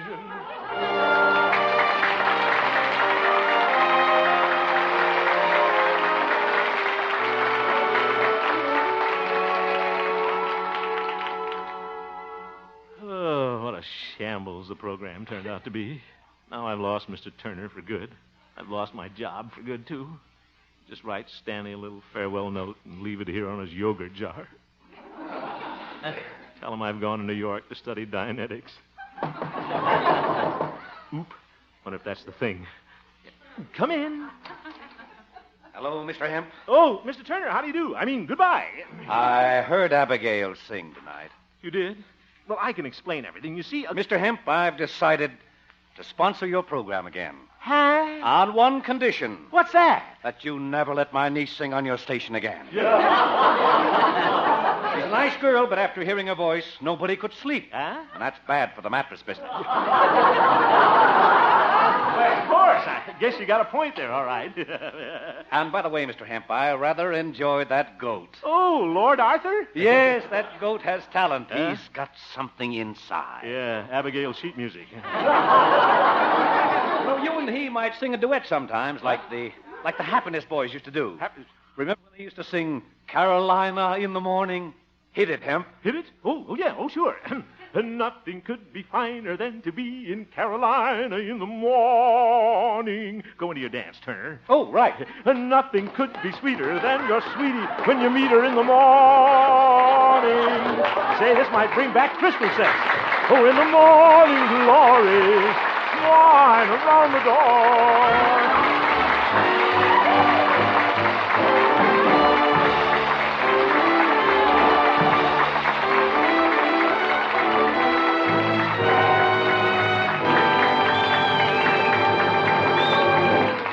New outside. New inside. New ride. New Plymouth. That's the story at your Plymouth dealers this Saturday. The story of the most exciting Plymouth ever built. New outside. An all-new look from any angle. Wide, low, graceful hood and grillwork. Flowing fender lines. Greater vision. New inside. Smart, new styling and color harmonies that spell limousine luxury. New ride. Sensational safety flow ride.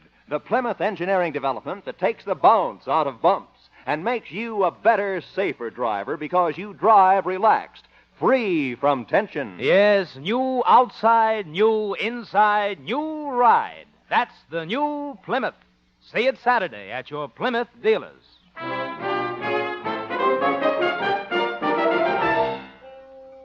You have just heard the Harold Perry Show, Honest Harold. The supporting players tonight included Olin Soleil, Parley Bear, Maury Alden, Ed Begley, Mary Jane Croft, and Jane Morgan, and featured Gloria Holliday as Gloria and Joseph Kearns as old Doc Yak Yak. And Jess Kirkpatrick, as the little goat. Yes, Norman MacDonald directed, and the music was composed and conducted by Jack Meakin.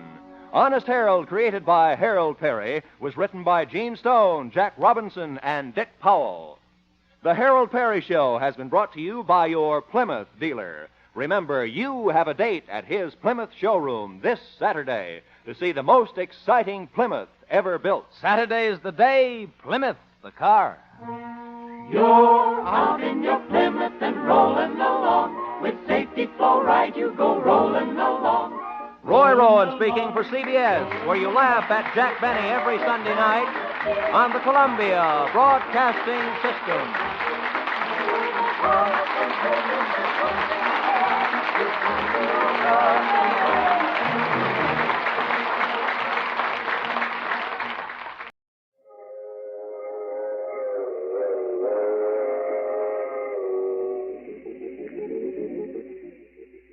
The mysterious traveler.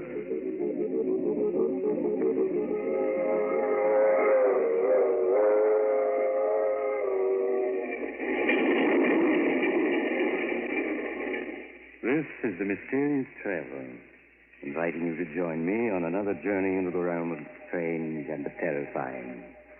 I hope you will enjoy the trip, and it will thrill you a little and chill you a little. So settle back, get a good grip on your nerves, and be comfortable. If you can. Where are we going? Well, we're going to join Walter Cabot as he takes a little excursion into crime. I call the story Murder Goes Free.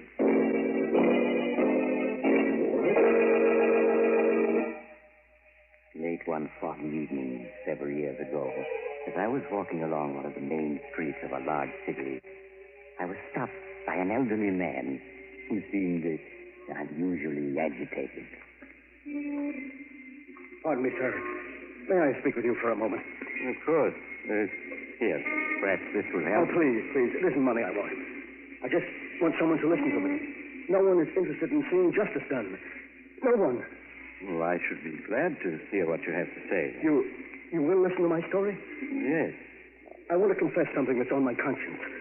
I've confessed 100 times, 1,000 times. Yet no one will believe me.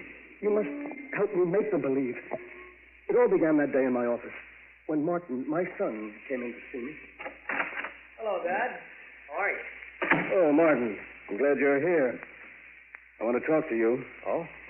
Sounds as if I've done something you don't approve of, Dad. Did you read the gossip column in this morning's Daily Ledger? Oh, that. Why haven't you told me about this woman, Diana Winters? Well, I'm sorry, Dad. I just didn't think it was important. You've always told me about your other friends. Are you ashamed of Diana Winters? No, of course not. Why should I be? Martin, you know as well as I do that her reputation is, well, spectacular, to put it kindly. Well, stories about her all lies. I'm not taken in by gossip, Martin.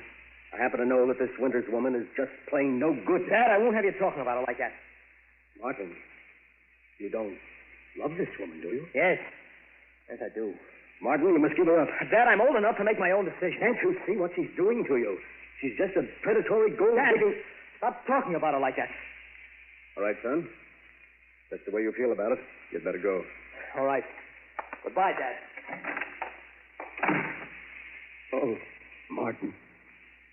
My son. perhaps that's... Come in. Oh, it's you, Norman. Hello, Walter. What's the matter with Martin? Just past him in the reception room. He appeared to be quite upset. We've had a quarrel. Oh? It's the first one we've ever had. Was it about that bit of gossip in this morning's Daily Ledger? Yes. Imagine Martin's name linked with that of a... Martin will be all right. He'll get over it. No, he won't.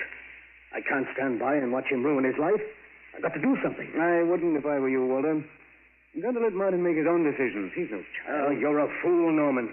You expect me to watch the only person who means anything to me get hurt? No, I suppose you won't. What are you going to do? I'm going to have a talk with that woman, Diana Winters.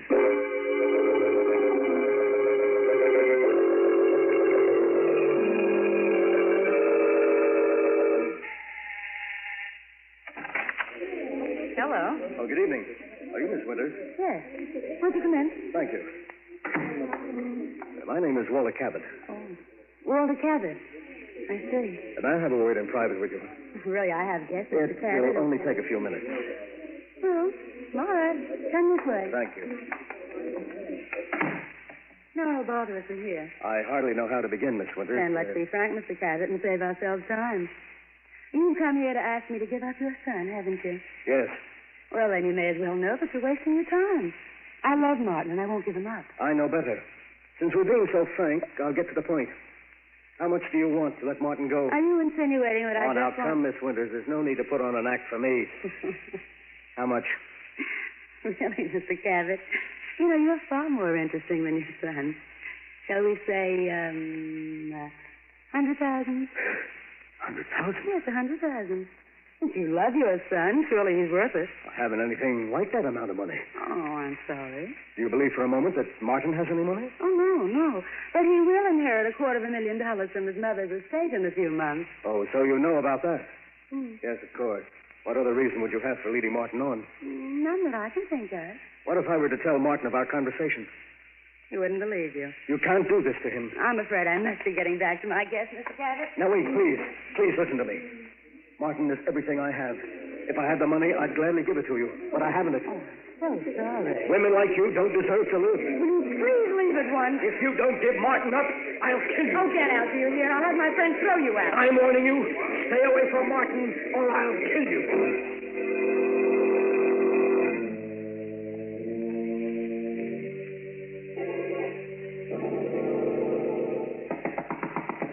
Come in. Dad, Diana told me you tried to bribe her to give me up. Is that true? Yes, Martin, it is. You did that after I told you I loved her? Yes, because I know she doesn't love you. And why weren't you able to buy her off? Because she wanted $100,000. You're lying. She never asked you for 1 cent. Have you ever known me to lie to you? Dad, I told you I was fully capable of making my own decisions, and I meant it. An hour ago, I asked Diana to marry me, and she accepted. You're going to marry her? Yes. Just a few days. So you're going to ruin your life for a cheap gold digger? Dad, I told you not to speak about her like that. If you feel differently, Diane and I will be happy to see you. Get out. Get out, do you hear? All right, I will. After all these years and everything I've tried to do for him. Well, Walter, were you able to do anything? No. I'm not going to let him ruin his life, do you hear? But what can you do? If there's no bride, there can be no wedding. If there's no bride? Walter, you don't mean you... Why not? You think of anyone who deserves less to live? You're mad. For years, my hobby has been the study of famous murders. I've studied hundreds of cases closely. In each case, I was able to pick out the flaw that prevented it from being a perfect crime. And then one day, I began to work out a perfect crime for myself. Walter, what are you saying? I was merely doing it for fun, just as some men do crossword puzzles. But, Norman, I did hit upon a way to commit a perfect murder. And now I have a motive. You must stop talking like that, Walter. There's no such thing as a perfect crime. You're wrong, Norman. And I'm going to prove it. Walter, can't you see that what you want to do is insane? It's far better that Martin marry that woman than for you to become a murderer. No. If Martin were to marry that woman, it would be the end for both of us. At least this way I can be certain that his life won't be ruined. And that's all that counts. As for the police, Norman, they'll never catch me. Never.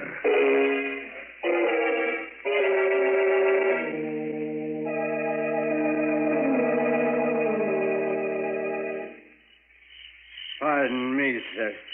Can you tell me the name of this horrible place? There ain't nothing horrible about Valley Springs, stranger. 1,242 people think it's mighty fine village. I've never seen an uglier place. What do people live here for? Been drinking, haven't you? Well, I'm warning you, mister. You'd better stop insulting this village, or I'll run you in. I'm the village council. Oh, so you're gonna get rough, eh? Well, take this. Hey, I'll learn you to push the law around. You're under arrest for drunkenness and disorderly conduct. You and me are going to see George Hutchins, Justice of the Peace.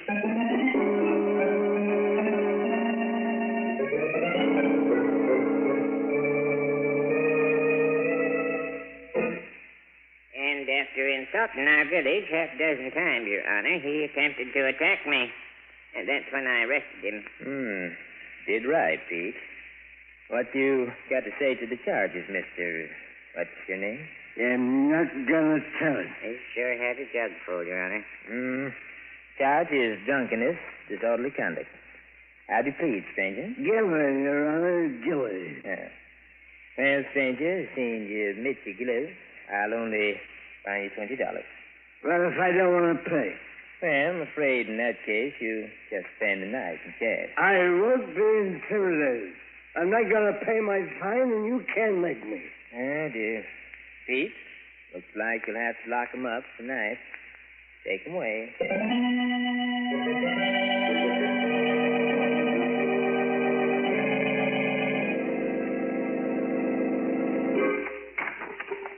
Well, stranger, now you can see what the inside of our jail looks like. It still ain't too late to pay your fine. Don't you want to pay it and sleep in a nice, soft bed? No, I like it here. Which of the two cells is mine? Well, you take the one on the right. I'll sleep in the other. I got to guard you.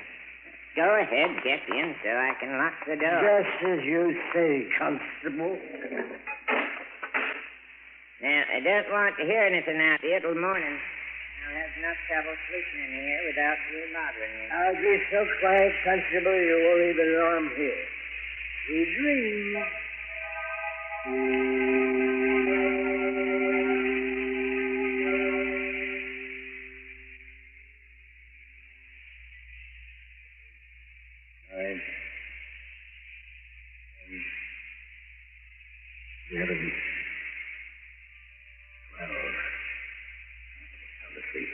So far, everything is working out perfectly.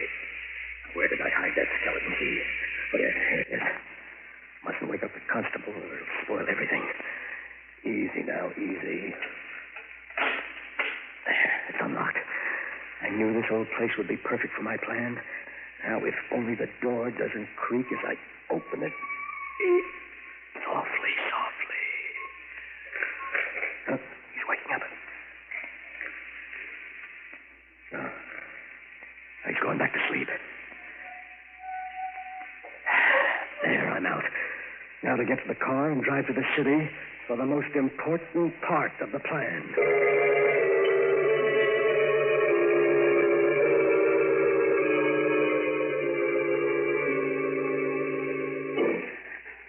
Who's there? Who's there?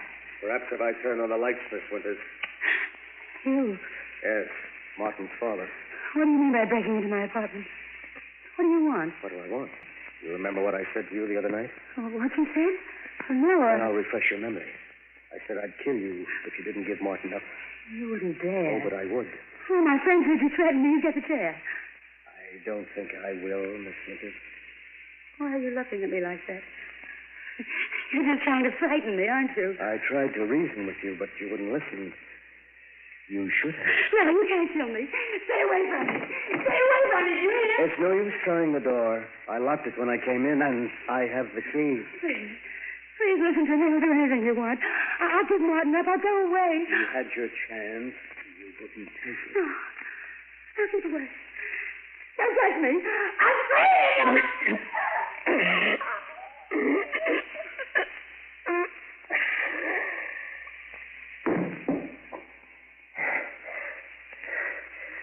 There. I'll just turn her wristwatch back to 12 and stop it. The exact time I was being arrested in Valley Spring, and my son is free. Free!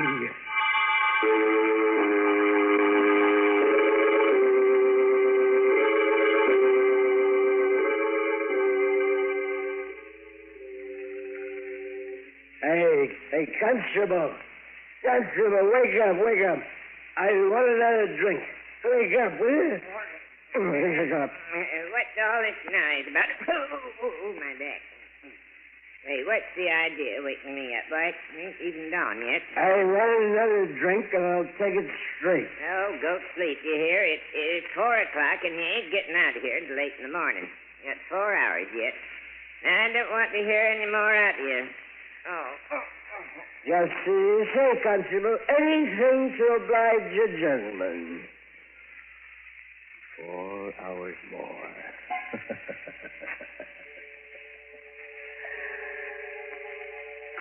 Good. Now I've established the fact that the constable spoke to me at 4 o'clock in the morning in my cell, and that I was very drunk. Oh, the perfect crime. Everything's worked out exactly as I'd planned. The police will never be able to prove a thing. In a few months, the murder will just be a thing of the past. And Martin and I will once more be as close as ever.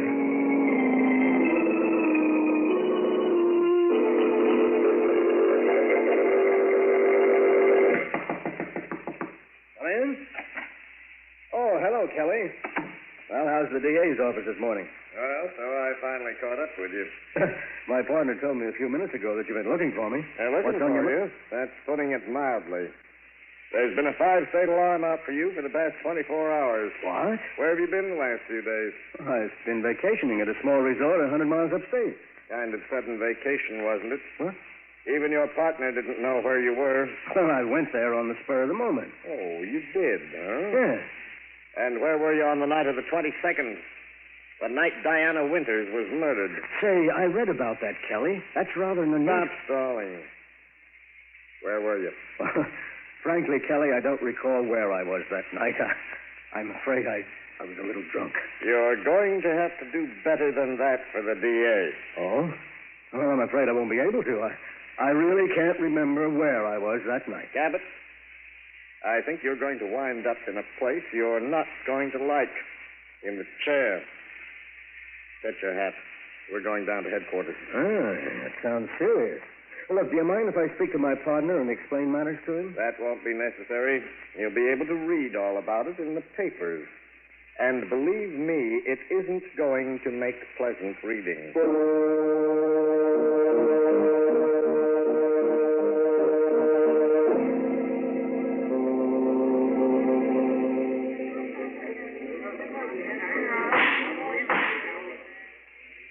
A dozen witnesses have testified that the defendant, Walter Cabot, threatened to kill Diana Winters.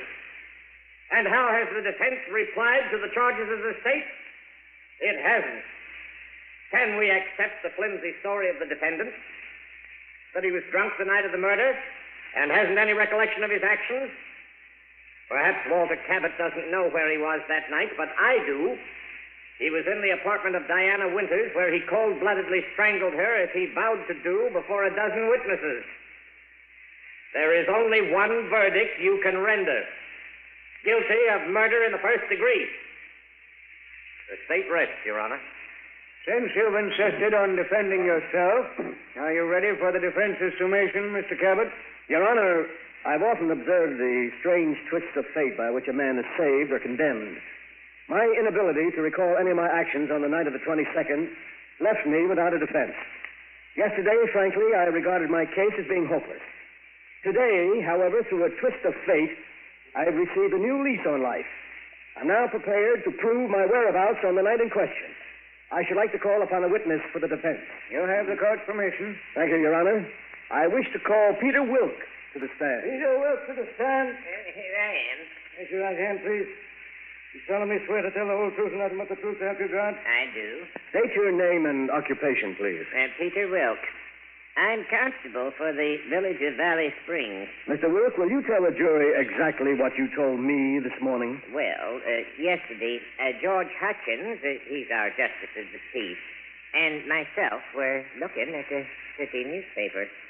And in it, we see a picture of a man, Mr. Cabot, right on the front page. It says he's being tried for a murder committed on the night of January 22nd. Well, George and me recognizes him right away. as the fellow we locked up in our jail that night on a drunken and disorderly charge.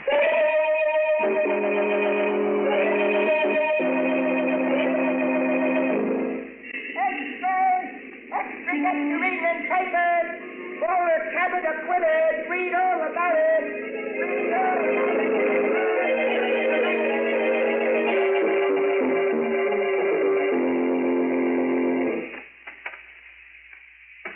Martin. Hello, Dad. How are you, son?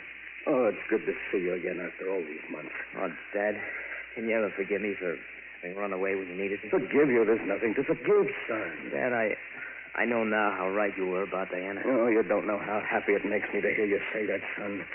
I've been through a great deal lately, but it doesn't matter now that I have you back. Oh, Dad, I'm glad to be back. I promise you I'll never let you down again.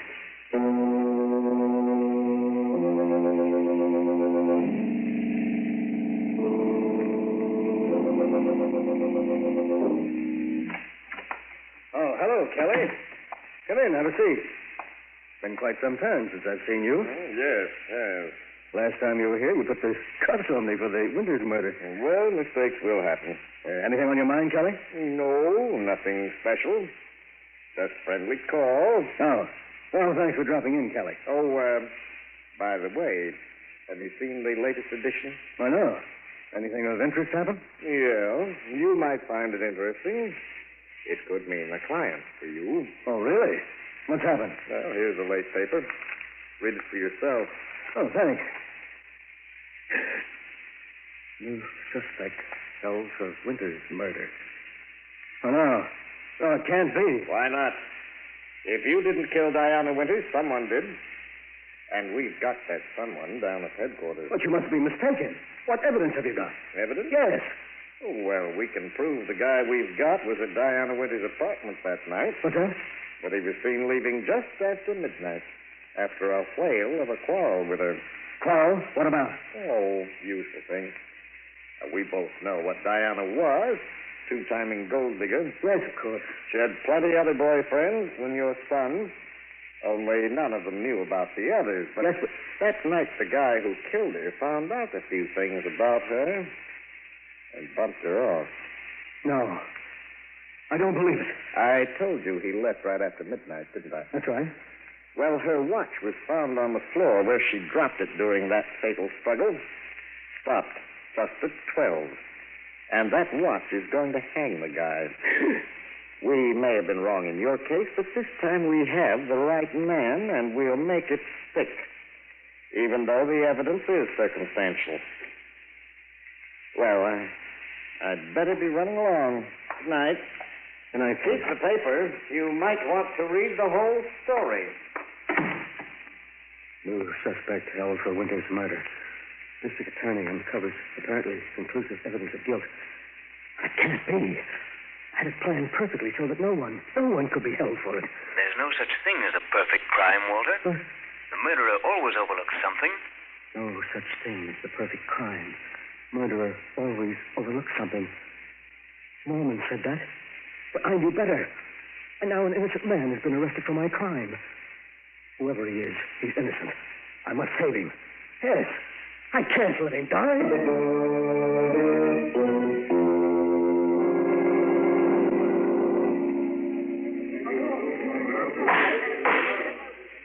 Gentlemen of the jury, you have reached a verdict. You have found the defendant guilty of murder in the first degree. Silence in the courtroom. No, it can't be. You're wrong. Silence in the courtroom. I'll have it cleared. Mr. Cabot, you'll kindly refrain from such outbursts. But, Your Honor, I protest. The evidence submitted by the state was purely circumstantial. There was no real... May I remind Mr. Cabot that this case may be appealed. Your oratory is quite uncalled for. But the prisoner is innocent, Your Honor. You haven't any right to... Another such outburst, Mr. Cabot, and I'll hold you for contempt of court. Your Honor, the defendant was convicted on purely circumstantial evidence. But I have positive proof of his innocence. Why did you wait until after the jury rendered a verdict to make this statement? I hoped, Your Honor, that the defendant would be acquitted and I wouldn't have to reveal my proof of his innocence, but I would like to do so now. Yeah, this is highly irregular, Mr. Cabot. But since the jury has already rendered its verdict and cannot be influenced, you may proceed. Thank you, Your Honor. I know for a certainty that the defendant is not guilty of the murder of Diana Winters, for it was I who committed the crime. In the courtroom. Mr. Cabot, you say you confessed the murder of Diana Winters? Yes, Your Honor. I and I alone am responsible for her death. You must believe me. Mr. Cabot, only 3 months ago you were acquitted of the murder of Diana Winters. You well know that a man may be tried only once for a crime.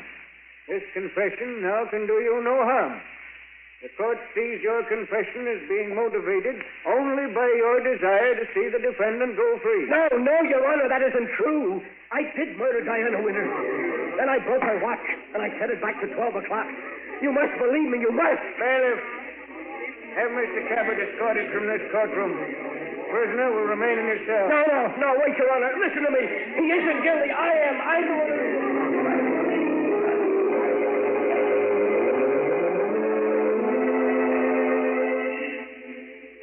Since that day in court, I've confessed 1,000 times, and yet no one will believe me. No one.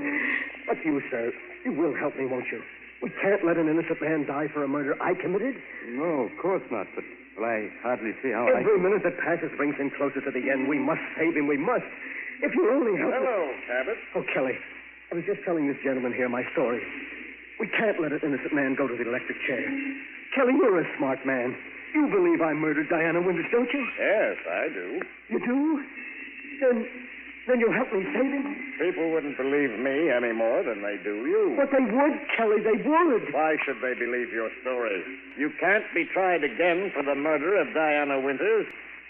And what man in your position wouldn't confess to save his own son? But he's innocent, Kelly. Martin, my son is innocent. He was convicted only because he was near her apartment that night. And now there's so little time to do anything. The execution is set for midnight, and it's already... It's 12 already. No. I'm sorry, Cabot. May his soul rest in peace. Oh, my son.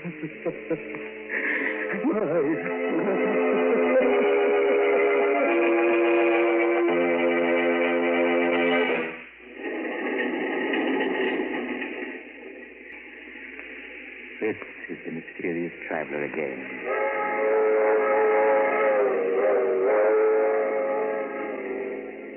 Did you enjoy our little trip? Too bad about poor Walter Cabot, wasn't it? Such a brilliant man. But his own intrigue sent the one person he loved to the electric chair. As the city hall clock tolled midnight, Walter Cabot must have heard his partner's warning. There is no such thing as the perfect crime. The murderer always overlooks something. So, if by any chance you're contemplating murder, I suggest that you stop and think it over. Lest you'll find to your sorrow that you... Oh, you're getting off here. I'm sorry. But perhaps we'll meet again soon.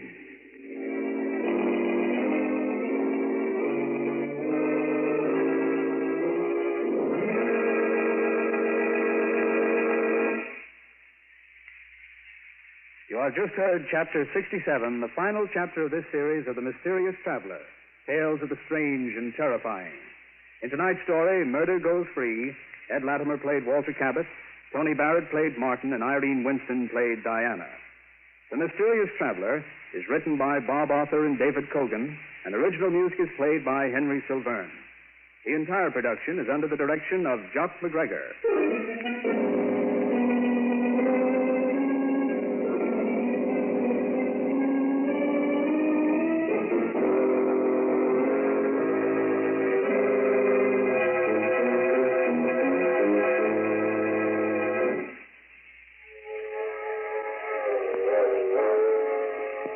The Mysterious Traveler is presented from our New York studios. This concludes the present series of The Mysterious Traveler. Next Saturday evening at 9:30 Eastern Wartime over most of these stations, Mutual will present a new program, radio's first nationwide audience participation mystery series. It's called Calling All Detectives. We invite you to be with us for Calling All Detectives next Saturday night at 9:30 Eastern Wartime. This is the Mutual Broadcasting System.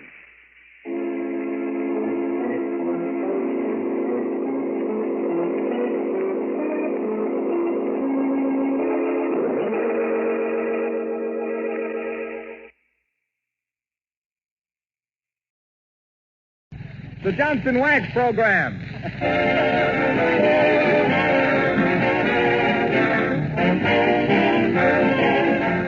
The makers of Johnson's Wax and Johnson's Self-Polishing Glow Coats present Fibber McGee and Molly, written by Don Quinn, with music by the King's Men and Billy Mills and his orchestra. Ladies and gentlemen, realizing the tremendous interest you all have in the election returns tonight, NBC has arranged to bring you the latest results at intervals during our program. And now Billy Mills and his orchestra open the show with So You're the One.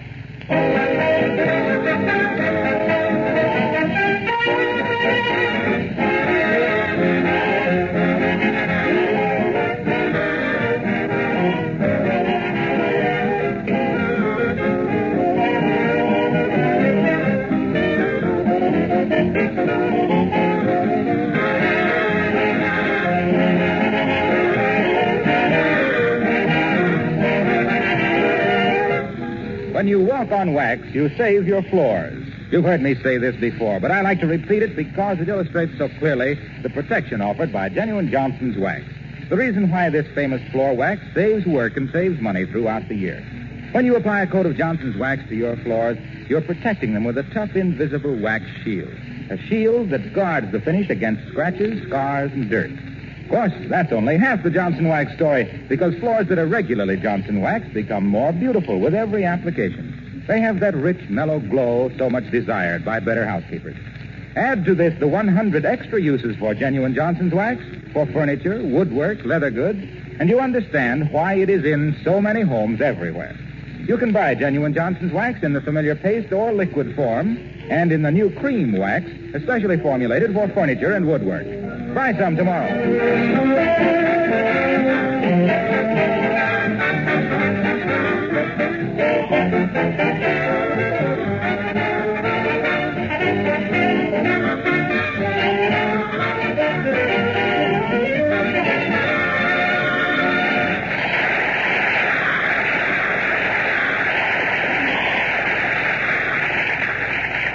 Well, the Good Government Club of Wistful Vista has offered $250 to the election officials who bring out the voters in their precincts 100%.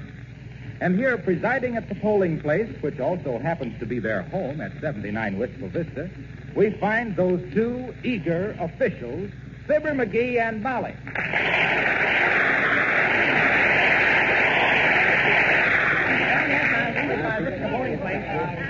Well, now remember, McGee. What? As long as we're election officials, we've got to be absolutely nonpartisan. Okay, but who are we going to be nonpartisan again?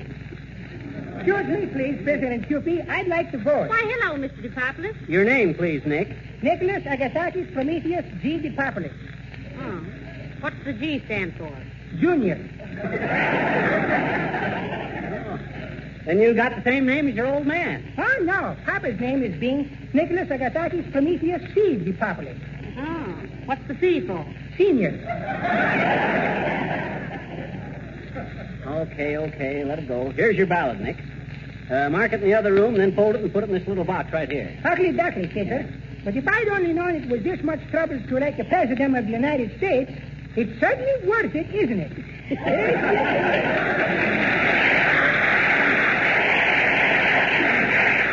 Imagine giving a dumbbell like him the vote, Molly. Well, the first time you voted, you weren't so smart either, dearie. Well, what'd I do?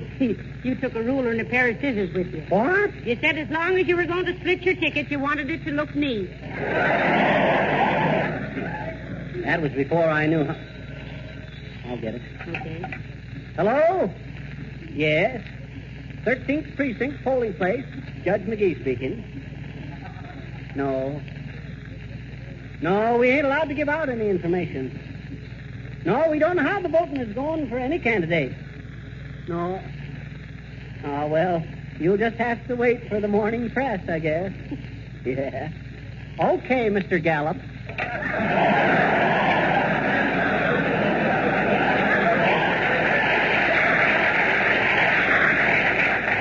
Was that George Gallup? No, Charlie, a fellow I used to know in the circus. Oh. He used to play the cantaloupe in the parade. No, you don't mean cantaloupe. You mean he played the calamity. Molly, a calamity is something bad. Well, I never heard one played good. One what? One of those steam pianos, those antelopes. That's Rather they hate antelopes. Antelopes are kind of dear. I don't care how much they cost. I don't like them. And for your information, dearie, a cantaloupe is a mushmelon. Of course it's a mushmelon. I know that. Well, how could anyone play a mushmelon in a circus? Charlie did. Bored holes into it and played it like a sweet potato. It was a little drippy, but it had rhythm.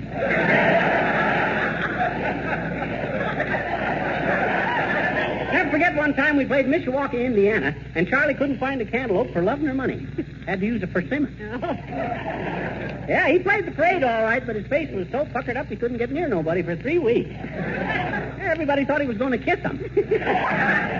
Well, so the following week we were... McGee, you know what you can get me for Christmas? No, what? A big, beautifully colored, handsomely framed Rand McNally map of that dream world you live in. Now, let's get back to work, dear. Okay. How many more votes do we need to get 100% turnout? About 22. 22? Yeah. Hey, that's pretty good. Only Right. 22 more, huh? Well, looks like we might win that $250, Molly. Gee, wouldn't that be great? Mm-hmm. Wonder how the election's coming on in other parts of the country. Well, search me. Shall I turn on the radio? Well, I was going to turn it on myself, and then I got worried. What were you worried about? Well, that radio of ours is so old, I was afraid we'd get returns from the Coolidge campaign.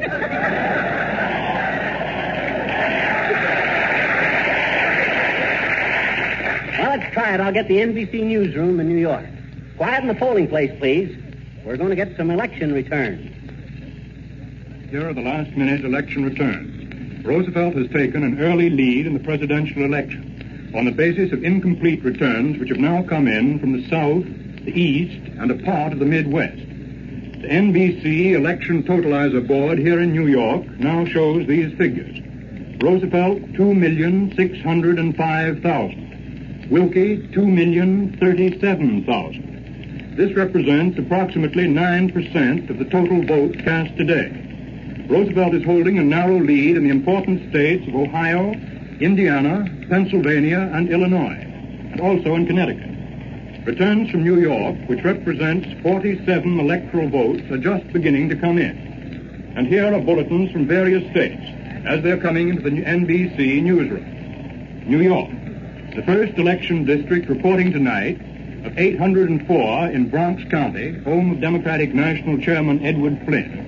Tonight gave Wilkie 420 to 400 for Roosevelt. Rome, New York. Roosevelt defeated Wilkie 7,345 to 6,563 in the city of Rome in an unofficial tabulation of votes in the first upstate city reported, complete in today's election. Cleveland, Ohio. The Cleveland Plain dealer, which supported Wendell Wilkie, predicted tonight that President Roosevelt would carry Ohio by 150,000 votes. Here is a bulletin. Washington at 9:30 p.m. With returns far from complete, Roosevelt was leading in states having a total electoral vote of 277, as follows.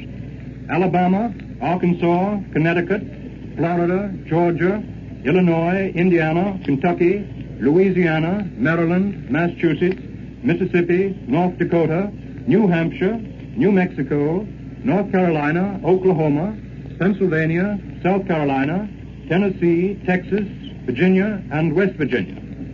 Wilkie was leading in states with an aggregate electoral vote of 179, as follows. Arizona, Colorado, Delaware, Kansas, Maine, Michigan, Missouri, Nebraska, New Jersey, New York, Ohio, Rhode Island, South Dakota, Vermont, Wisconsin. Keep tuned in to this station for further election returns. Miss Putt? Now we return you to Fibber McGee and Molly as Billy Mills and his orchestra play Bojangles of Harlem.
How's it look, Molly? We going to turn in 100% vote in this precinct? I believe we are, McGee. Oh, there's only a few more. Hey, Mr. McGee, how old you got to be to vote? 21, Flanagan. Gee, that's great. I'll bring my son over right away. But, Mr. Flanagan, I thought your son was only 16. He is, but he's heard so many campaign speeches, he's aged 5 years. It's wonderful what radio has done for politics, isn't it, dear? Yeah, it is. Used to be a speaker had to get up on a stump to talk. Now they stand in front of a mic and get themselves out on a limb. How do you do, Mr. McGee? And Mr. McGee. Does one do one's voting in here? Yes, one does, Mrs. Uppington. Will one step up to the desk, please? Raise your right hand, Uppy. Oh, must I be sworn in? No, but that dress is so tight, I just wondered if you could do it. Okay, let it down. Now then, a few questions, Uppy, please. Your name? Uppington. Mrs. Abigail Uppington. Resident? Stucco. Go on, your house is brick. I thought so, too, until I paid for it. Huh? Then I realized I got stucco. Oh, how I got stucco. Oh, nice. That's a very old joke, Mrs. Uppington. It's a very old house. Uppy, you're hotter than a short-order kitchen tonight, you know it? You ought to save that material. Indefinitely. I intend to, Mr. McGee. You know, I expect to write someday. Oh, and you'll love it, too, Uppy. I remember when I learned to write. The teacher says to me... Please, Mr. McGee. Enough of this. My ballot, please. Just a moment, Mrs. Uppington. Your age, please. I am 50... let us just say over 21. Oh, now, Uppy, not you. Yes, really I am, Mr. McGee. That's the way I did that. No, I realize I have the face of a young girl. Well, you'd better give it back to her. You're getting it all wrinkled.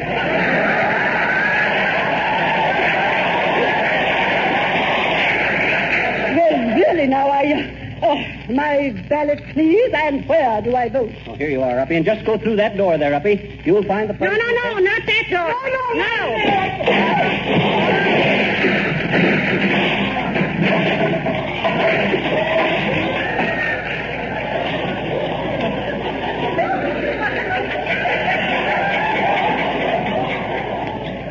Hey, Molly. Yeah? After election, remind me to straighten out that closet. Did you see Mrs. Uppington get out of there? Lovely footwork. Yeah, she's a little lightweight still. Hey, what on earth is that? Look, somebody's making a speech out there. Why, he can't do that. He's electioneering within 100 feet of a polling place. I'll put a stop to that. Come on, Molly.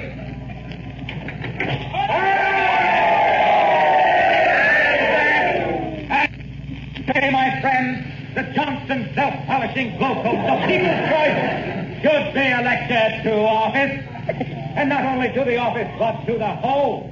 Because it saves hours of housework and is so easy to use. Glow coat requires no rubbing and no buffing. And gives new luster and beauty to your kitchen linoleum. That is why I say, vote for Johnson's self-polishing glow coat, regardless of party. And if you must have a party, be sure and use glow coat, because all good parties wind up in the kitchen.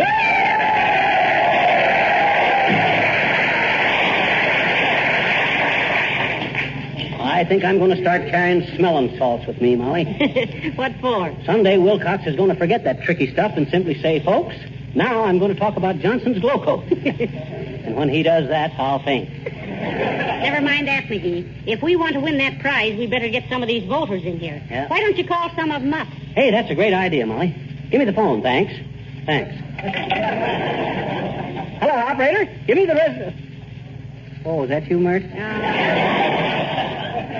How's every little thing, Mert? It is, huh? Who? Your sister.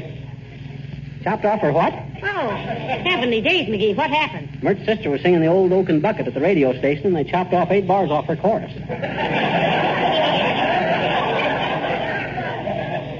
What say, Mert? Oh, our line is out of order, huh? Okay, Mert. Thanks anyway. Can you imagine that? Well, there's still time for the rest of the vote. Hello, Johnny. Hello, daughter. Give me a ballot. Well, okay, old-timer. Here you are. A few questions first, though. Here's where we find out what his really name is, Molly. Yes. Name, please. Hey! Okay, old-timer. Come on. What's your name? Wouldn't same ask me again, I'll tell you the same. For goodness sake, don't be so coy, Mr. Oldtimer. If you don't answer the questions, you can't vote, you know. Oh, but darn it, daughter. Why have I got to give you all this information? To make your vote legal, old-timer. How do you know what's legal, Johnny? Who, me? Yeah. I've been in politics since I was knee-high to a ward healer, old-timer. Committeeman, alderman, mayor.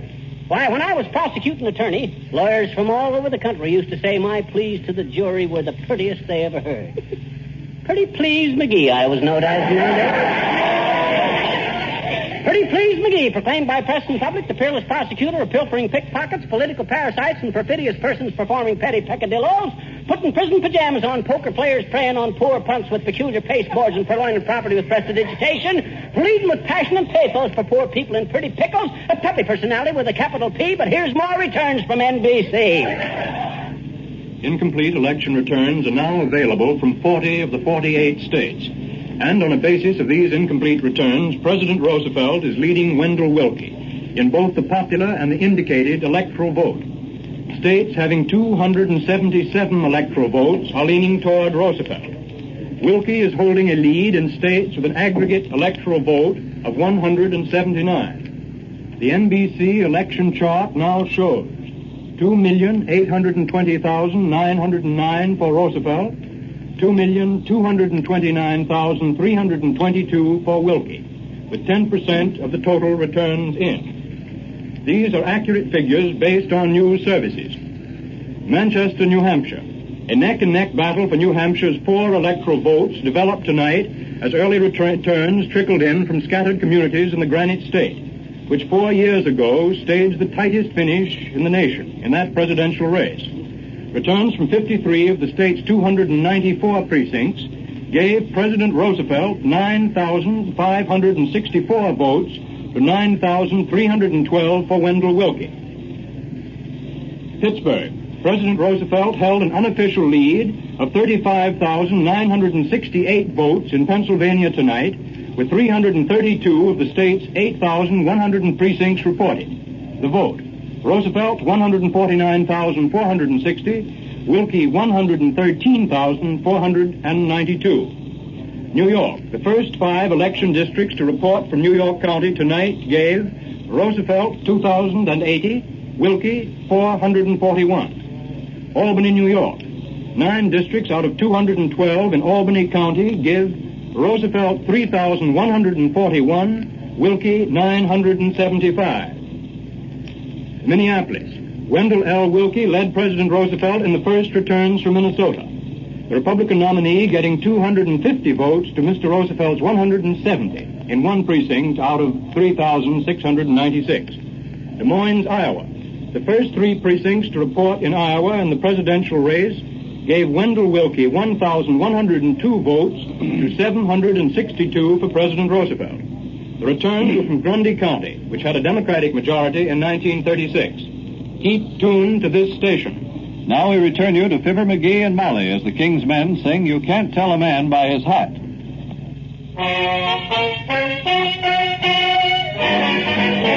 Oh, once upon a time before the world had gone informal, things were normal and a girl could figure out to buy a man's fedora or his top hat or his Panama, exactly what that man was all about. Bankers were conservative in black or brown or blue or gray. Actors were extravagant in green or something distingué. You could always recognize a carry straight from poolroom guys, but now just look what's happened to the scene. Low brows and high hats and high brows and no hats. So what is this world coming to?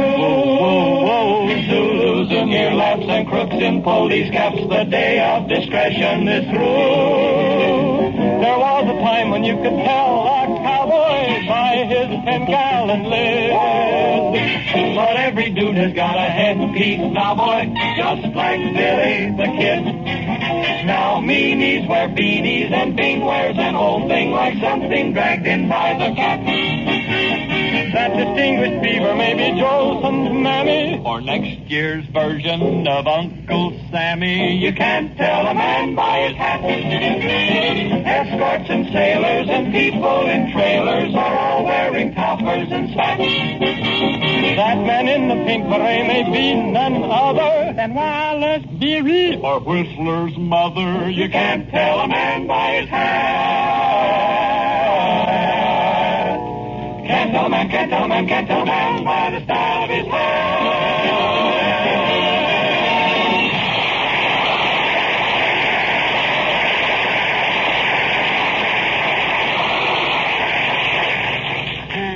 Well, okay there, Bud. Just fold your ballot and slip it into the ballot box there. You mean this great big box right here, Mr. McGee? Now, that's the one. Thank you, sir. You too, madam. Oh, I'm so thrilled, really. This is the first time I ever voted, and I'm such an admirer of the man I voted for. I put some extra X's on the bottom of my ballot. Kisses, you know. Well, looks like we're going to win that prize, Molly. 3 more people come in to vote, and we can close the book. Have that. Oh, there. Good day, my dear. Good day to you, fig face. Give me a ballot, please. Okay, here you are, Boomer. And be careful how you mark it. Yeah. Certainly will, my dear. Can't betray the confidence of the people who bought my vote. Now, let's see. Where I put those instructions. Instructions. Had them here just a moment ago. Here's a deck of marked cards. Going to play a little rummy tonight, if he shows up.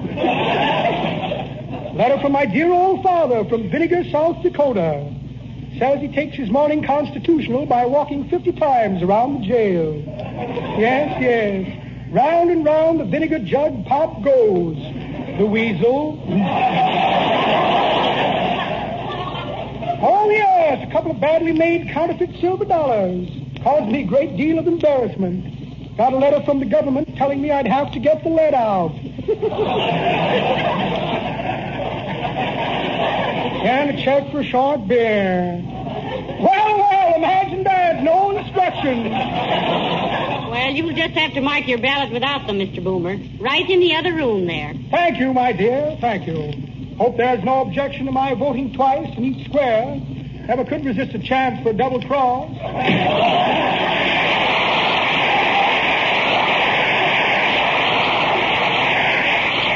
That guy's been on so many police blotters, he writes his name backward. Well, I'm glad he came in to vote anyway.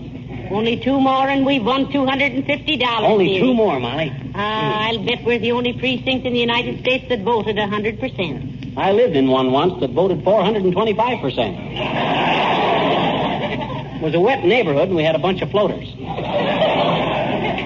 Oh, hi, McGee. Hello, Mrs. McGee. Hello, Mr. Gildersleeve. Come right in. Yeah. Oh, hi, Gildersleeve. Glad to see you. What'd you come in here for? To vote. Fine. Here's a ballot. Here's a pencil. Just take it in the next room. Now, wait a minute. Don't rush me. Well, shucks, Gildy, you got to vote. Who says I got to vote? I'm an American citizen, McGee. Huh? Nobody can make me vote. Well, then what'd you come in here for? To vote. Good. Here's a ballot. Oh, no, you don't. You can't rush me into this. Rush you into this. Now, look, Gildy, as one American to another, I appeal to your patriotism. I appeal to your... Don't you wave the flag at me either, McGee. My forefathers were in this country long before yours. Oh, is that so? Yes, it is. My mother had 12 sisters in the DAR. Well, I knew you had aunts, Gildersleeve, but I didn't know what they were in.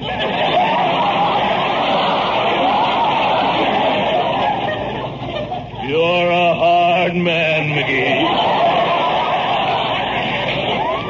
Just for that, I won't vote. Oh, dear. You ought to be ashamed of yourself, Mr. Gildersleeve, not voting. Well. Why, your wife was the first one in when we opened up this morning. Yeah. What? She was? Yeah. You bet she was. Why, she's voting for a different candidate than I am. Huh? She can't do this to me. Give me a ballot. Here. Give me a pencil. Here. President of the X, Congressman X, Judge Municipal X. Here. Take it in the other room and mark it. All marked in the box. I'll show Madam Gildersleeve. Well, many happy returns, folks.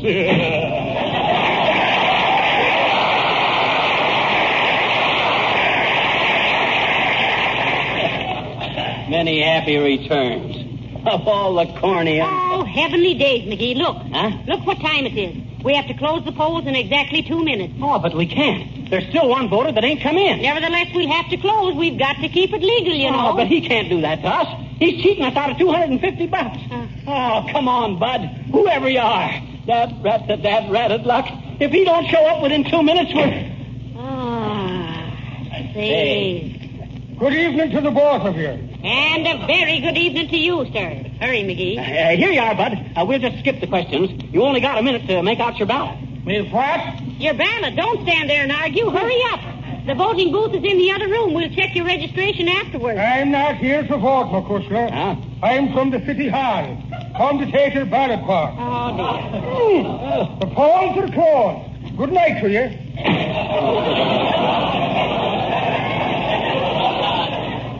Well, I didn't want a new green automobile with red upholstery and the top goes up and down when you press the button anyway. Oh, McGee, darling, don't take it to heart so. I can't help it, Molly. Oh, now, just because some stupid, short-sighted, irresponsible, un-American rapscallion forgot to vote. Please, Molly, don't talk like that. He ain't really a bad guy. What? You know who it was? Yes. Who? Me.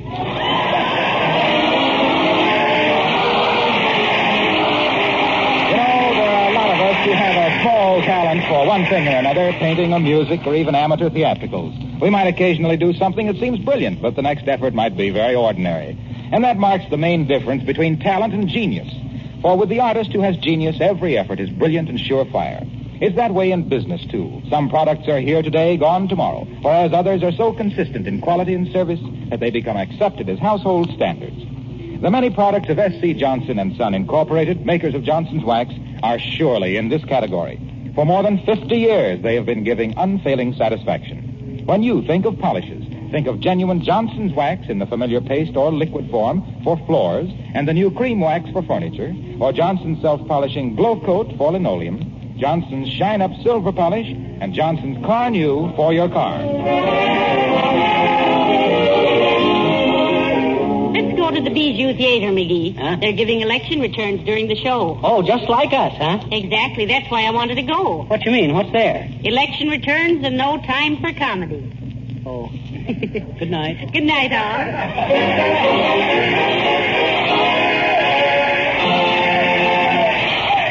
This is Harlow Wilcox, speaking for the makers of Johnson's Wax and Johnson's Self-Polishing Glow Coat, inviting you to be with us again next Tuesday night. Good night. Attention car owners. What product does two things at once? It's Johnson's Car New, the sensational new auto polish that both cleans and wax polishes your car in one easy operation. It used to take hard work and cost real money to do those two jobs, but with Car New, you can do them in half the time. Car New is a liquid that dries to a white powder. Wipe this powder off, and you'll say with car owners everywhere, your car looks like new when you use Car New. Buy a can tomorrow. Get your car ready for winter. This is the National Broadcasting Company.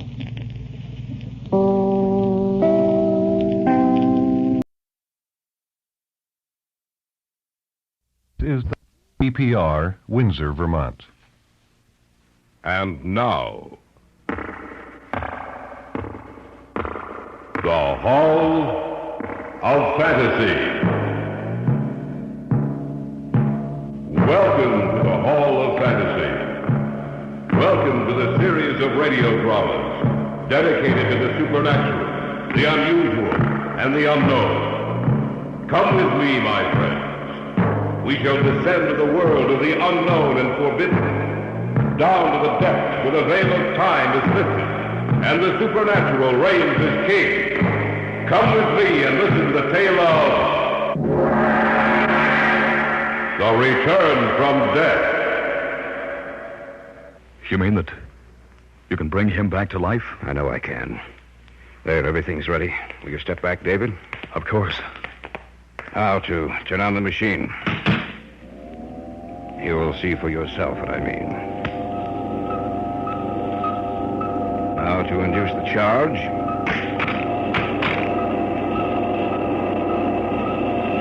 How much voltage are you using? 25,000. That's enough. Now look at him, David. Wait. He's alive. He was dead, but now he's alive. In just a moment, the Hall of Fantasy will present The Return from Death. And now for our story. An original tale of fantasy by Richard Thorne entitled The Return from Death.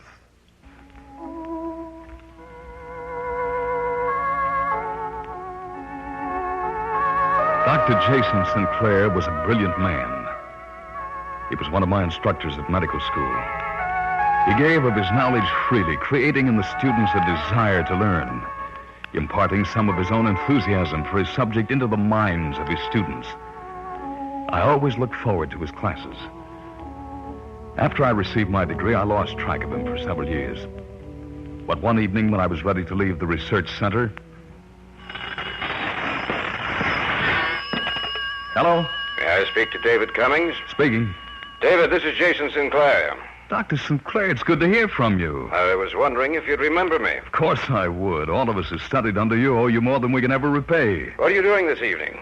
Well, actually nothing. I'd like to see you, David. Why don't you come over to the house tonight? It'll be a pleasure. You still live at the same place? Yes, the world may change, David, but Jason Sinclair and his habits don't. I'll be expecting you about 8:30. Good to see you, David. Come in, come in. Good to see you, Dr. Sinclair. You can forget the doctor part of it, David. Call me Jason. You're not in school now. How long's it been? I've lost all track of time. You received your degree in 1943. It's been 10 years. I didn't realize it was so long. You haven't changed, you know, Jason. Only 10 years older, that's all. Oh, do you remember my daughter, David? I believe she was That's right. She was in my class. How are you, Elaine? Fine, David. It's good to see you again. Are you working with your father? Yes. Sit down, David. Sit down.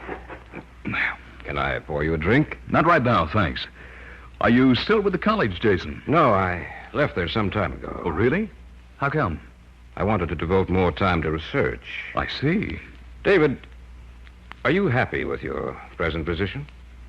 Well, I hadn't stopped to think about it. I guess I am. That's a shame. Why do you say that?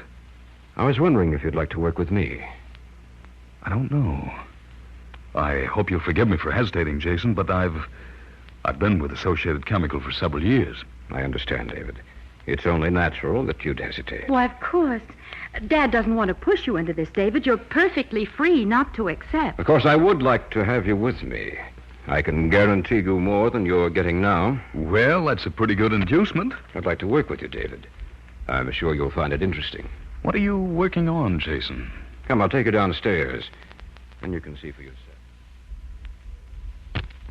You remember some of our discussions years ago about death and the possibility of bringing back to life a man that medical science had pronounced dead? Yes, I do. Well, that's what I've been working on. Oh? Have you had any success? Quite a lot. More than I'd expected this early. I'll show you. The rabbit you see on the table is dead. I'd like to have you examine it, if you will. Yes, he's dead, I'd say, for at least 2 hours. Very close, David. A few minutes longer, that's all. What do you intend doing? You'll see. I've already given him the preliminary injection, David, to save time. You know, of course, that all life has a connection with electricity.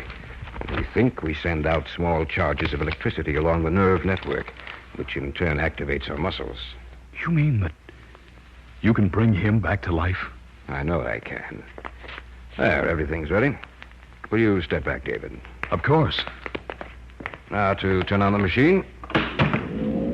You'll see for yourself what I mean.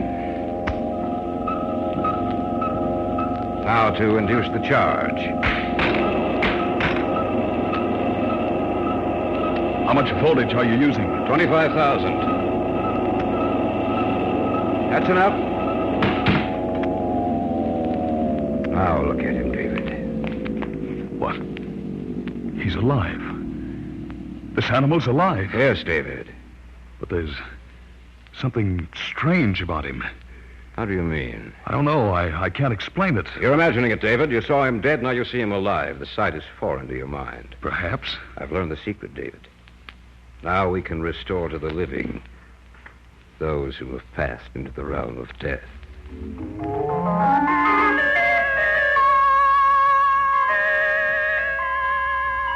Although Jason Sinclair passed over my objection, I still couldn't get the thought from my mind. There was something strange about the animal.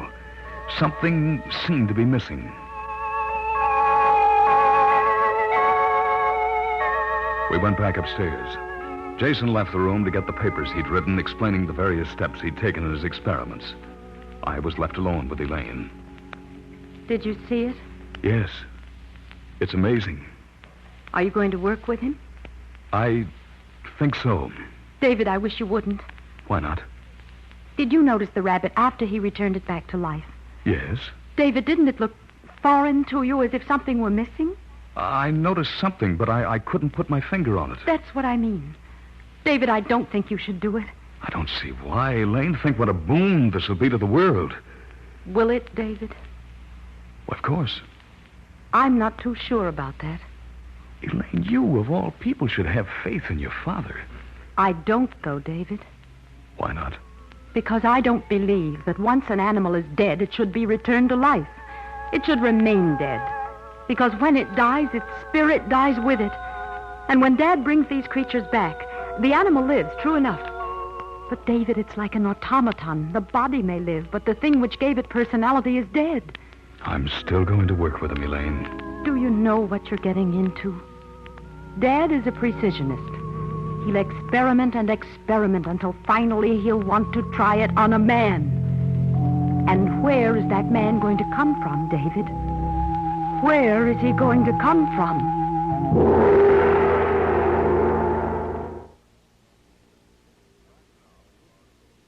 Back now to our story. An original tale of fantasy by Richard Thorne entitled The Return from Death. I was in the house of Jason Sinclair. A few minutes before, I'd been witness to a scene which had amazed me.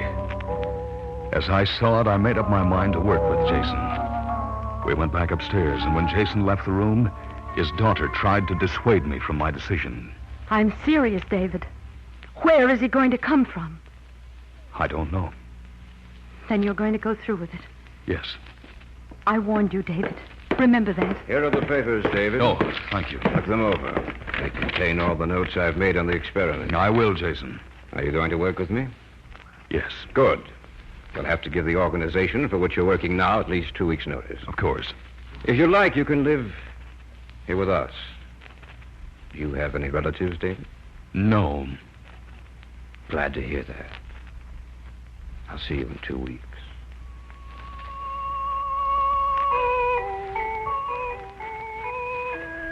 Two weeks later, I moved in with Jason Sinclair, and we began working.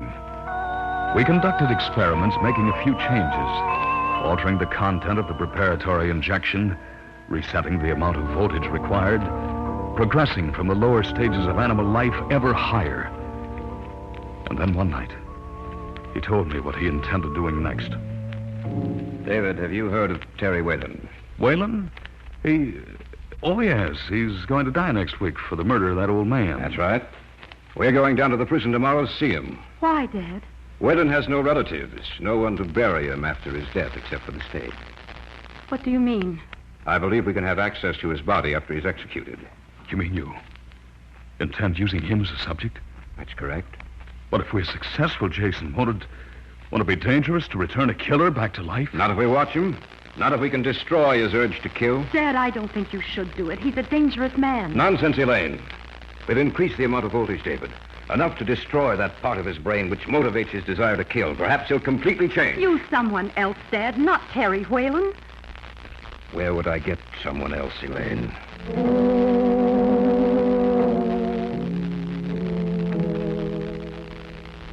We arose early the following day and drove out to the prison. Jason was well known and thought highly of in official circles. We were allowed to talk to the warden, and Jason convinced him that Whalen's body would be used for medical research, but he neglected to tell him how it would be used.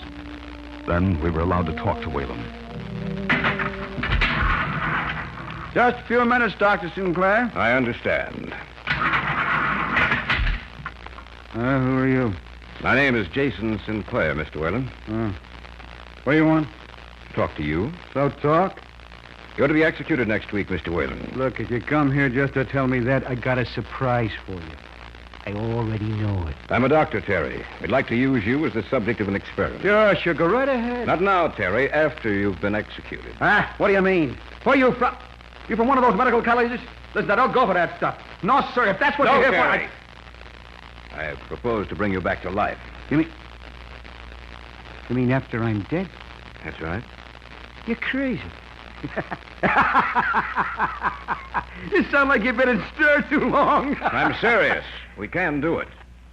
You mean... you mean you can actually bring me back to life? That's right. That's pretty good. And they can't punish me a second time, can they? They can't kill me twice. You agree to it, then? Sure, Sawbones. Sure, I agree to it. Anything to get another chance.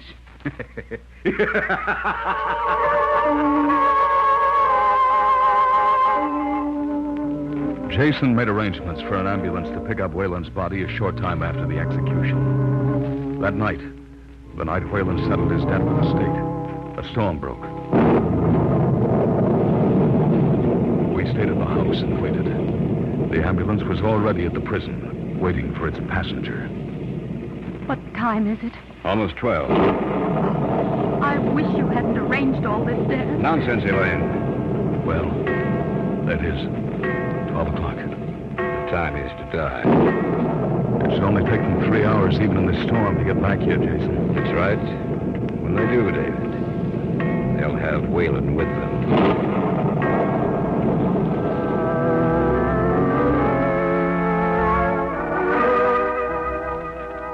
We waited there at the house. The storm was the perfect background for the strange mood which had seized hold of each of us. A short time after 3, the ambulance pulled into the driveway and we went down and opened the basement door. They brought him in and sat him on a table. Yes, that's right. Thank you. You ready, David? I guess so. I'll prepare the hypodermic, then. We'll give him 20 cc's of this. No more than that? Of course not.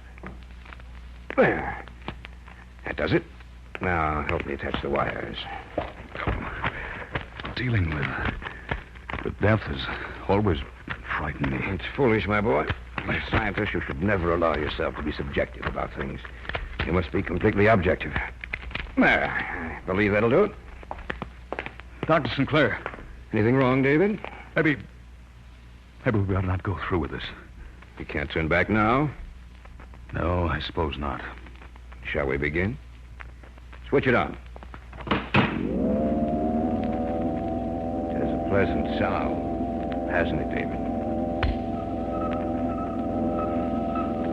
What's the reading? 10,000. Increase the charge.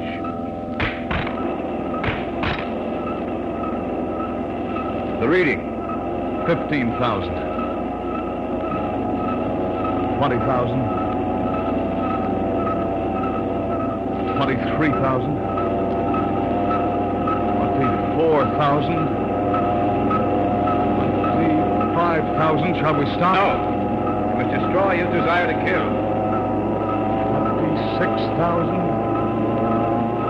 27,000. That's enough. Turn it off. Now, to take a look at him. Place the contact microphone in his chest, David. Yes, Jason. Listen, David. You're listening to the sound of his heart, David. The beating heart of a dead man. We've succeeded. We've brought him back from death.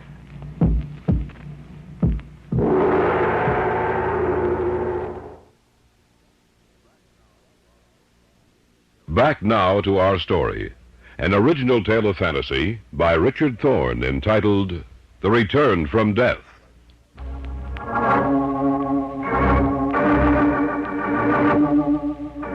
It was a wet and storming night. Jason Sinclair hovered over the body on the table in the center of his basement laboratory. I stood just behind him, watching a dead man, return to life. Listen, David. You're listening to the sound of his heart. We've brought him back from death. Remove the contact mark. Jason, look at his eyes. They're open. Yes, I see. Whalen? Can you hear me? Answer me, Whalen. Think what this means, David. He can tell us what it was like to be dead. The first man ever to know the secret. Whalen, answer me. The strap's taken off. All right, let's loosen them. How do you feel, Whalen?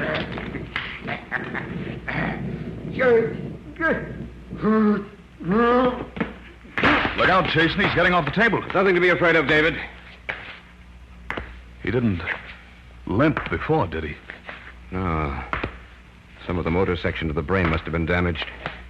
He's coming toward us. Don't move. You might frighten him.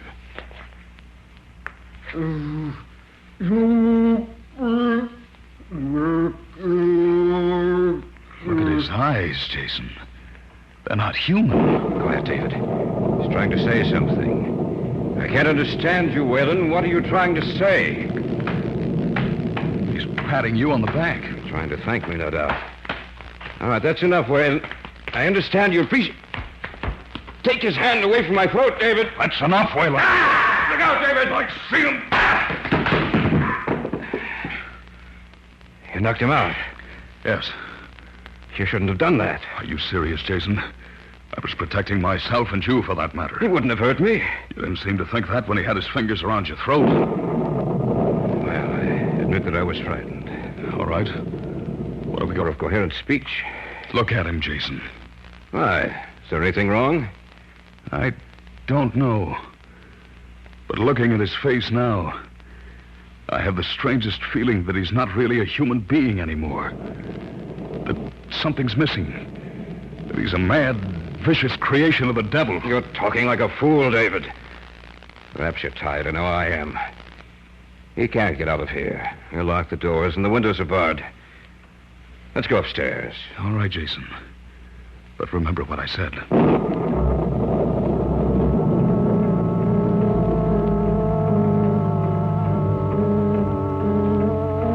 We placed him back on the table, taking the precaution of strapping him down in case he should awaken.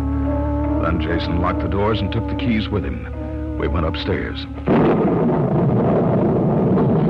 I've been waiting for you. Lane, I thought you were asleep. No, I couldn't sleep. You should have come downstairs and joined us, then, Elaine. You brought him back? Yes. How did he react? Not as well as he might have, Elaine. Anything wrong? No, nothing. He tried to kill your father. What? He was merely trying to thank me, David. He's probably suffering from a sort of amnesia. He doesn't realize his own strength. He's like a baby. You know that's not true, sir. He's an inhuman, vicious killer. Oh, you should never have done this, Dad. Will you both be quiet? I'm tired of listening to you. What? I don't like to admit it. But I know I've been wrong. I'm sorry, my dear. I lost my temper. I shouldn't have. I know it's because I think you're both partially right. How do you mean, Jason? There is something inhuman about that thing that was a man downstairs. I noticed it tonight when his hands were around my throat. In his eyes, that intangible something that makes an animal a man is missing.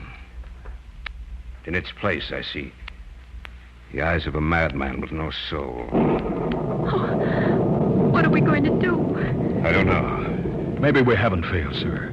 Maybe because we're tired, we think we have. It may look completely different to us after a few hours of sleep. What was that? Came from downstairs. Whalen. We had him strapped to the table. He must have gotten loose. That was the door. He's trying to knock the door down. We have to stop him. But how? Elaine, get my gun. All right, Dad. I'll be right back. I tried not to admit it, David, but that was only lying to myself. You and Elaine brought me to my senses. You were right all along, about the rabbit, about the other animals, and especially about Whalen. He must be destroyed. He's a monster without feeling. Here, Dad. Here's the gun. Thanks. I'm going down there and... You won't have to go down there. That was the door. Listen, he's coming up the stairs. Turn the lights out, David. Yes, sir. I'm going out in the hall to meet him. No, Dad. No, let him come in here. We'll stay right over here on this side of the room. All right, David. Be quiet. He's coming. I don't want to shoot him. We'll try to take him alive. You'll have to shoot him. Oh, yes, Dad. He's just outside the door. David, I'm afraid. Be quiet. There he is.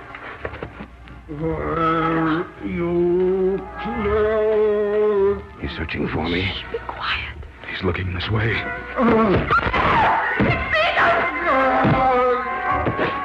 Use the gun, Jason. Pull the trigger. He's still coming.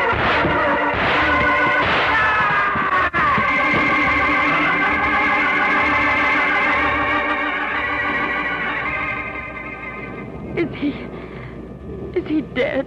Yes. Look at his face now, David. Yes. I see it. It's composed. It looks human again. Perhaps we're not meant to tamper with the natural laws of life and death, David. I see that now. But it took Wayland's return from death to prove it to me.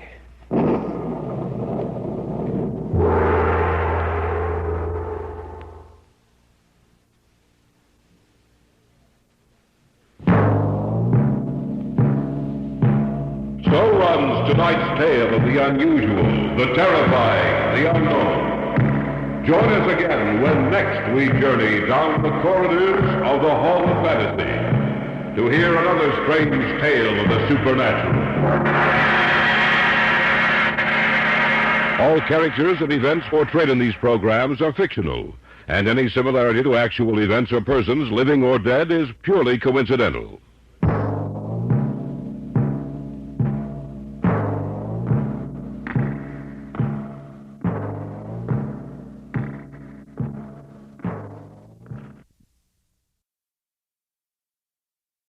The Great Gildersleeve.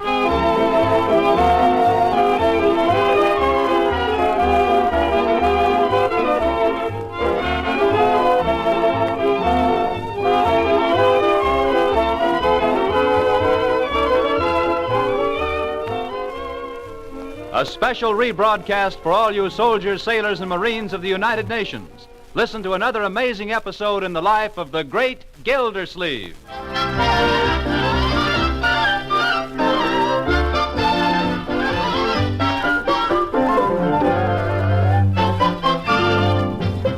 Well, now let's join our old friend, Summerfield's water commissioner, the Great Gildersleeve. We find him at breakfast with his niece and nephew, not to mention his sister-in-law, the children's Aunt Hattie. By George, it's certainly a beautiful morning. Isn't it a beautiful morning, Hattie? I doubt if this weather will last. Eat your pancakes, Leroy. I am. Beautiful morning. The war news is good, and pancakes for breakfast. Yes, sir, it's a pretty good world. Evidently, you've forgotten the problem of Leroy's school marks. And Marjorie's. Mine? There's nothing the matter with my marks. Home economics, unsatisfactory. That's what it says on your card, isn't it? Yes. Why, Marjorie, dear, I'm ashamed of you. Leroy! Pass the syrup, please, Hattie. Throckmorton, you can't ignore this problem. Do you want the children to be educated or not? I want the syrup. Here. What you ought to do is to go and see their teachers. Leroy's teacher, anyhow. Now, Hattie, I believe the children are going to try. Aren't you, children? You bet. Sure. There. Besides, I haven't got time to go and see any teachers this week. Too busy down at the water department. I'd like to know what you do down there. But if you're too busy, I'll go. I'll go to school with Leroy this morning. Oh, no, Aunt Hattie. I promise I'll work hard. Only please don't go and see my teacher. Now, Leroy, why should you object if Aunt Hattie talks to your teacher? It's very kind of her. Oh, please, Unc. I just don't want anybody to go to school with me. It makes me so conspicuous. Oh, my boy, that's just silly. No, it isn't, Uncle Mort. I know how he feels. I don't understand a word of this. Oh, gosh, I don't know how to explain it. Only all the other kids will look at me. Oh? Well, maybe you could walk to school behind Aunt Hattie. Throckmorton, you're not going to encourage this preposterous notion. Are you ashamed to walk with me, Leroy? No, not exactly. Then what is it? The kids will look at me. They'll be laughing and whispering. Well, I never heard anything so silly in my life. It's not silly. Tell him, Marge. Well, it may sound silly, but it isn't. I used to feel exactly the same. By George, now I think of it, so did I. Now I'm beginning to understand this thing. It must come from your side of the family, Throckmorton. The Forresters have never been self-conscious. If you've finished your breakfast, Leroy, get ready for school. I'm going with you. Today? Today. Tomorrow I can go and see Marjorie's teacher. But it's not necessary, Aunt Hattie. I'm simply not interested in home economics. All the more reason I should talk to her. Get ready, Leroy. Okay. Gosh, I don't feel so good. It doesn't matter what you say to my teacher, Aunt Hattie. I just can't get excited about the theory of frying eggs. Have you ever fried one? Thousands. But I don't intend to make cooking my career. I'm not interested in cooking. My dear, do you ever expect to get married? Not to a man that just wants to eat all the time. Well, that's all most of them care about, and you might as well face it. I think that's an exaggeration, Hattie. So do I. Uncle Mort thinks about eating all the time, but he never got married. He'd be much better off if he had. Now, Hattie.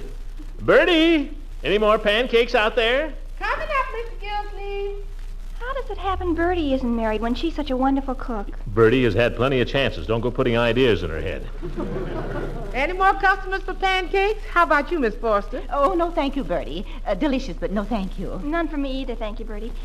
Say, Bertie, did you learn to cook so you'd get a husband? Well, no, child, I didn't. I got one that way, but it turned out he wanted a short order cook. How do you mean? He left me in 3 weeks. And ever since then, I've done all my cooking on a strictly cash basis. Are you sure you want to go to school today, Aunt Hattie? Oh, yes, Leroy, I'm positive. Get my coat for me, will you please, dear? Okay. Oh, by the way, Bertie, before I forget, I don't think I'll be home for supper this evening. Yes'm. Well, where are you going, Hattie? I read in the paper my church is giving a supper tonight. I thought perhaps I could meet some of the ladies. Oh, yes, great idea. That won't keep you out late, I suppose. Oh, no, I'll be in by 10. Oh. Thank you, Leroy. I guess we'd better get started, hadn't we? Yeah, I'm late now. Come on, Leroy, I'll walk along with you. Thanks, Marge. Well, goodbye. Cheer up, Leroy. Won't be so bad. Yeah. Bye. Bye. Well, out to supper, eh? You speaking to me, Miss Gilsey? What? Oh, no, Bertie. But you're going to be here for supper, aren't you? Me? Oh, yes, I'll be here. But it's just possible I might go out for a little while afterwards. Yes, sir. That'll be all, Bertie. Oh, pardon me, I'll get to my dishes. La-dee-dee-dee-da-da. Dee-dee-dee-dee-do-do. La-da-da. Hello? Leela? Guess who this is? Yeah, that's right. Listen, Leela, if you're not doing anything this evening, neither am I.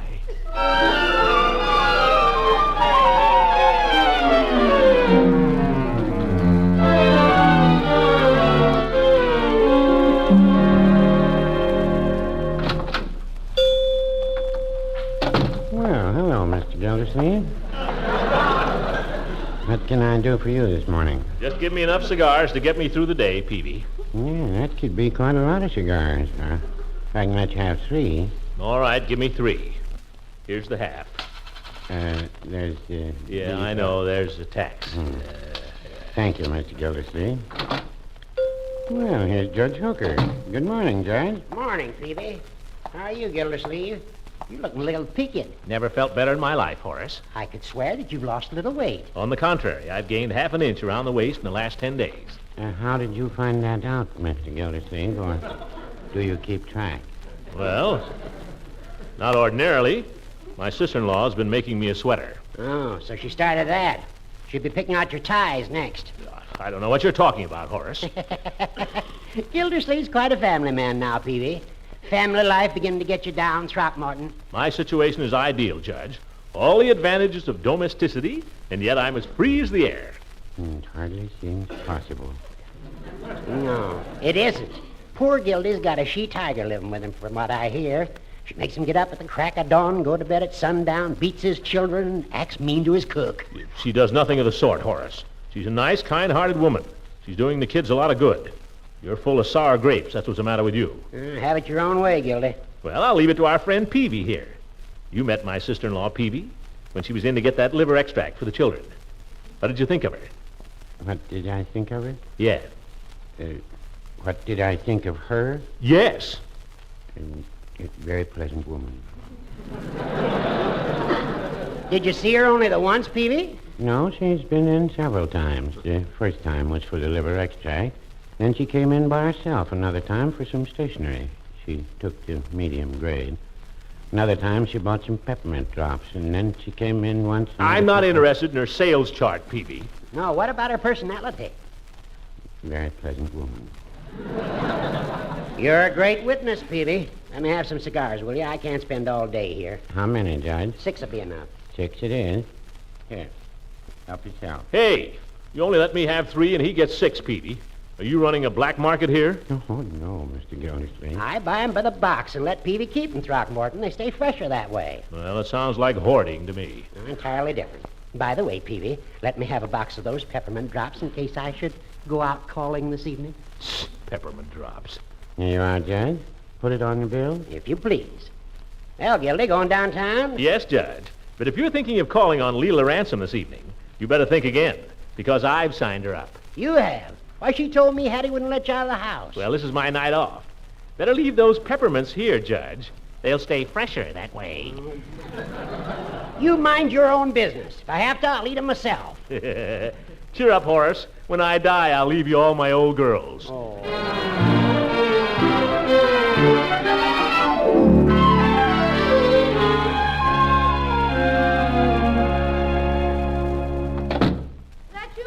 Yeah, it's me, Leroy. How did it go at school today? Well, not so bad. Piggy's father gave us a ride, so nobody saw me. I see. Good evening, Hattie. Good evening, Throckmorton. Well, was the expedition worthwhile? What did the teacher say? She said Leroy was capable of doing fine work if he'd concentrate.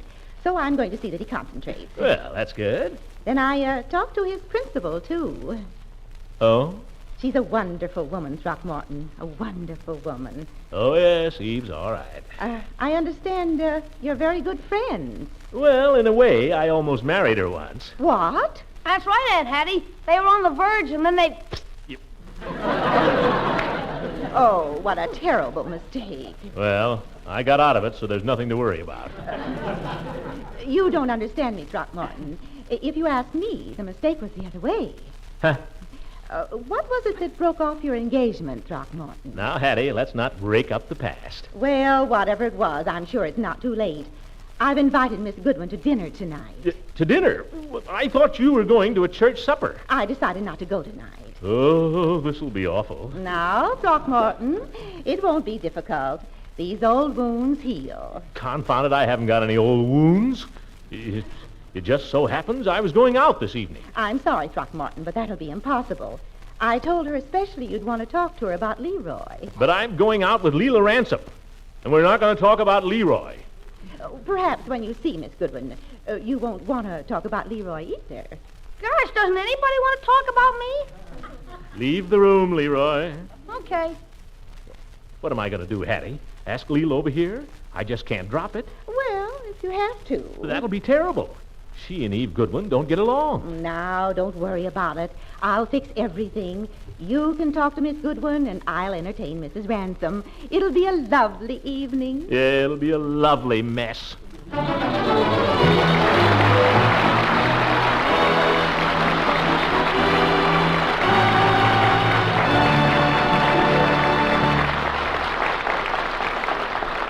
The great Gildersleeve will be with us again in just a few seconds.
Now, let's get back to Gildersleeve, who's dining with his family and their guest, Miss Eve Goodwin.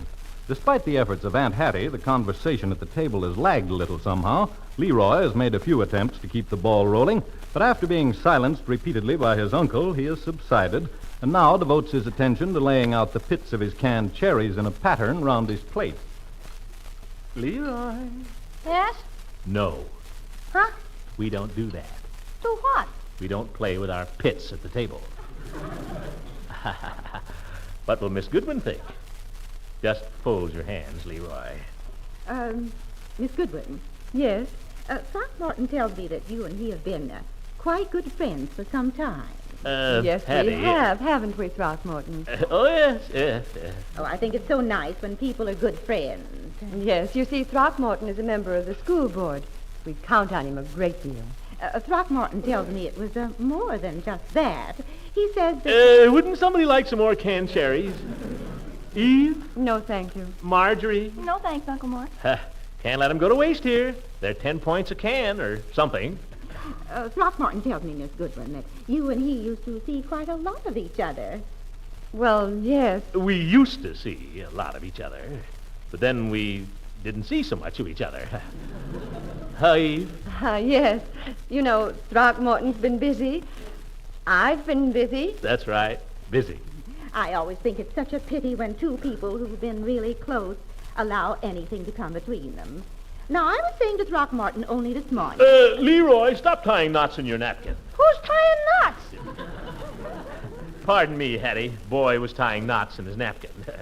Now, what were we talking about? Oh, yes, the school board. No, I was talking about you and Miss Goodwin.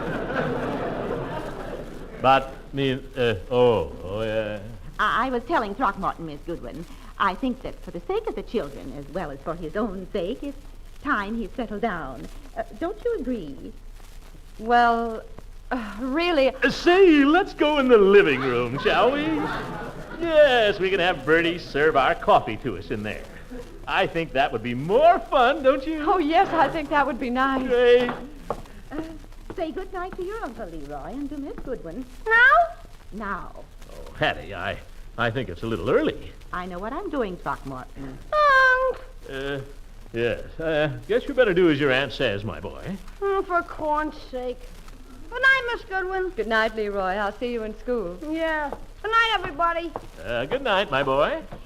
Now, Marjorie, why don't you come up to my room with me? But, Aunt Hattie, I wanted to... Not leaving us, Hattie. Yes, I thought I'd just go up to my room and do some knitting. Marjorie can keep me company, so you two can be alone here and talk. But we haven't got anything to talk about. I mean... We'd love to have you stay. No, you two haven't seen each other in some time, and I think that you should have a chance to be alone. Come along, Marjorie. But we haven't got anything to be alone about. Marjorie. Well, good night, Uncle Mort. Good night, my dear. Sorry you have to rush off. So am I. But I guess I've got my orders. Good night. Good night, Marjorie. Well, Eve? Well, Throckmorton? I guess we're stuck with each other.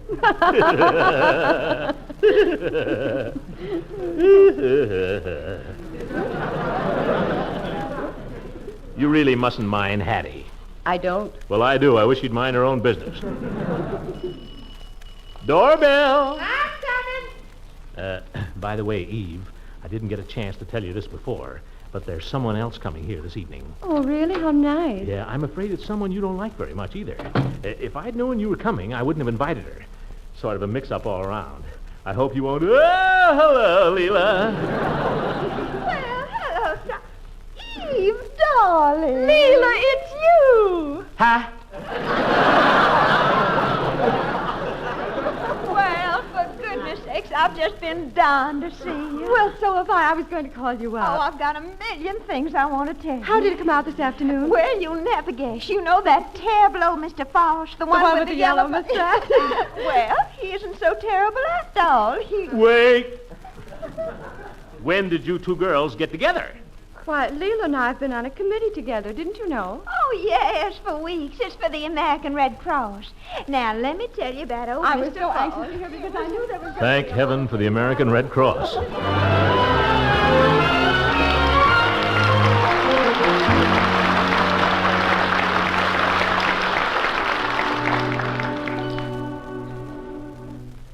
this is great. Shove over a little bit, Leela. You know, girls, I'm going to tell you something. I really shouldn't, but you had me a little worried there, before you arrived this evening. Why worry? Yes, why? Well, maybe I shouldn't say this, but, I was afraid you might get to fighting over me. Over you? Would you fight over me? For what possible reason? Oh, is that so? Oh, there. Now we've hurt his feelings. We were only joking, Throckmorton, weren't we? Of course. I really think he's a very romantic type. Don't you, Eve? Oh, very. The deep type. Deep and broad. And when he sings, have you ever heard him sing, Evie? Yes, I have. Repeatedly. Sing one of those songs you used to sing to me, Throckmorton. No. Oh, come on. Please. No. Pretty please. No. Why not? I don't want to. Oh. Eve, you ask him. You have more influence with him. Won't you sing, Throckmorton? We'd love to hear you. You don't want me to sing. You're just making fun of me. Throckmorton, nothing could be further from our minds. Oh, please do. You sing so pretty. Well. That's it. I'll play for you. Huh? Well, just one, if you're sure you really want me to. Oh, we do, don't we? Very much. I know what I'd like to hear you sing, too. What? Speak to me of love. Did he used to sing that to you? All the time.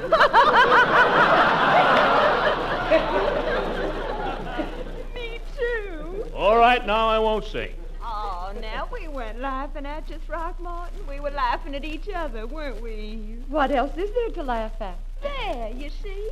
Well, I won't sing that song. What will you sing? Well, let me see. You know they didn't believe me? Oh, that was one of Beauregard's favorites. Oh, it was, eh? Beauregard was my late husband, Eve. Yes, I know. I think I'll sing something else. Oh, now, Beauregard couldn't sing at Throckmorton. Beauregard couldn't sing for Sal Apples. He was tone deaf. Oh, well, in that case... Let's see, how did it go? Uh-huh. Yeah, that's it. Let's start at the beginning. All huh? right. And when I told them how beautiful you are, they didn't believe me. They didn't believe me. Your lips, your eyes, your cheeks, your hair are in a class beyond compare. You're the loveliest girl that one could see. And when I tell them, and I certainly am gonna tell them, that I'm the man whose wife one day you'll be, they'll never believe me. They'll never believe me that from this great big world you've chosen me. Lovely, Throckmorton. Well, thank you. You know, when Throckmorton sings, I can just shut my eyes and imagine somebody terribly romantic is singing to me. Do you have to shut your eyes? Well, it helps. Oh, I didn't mean it that way. Well, Oh, Hattie. you really sing quite nicely, Throckmorton. I'm surprised. Well, I thought you went upstairs. I did, but I came down again. Good evening, Miss Forrester. Oh, good evening. Throckmorton, I just wanted to measure you again and make sure this sweater is going to be right. She's always measuring me. I know Miss Goodwin won't mind giving me a hand. If you'll lift up his coattails, Miss Goodwin, I'll just slip this tape measure around him, if I can reach. Always measuring me. Stand still. I'm not going to tickle. Yeah. Keep still so I can measure. Good heavens. It's not as bad as all that. It's 2 inches more than the last time I measured. That's impossible. You must have made a mistake. I measured very carefully. Well, That was before dinner. It'll go down again. But dinner couldn't do all that. Not fillet of sole. Perhaps it has something to do with the moon. Moon? How do you mean? The moon controls the tides, you know. Eve? Oh, I declare, Eve is a riot. Isn't she a riot, Throckmorton? Very funny, yeah. Oh, there. We've hurt his feelings again. No, no. Oh, you're so sensitive, Throckmorton. Miss Forrester, don't tell me you're knitting that sweater all by yourself. I think it's just wonderful. That's such an interesting stitch. Cable stitch. It's very simple. Looks frightfully complicated. I wonder if you wouldn't like to come upstairs with me, Mrs. Ransom, and let me show you how it's done. Oh, no, thank you, gracious. I'm perfectly helpless when it comes to knitting or sewing or anything like that. Oh, but I can teach you in no time. Oh, I didn't mean I wanted to learn. I just thought it was interesting. Well, I think it might be nice anyway if we went upstairs for a little while and left these two alone together, don't you? Now, Hattie, for goodness sake. Yes, why, for goodness sake? Well, you may not know it, Mrs. Ransom, but Miss Goodwin was once engaged to Throckmorton. Gracious, who wasn't? Now, Leela, don't get sore. You don't have to knit if you don't want to. It might interest you to know, Miss Forrester, that I was engaged to Throckmorton before Miss Goodwin. Not that it matters one iota. You never told me about this, Throckmorton. And the last I heard, he was mixed up with some Spanish dancer. So there's no reason for anybody to go upstairs. But if what you want is to get rid of me, I'll go home. Oh, Leela, stick around. I think perhaps it's time we all went home. Oh, now don't go. The evening's young yet. But tomorrow's the school day. It's been a lovely evening, Miss Forrester. Thank you so much. Coming, Leela? I should say I am. Confounded, just when we were beginning to have some fun.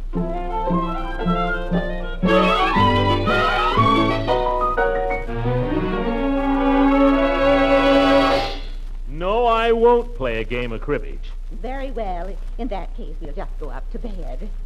I'll go to bed when I get good and ready. Don't forget to turn off the light. Maybe I will and maybe I won't. I'll leave them on if I want to. I'll leave them on all night. Throckmorton, before I go up, Back again? there's one thing I want to know. What's that? Is it true that you were engaged to marry Mrs. Ransom? What difference does it make? Is it true? Look, why don't you just go and stick to your knitting? Is it true? Yes, why not? You were engaged to Mrs. Ransom, and then you were engaged to Miss Goodwin, and then there was this Spanish dancer. Really, Throckmorton, what kind of a man are you? I'll show you what kind of a man I am. What are you going to do? Come here, Hattie.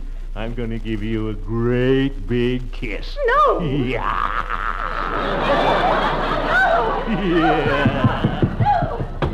Yeah. Yeah, now maybe she'll mind her own business.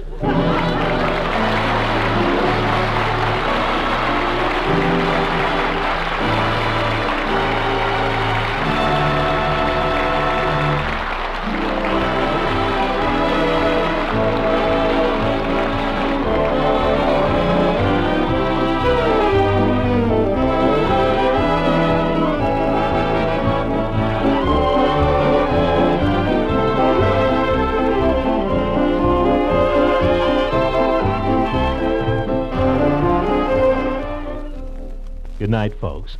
And don't take anything from anybody. You know what I mean? Yeah.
This is the Armed Forces Radio Service.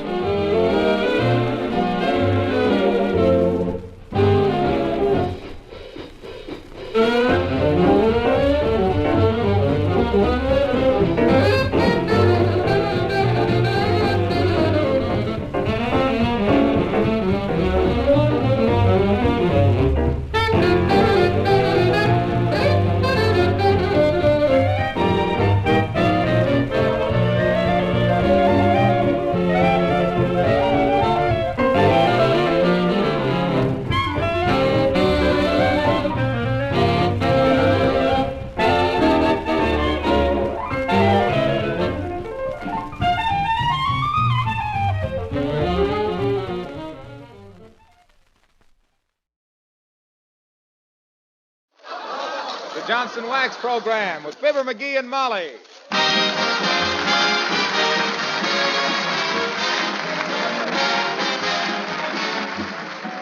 The makers of Johnson's Wax and Johnson's Self-Polishing Glow Coat present Fibber McGee and Molly, written by Don Quinn with music by the King's Men and Billy Mills Orchestra. The show opens with Blow, Gabriel, Blow.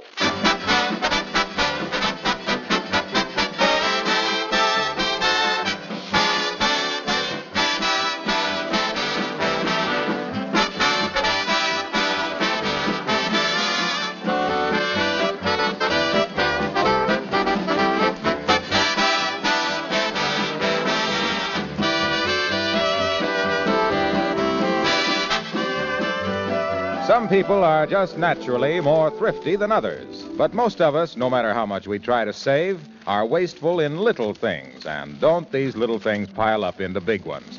For example, do you always remember to put the covers back securely on packages like coffee, toothpaste, yes, even floor wax?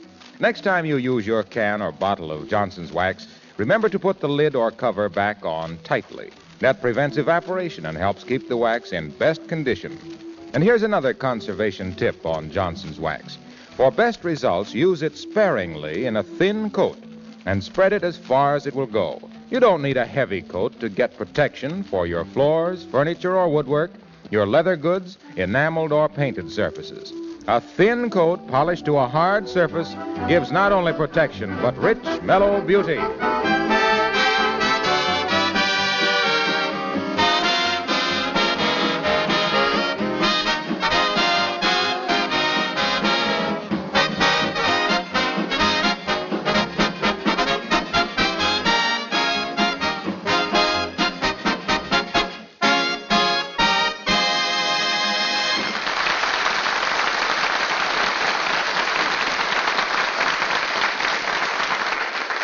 The way to a man's heart may be through his stomach, but if you want to take a shortcut, go through his ego.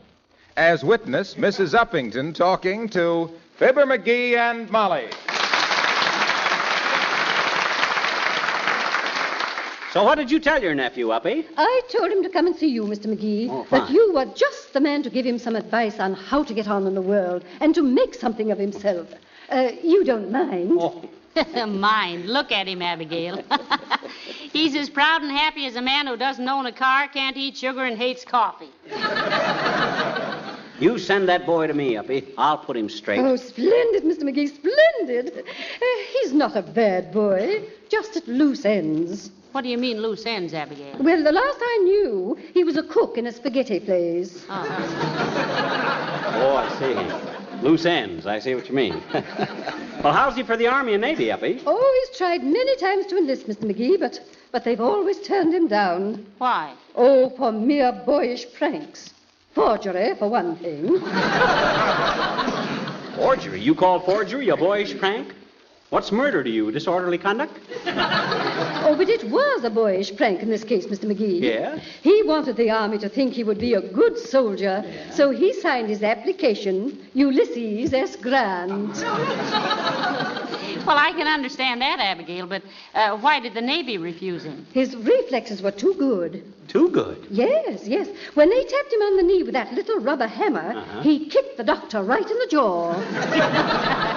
A simple case of over overenthusiasm. He tried for the Marines, Uppy? Indeed he did, Mr. McGee, but he was turned down for deafness. Deafness, eh? Yes. It seems he didn't hear them when they told him to put the sergeant's watch back where he got it.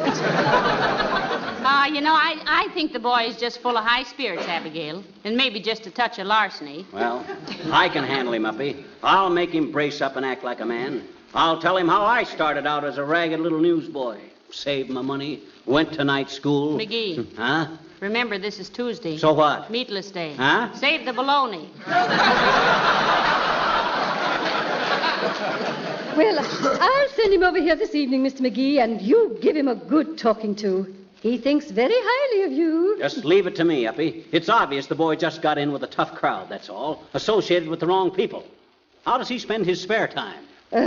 Playing pool, I believe. Oh, my. With whom, Abigail? Well, I don't know all of them, of course, but he says a week ago Saturday he took Mr. McGee for $1.45. Well, that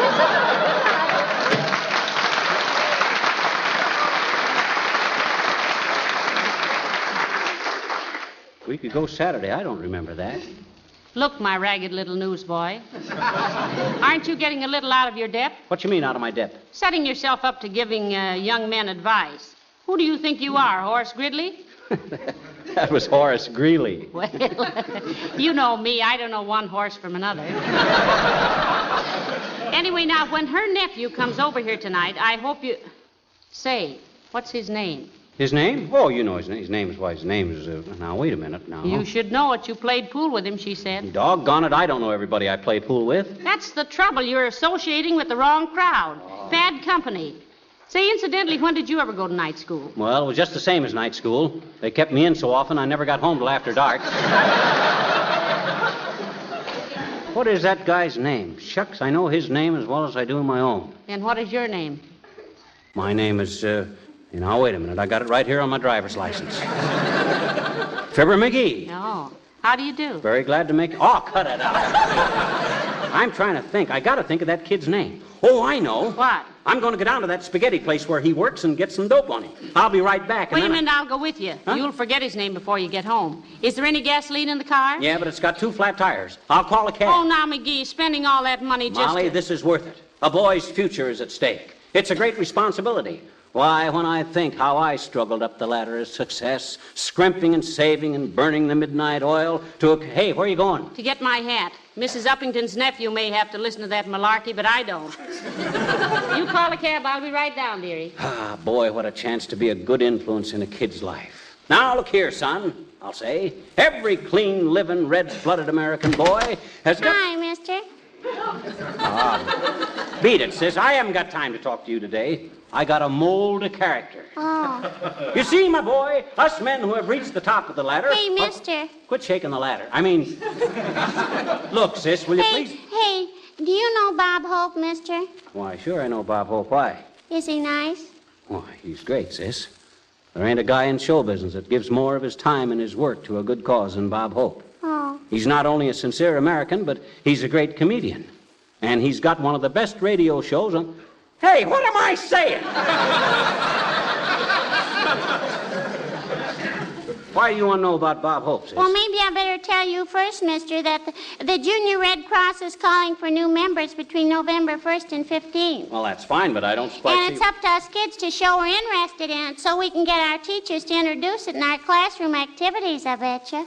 Well, good for you, sis. But what does Bob Hope It's got? awful important, mister. Huh? Gee, did you know that ever since President Wilson started it in the last war, the Junior Red Cross has grown to be the biggest organization for us kids in the world? Well, that goes without saying, sis. You're too late. I already said it. I know, but what I meant to Did you say... know that the Junior Red Cross collected almost 1 million pounds of scrap 3 months after the war started? Did you, mister? Did you? Did you? Well, I can't And say did that... you know that we donated over $300,000 for relief of children in war zones? Did you? Did you? Yeah, well, 300,000 bucks. Did you know the Junior Red Cross sent over 100,000 gift boxes to 33 countries last year? Did you? Did you? Well, no, I never I realized. bet you didn't even know we donated over 3 million comfort and entertainment items to our armed forces, I bet you. Well, sis, this begins to sound like an important hunk of business. What's the procedure as to getting the grip and the password? Well, we... I says, what does a boy or girl got to do to join up? Oh, it's easy, mister.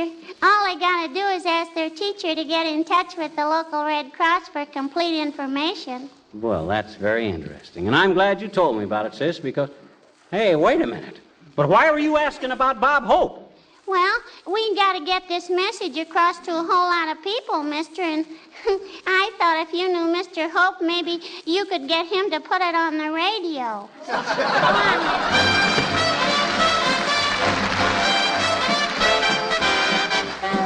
on,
Now, you just sit down there, my boy, and let's talk this thing all over. I'm not going to lecture you. I was a young fellow once myself, but I was ambitious. Started out as a ragged little newsboy. One day, a rich customer gave me a $5 gold piece, thinking it was a quarter, and he was gone before I discovered the mistake. Well, sir, I'll admit I was tempted, but my better judgment won out, and I never told him about it. That's why I always say to you young McGee, fellas... who are you talking to? Huh? Oh, nobody. Just rehearsing what I'm going to tell Uppington's nephew tonight. Ragged little newsboy. Yeah? Say, you couldn't sell papers at 3 for a cent if Mussolini shot Hitler 96-point type. Is the taxi cab here yet? Nobody's on his way. Doggone, I wish I could think of Uppy's nephew's name. That's maddening, isn't it? Well, we're certainly finding out the expensive way. Say, maybe if we call... Uh-oh, there's the cab, dearie. Yeah. Are you ready? All set. Come on. You, Mr. McGee, you call for a cab? You betcha, Bud. We want to go to that spaghetti place on the corner of 14th and Oak. Oh, you don't want to go there, Doc. That's a horrible journey. Huh? Why, that guy serves a meatball that's strictly a leftover from the National Open. Now, I know a place Now, up on... listen here. Look, driver, we don't want any other place. We want the one at 14th and Oak for a certain reason. Okay. Okay, lady, you're the doctor. And if your husband eats there, he'll need one. Hop in, folks.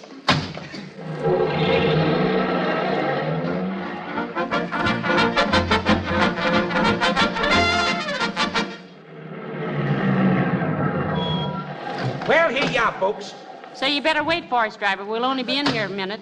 Lady, a minute in that joint is the experience of a lifetime. Now, me personally, I got a bad case of romaine eating in there one night. You mean ptomaine, Bud. Romaine is a kind of a lettuce. Well, maybe it was the lettuce, Doc, but it sure give me a bad case of romaine. Come on, McGee. Can't you hear that meter going jingle, jangle, jingle? Okay, we'll be back in a minute, Bud. Well, hello there, kids. Welcome to the Chateau Ravioli. Well, for goodness sakes, Mr. Oldtimer. How long you been working here? Seems like ages, daughter. Started this morning. What do you have, kids? What would you recommend? I'd recommend you eat someplace else, Johnny. We didn't come here to eat anyway, old timer. We just want a little information. You know Mrs. Uppington? Sure do, Johnny. Ain't she one of them Mabels and Sables that always looks like she was being druv with a check rein? That's a perfect description. You know, she had a nephew working here a few days ago, and we wanted to find out something about him. Yeah. Oh, him. Kind of a musical kid, eh? Musical? Yep. Boss caught him playing pennies from heaven on the cash register. Fired him right out on his second day of work. Well, now tell us, what was his name? His name? Name. Yes, name. N-A-M-E, name. That thing that people always spell wrong in gold letters when they give you a billfold for Christmas. Oh, his name. Yeah. Well, let me think, kids. His name was, oh, dread it, know it as well as I do my own. Oh, my, this is taking us up more blind alleys than a bowling ball. Where did he go from here, Mr. Oldtimer? Well, daughter, the fry cook told the dishwasher that the garbage man says the kid got a job down to the city hall. Oh, City Hall, eh? Must have some influence. Yes, probably knows where the tires are buried. Well, come in again, kids, sometime when you ain't hungry. Thank you, Mr. Oldtimer. Goodbye.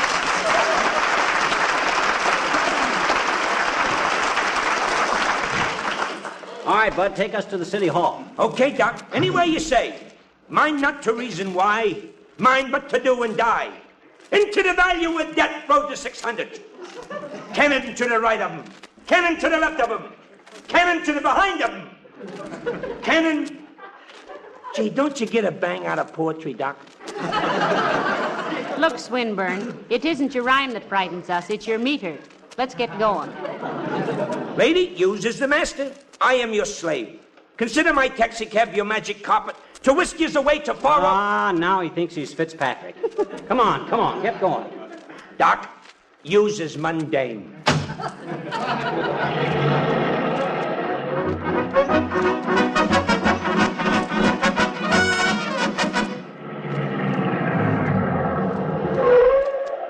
Well, the City Hall, folks. The Municipal Building. The seat of our local government. It's called the seat of government because if you've got any kicks to register... Oh, please, driver, please. Never mind the vaudeville. Yeah, and you better wait for us again, too, Bud. We're in this far, we might as well keep on. Come on, Molly. Okay, dearie.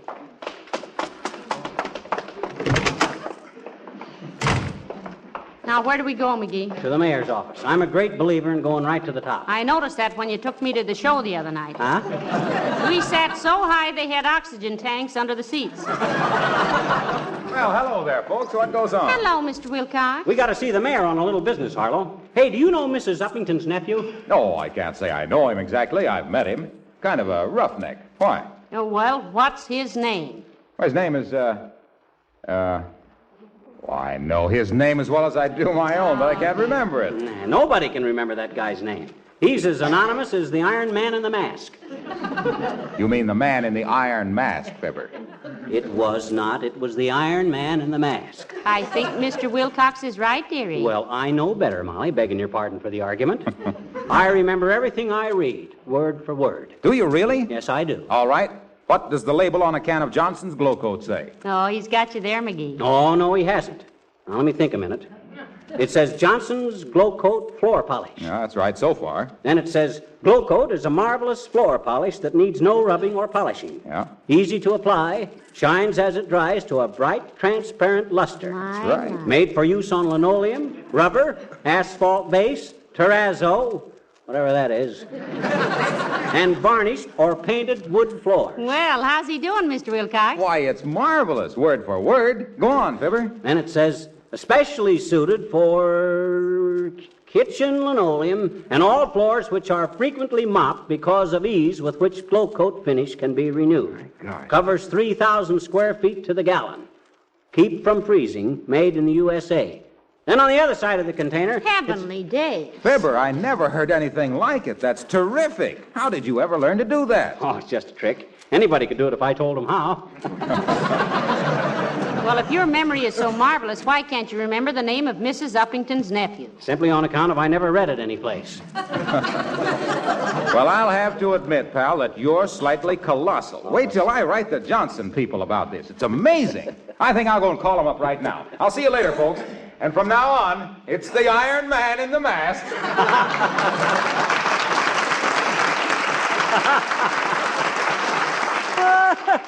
What's so funny? I'm just happy he didn't let me try to remember what was on the other side of that container. Why, couldn't you do it?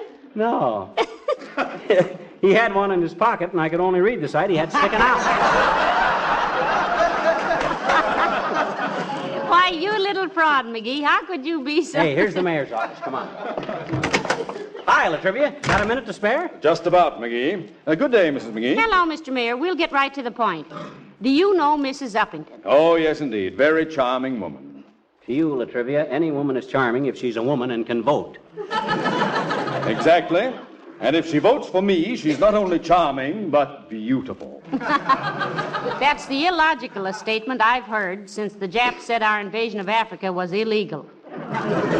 Look, Mr. Mayor, for certain reasons, we want some information on Mrs. Uppington's nephew. And we heard he was working here in the city hall. If he's really working, it's a political novelty of no mean proportions, McGee. What is the young man's name? We don't know. Well, how can I give you information about someone whose name you don't even know? I am not a Swami. So what? I can't swim a stroke myself. All we asked for... Oh, come. I'm a busy man. I have no time to waste on ridiculous things. You answered, Mr. Mayor. It's probably for you. It's quite possible. Excuse me. Mayor's office. My honor speaking. Big shot. Oh, yes. Well, there's only one thing to do. Get a gang of huskies and take an axe to them. What's this? You heard me. Chop off their heads so nobody will recognize them, see?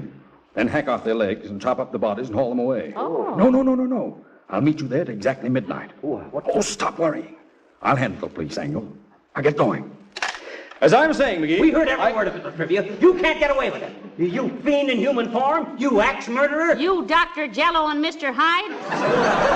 McGee, what do we do? Now, look here. If you insist on intruding into the affairs of this office... So your affairs include murder, do they? Gangster. Molly, grab that phone and call the police. I'll handle this.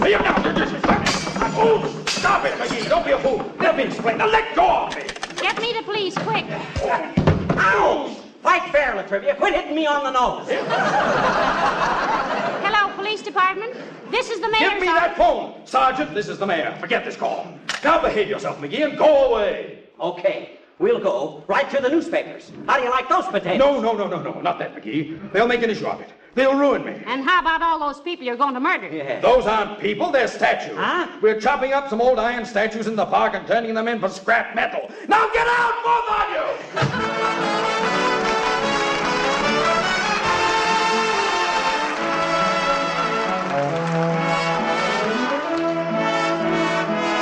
King's Men sing This Is Worth Fighting For.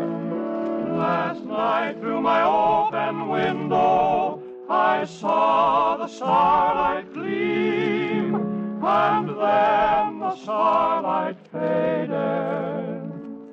and through the mist of a dream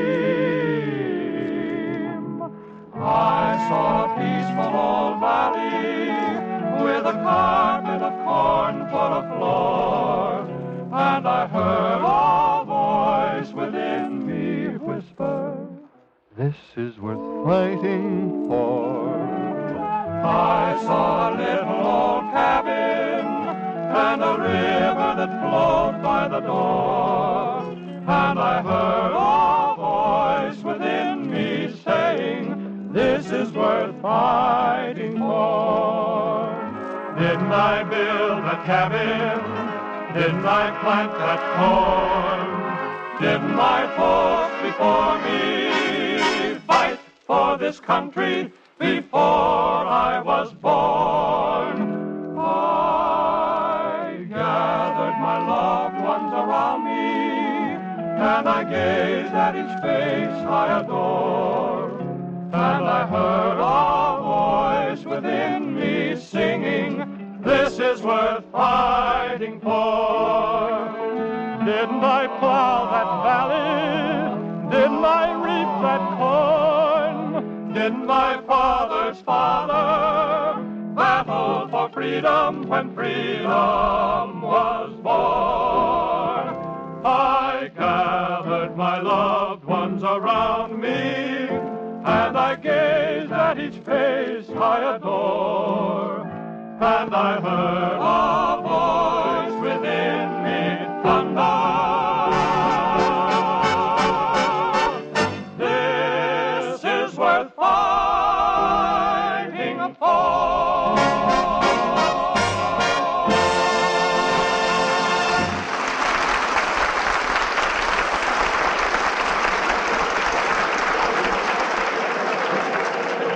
All right, driver, we're all ready to go home now. Okay, lady. Gee, I was beginning to get worried about yous. Why worried, Bud? Well, I only got a couple of gallons of gas left, see? Though I can get 15 miles to the gallon stop and go, so I can still take you anywhere within a radio of 30 miles. You mean a radius? No, I never have time to listen, lady. Well, take us back to 79 Wistful Vista, Bud. Oh, wait a minute, McGee. There's Mr. Wimple. Yoo-hoo, Mr. Wimple. Oh, hello, Mrs. McGee. Hello, Mrs. McGee. Hi, Wimp, old man. You going our way? Yes, if you're going home, Mr. McGee. Well, hop right in, Mr. Wimple. Yeah. My goodness. This is simply wonderful of you folks. Won't Sweetie Face be surprised when I tell her I had a ride in a real taxi cab? Where have you been today, Mr. Wimple? I've been taking my ocarina lesson, Mrs. McGee. Oh, the sweet potato, eh? Yes. I've been taking lessons since 1923. Oh, heavenly days, you must be pretty good. Have you got your ocarina with you? Oh, no, I haven't got one. You haven't? No, I haven't got that far yet. The way Sweetie Face slams you around, Wimp, you better skip the sweet potato and study on the harp. Oh, she doesn't mean any harm, Mr. McGee. She's just playful. Oh. We were playing Drop the Handkerchief all morning. Oh, you were really. Was it fun? Not much. She dropped the handkerchief out the upstairs window, and then I'd have to bring it back in the house. You mean she made you run all the way down the stairs and get the hanky and run back upstairs with it? Oh, no, Mr. McGee. She isn't that mean to me. I only had to run upstairs. The handkerchief was in my pocket when she dropped it. Well, that's different. You know, you're quite a talented man, Mr. Wimple. The way you write poetry and play the ocarina. And... I used to be very good in a business way, too, Mrs. McGee. In what, Wimp? Salesmanship. Oh. They called me a red-hot salesman. What were you selling? Red hot.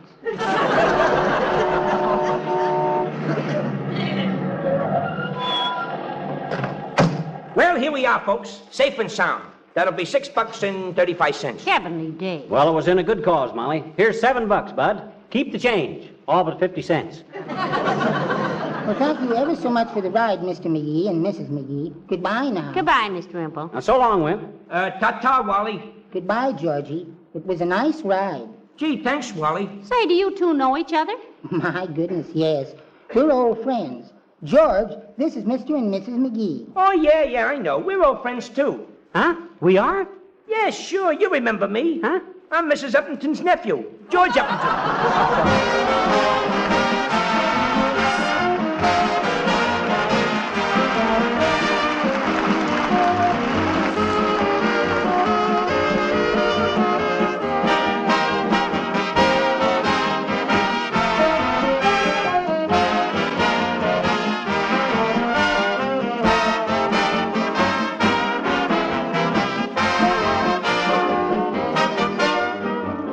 If you have Venetian blinds at your windows, you've probably noticed that they get much dirtier in winter than in summer. We receive many letters from women telling us that right about now is a good time to wax these blinds with genuine Johnson's wax. Not only because they soil less readily, but because cleaning their waxed surfaces is so much easier. And while we're on the subject of windows, how many of you have waxed your window sills recently? When dirt and rain come in at an open window, they can't do much harm when the finish is protected with a coat of Johnson's wax. And again, cleaning is easier, and waxed surfaces add great beauty to a room.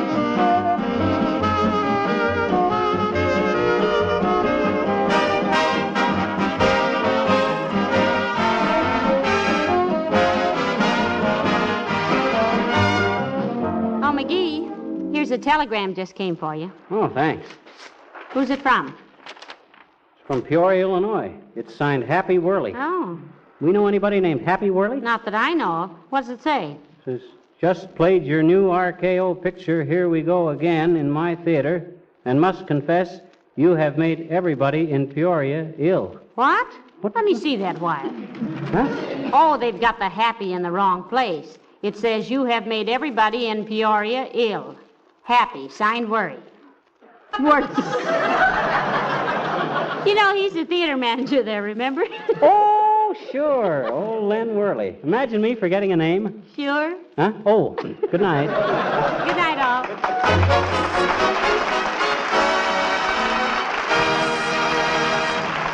The characters of Wallace Wimple and the old-timer heard on this program were played by Bill Thompson. This is Harlow Wilcox speaking for the makers of Johnson's Wax Finishes for the home and industry.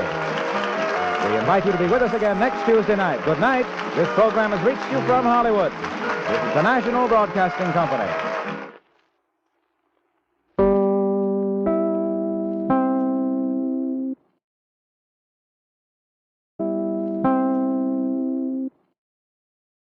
The Equitable Life Assurance Society presents This Is Your FBI.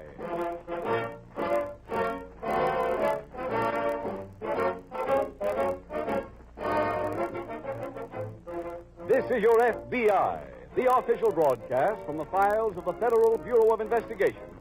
Presented transcribed as a public service by the Equitable Life Assurance Society of the United States and the Equitable Society's representative in your community.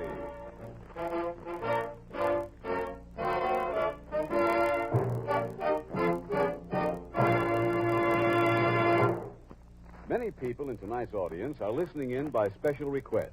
Yes, by mail, by telephone, they received invitations from their Equitable Society representatives. These men and women were selected because they are the type destined to go places in life. People sure to be interested in the Equitable Society's plan for men and women on the way up. In about 14 minutes, I'll give you full details on this special plan for men who don't intend to stay put. It is offered by the Equitable Life Assurance Society of the United States.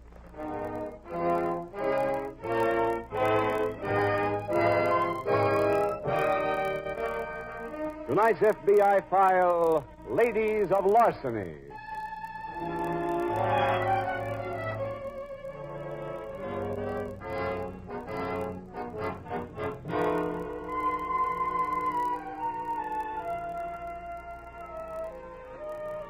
The Latin word extortus means to twist or wrench out, which makes it an obvious parent for the English word extortion, for the English word which is the name of one of the most vicious crimes on the statute books. In ancient times, the penalty for extortion was death, and it remained so until comparatively recent days. But while the laws change, man doesn't. And what was true in every era before this is still true today. There are people who try to benefit because they have some knowledge another person does not want made public. It is doubtful if, in any age, there was ever any justification for the extortion victim to pay his tormentor. But if ever there was such a reason, it does not exist today. For throughout the nation, there are law enforcement agencies within a telephone call's distance. Agencies who will come running at your slightest hint of an extortion scheme. The police would like to remove from circulation every criminal of any description, whether they be purse lifters or killers. However, it is safe to say that every officer in the country, and this goes for all of them from the small-town one-man force to the special agents of the Federal Bureau of Investigation, would pick one particular criminal to exterminate first if he had his choice. That criminal is the callous, merciless vulture who practices extortion.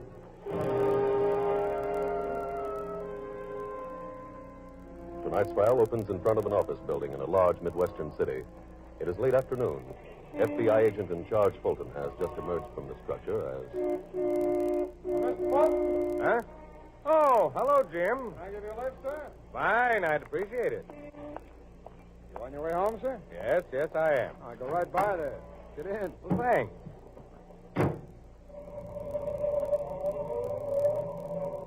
Well, Mr. Fulton, I understand that congratulations are in order. Well, thanks, Jim. Only 5 years with the Bureau. That's quite a record. Well, they've been 25 fine years. I guess you've seen a lot of change. Indeed, I have. Where were you first assigned? To this town right here. Oh, really? Of course, I had plenty of transfers before I arrived back here again. I'll bet. How big was our office here then? There were just 7 of us. Say, Mr. Fulton, can you remember your first case? Indeed, I can. What was the crime? Extortion. And from a very unusual source. Oh, what do you mean? Well, the extortioner was a woman, and she operated from inside a prison. You mean she was a prison inmate? That's right. I can't believe it. Things were much different here 25 years ago, Jim. This city reeked with corruption and graft. Yeah, so I've heard. Local law enforcement officers were completely shackled. What was this woman's pattern? Well, I'll see if I can remember the facts. We got into the case when the wife of a wealthy oil man in a neighboring state committed suicide. 2 extortion notes were found among her papers threatening her life if she didn't pay a sum of money. And these notes were mailed from the prison? No, but they were mailed here in town. I believe they requested that the payoff be made to a certain post office box. We contacted the post office, found that the box had been rented by a woman named, let me see, Ann Merchant, I think it was. We checked on her. She had no record, so the box was put under surveillance. And we went to work on the notes. They're written by hand or typed? Neither. Each word's been clipped out of a paper and pasted on the stationery. The print, the type, was a kind we'd never seen before, so we tried to locate the source. You had no idea at this time that the woman in prison was mixed up in this? Oh, no. And by the same token, she had no idea that we were checking on her.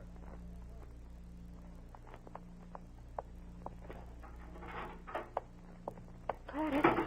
Oh, Gladys, can I talk to you a minute? What is it, Shirley? Something awful's happened. You got trouble with the warden again? No, this is personal. Oh, you sent away a quarter and some great big company didn't send you a sample. No, Gladys. It's that store where they caught me shoplifting. They sent me another bill for the stuff. It came to my house and my mother mailed it here to the prison. The store says unless I pay, they'll sue me. Well, why don't you write and tell them to take it out of your salary? After all, you make $50 a day. Oh, Gladys, you don't have Gladys. Oh, hi, Betty. Just finished talking to Ann. Did she get the money from the Spencer dame? No, that's what she called about. The dame committed suicide. What? Ann wanted to know what to do. Is the warden in? No, I can use the phone. Good. Call Ann and tell her not to go near that post office box. The cops might be watching it. Yeah, okay. Shirley. Yes, ma'am?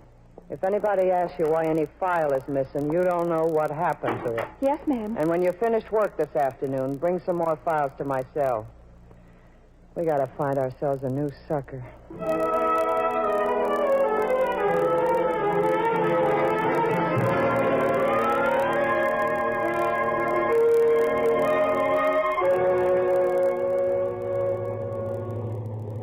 Mr. Fulton, what was the lead that took you to the prison? The type that was used in the notes. I went to the printer. He told me it was a kind that none of the local papers used. He suggested that I contact some job printing houses, the kind that prints high school and organization newspapers. Oh, you can turn left here, Jim. Yes, I know, sir. Well, one of the printing houses recognized an imperfection in the type. It had come from one of their machines. They then told me that the only newspaper they printed was the one circulated at the woman's prison. That must have been quite a surprise. Oh, not too much, Jim. I told you what the city was 25 years ago. And there was no reason why there should be any less corruption in the woman's prison than there was in City Hall. No, I guess not. What? Hey. Well, I guess he wants both lanes. Yeah. Well, what was the next development? This woman who was the contact, the one we set up a surveillance for at the post office, was picked up. Oh? Did you get anything from her?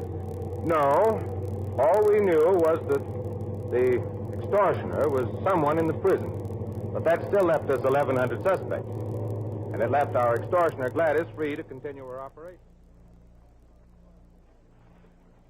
Shirley, give me a hand opening these boxes. What's in them? New uniforms. More new uniforms? Now, we got a shipment of new prisoners coming in tomorrow morning. Where are they going to sleep? Oh, that depends on how much they can afford to pay me. Now, let's take them out of the boxes and pile them up on the shelves. Hey, Gladys. Yeah, Betty. I've been going over the files. I think I found a new customer. Good. What's the story? Banker's daughter. She did a 6-month bit 2 years ago. What was the rap? Well, they nailed her with some hot jewelry. According to the record, she got mixed up with some guy, and when he got nailed, she took the fall with him. She's probably back home now, helping Pop take care of the bank. Shirley. Yes, ma'am? You know those forms you got up in the file room? Huh?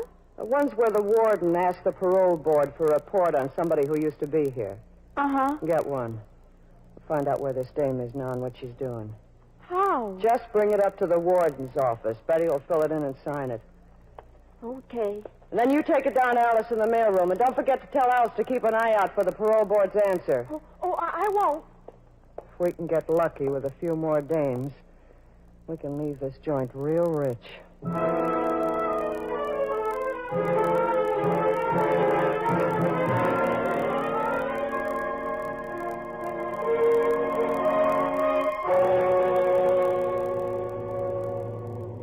How did you finally narrow down that list of suspects, Mr. Fulton? Well, that took time, Jim. Time, patience, and cooperation. Cooperation from whom? The man who was chief of police here then. No, I gather he wasn't part of the machine. No, I went to him, told him the whole story. We both decided that the best way to handle the case was from inside the prison. That must have presented quite a problem. It did. We knew we wouldn't get any place questioning the inmates, so we hit on an alternative. Planning a policewoman in the prison to see what she could find out. But that had its drawbacks, too. Oh? Why? Well, the political boss here was a man named Shelby. He had pipelines every place. And the chief knew if he sent a policewoman into the prison, Shelby would find out about it within an hour. Was the chief afraid of this, Shelby? No. He wanted us to break the case. He knew if we could get a federal conviction against somebody in that prison, Shelby couldn't help them. And without his help, they might start talking all the way up the line to Shelby himself. What did the lights change, Jim? Oh, yeah.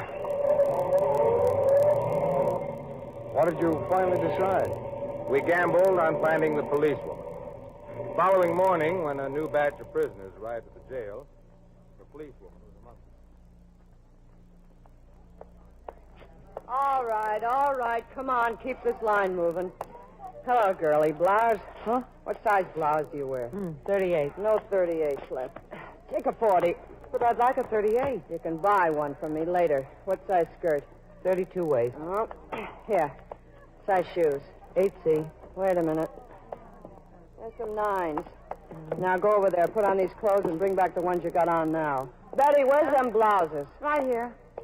Hey, nice stuff she was wearing, Gladys. Yeah. I should get at least a fin for a dress. Shoes will bring another fin. Come on, girls. Keep this line moving. Size 34 blouse, 24 skirt, and 6B shoes. You talk like you've done this before, sister. I've been around. Are you Big Gladys? Yeah. I understand you run this joint. Who told you that? I've been around. Can I talk to you? About what? I got some information. See that dame at the end of the line? The one in the brown dress? Yeah. What's your information? She's a cop. How do you know? She arrested me 3 years ago. Thanks. Here's your clothes. Go change. I'll see you later in the recreation yard. At the date. Gladys, you think she's on the level? We ain't taking any chances. Well, what are you going to do? You're going upstairs and call Shelby. Tell him to get that dame out of here unless he wants a dead policewoman on his hands.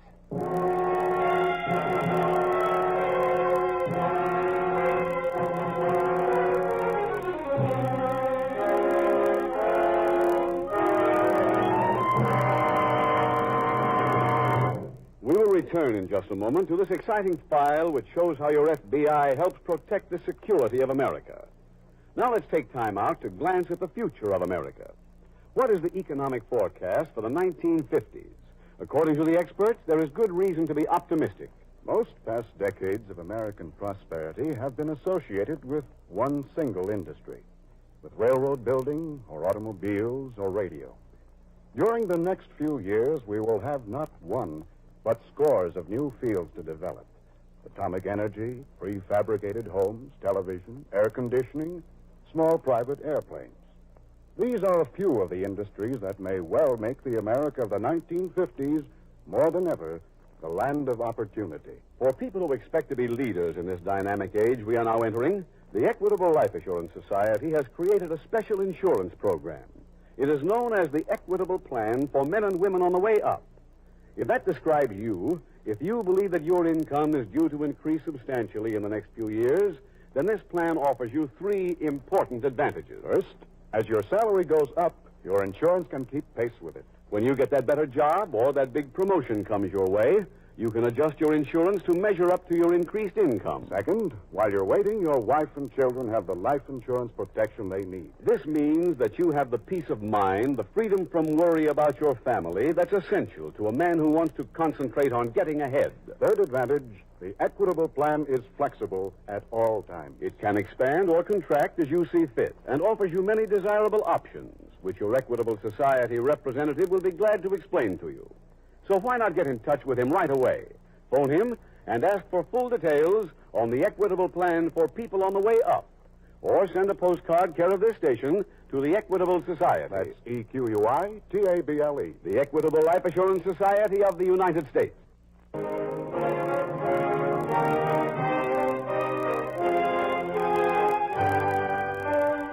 And now back to the FBI file, Ladies of Larceny.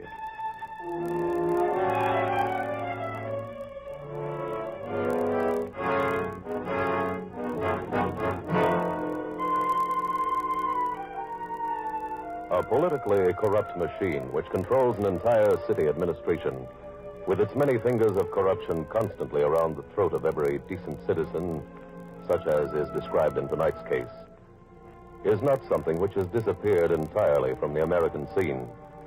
Advances have been made in wiping out this evil, but it still exists in some sections of the country. And the unpleasant truth is that it exists because of the lethargy of the decent people who hate it most. If you doubt that, consider the fact that in virtually every one of those cities, the fire department is run without political interference. And yet, control of the fire department is almost as desirable as control of the police. There are many jobs to be doled out. There are sweet treasures to be made through the purchase of inferior hose, inefficient chemicals for equipment. Fire marshals and inspectors could make fortunes by conveniently overlooking fire hazards. And yet, the politician does not go near the fire department because the public simply wouldn't stand for it. Maybe that is because fire is visual, because you can see its danger, its hazards, because you know that fire once started is uncontrollable in many cases, and once out of hand can cost you your money, your home, your life. Yet the unfortunate thing is that crime, to which the decent citizen pays so little attention, costs him and you more money and more lives in a single year than fire has been known to destroy in any decade.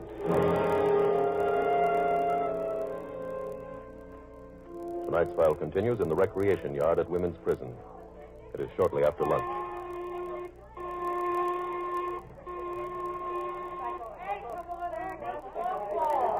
Daddy, did you call Shelby? Yeah, but he wasn't there. Did you leave a message? Uh-huh. Gladys, I just got terrible news. Oh, what? I got another letter about the stuff from the department store. They're really suing me. Well, I'll tell you what you do, honey. When you get out, don't ever go in that store again. Hello, Gladys. Huh? Oh, hi, Sid. This is Betty and Shirley. Hello, how are you? Hi. I need it. What are you in for? Jewelry store heist. Gladys, can I talk to you for a minute? Sure. Alone? Well, you can talk in front of them. Well, I hear you got all the jobs to give out. I'd like to buy a soft one. You got it on the house, kid. We owe you one. What do you figure you'd like to do? Well, I don't know. What does Betty do? Trustee in the warden's office. Sounds good. I can't put anybody else in there. How about Shirley? I'm in the file room. Well, that's full, too. Like the laundry? That ain't soft. Oh, you be the watcher. Just see that the stuff gets done. Oh. Well, that's okay. You can start this afternoon. And if you keep out of trouble, maybe I can get you sprung on parole. Can you do that? Sure. Well, why don't you get yourself sprung? Are you kidding? We never had it so good.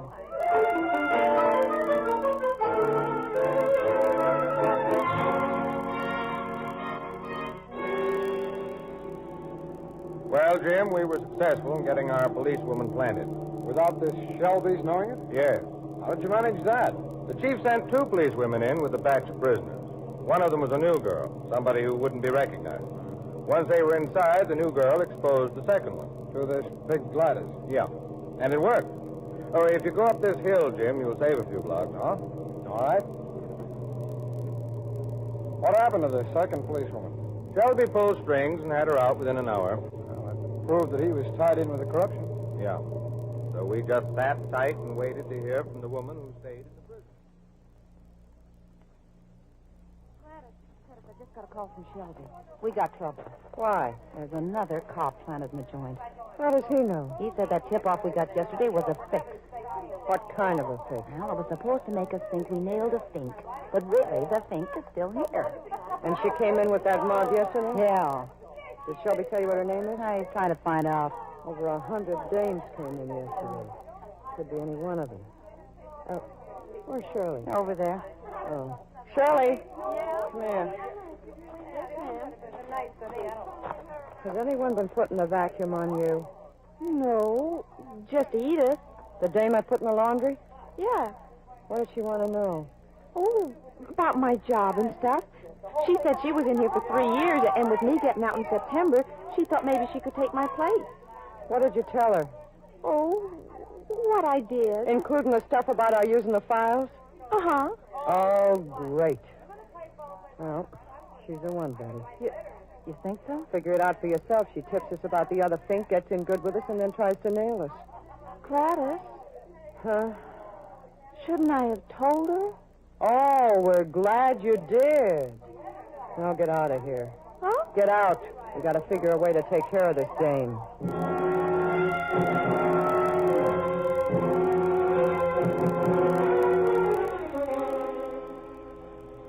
Of course, we didn't know the girl was in trouble, Jim. We'd been getting reports from her right along. Reports on the corruption? No. Officially, we had no interest in that. All we wanted was the writer of those extortion notes. She'd send word to us that Shelley, who worked in the file room, was the weak link in Gladys's gang. Just what was their pattern, sir? Well, as Shirley got the files, Gladys picked a victim from them, and Betty used the warden's office to find out where the victim was located. I see. Well, that gave you everything you needed, didn't it? Yes, except one thing. We couldn't prove it. I know that feeling, sir. However, the policewoman felt that we might get Shirley to sign a confession if I questioned her. So later that afternoon, I went over to the prison.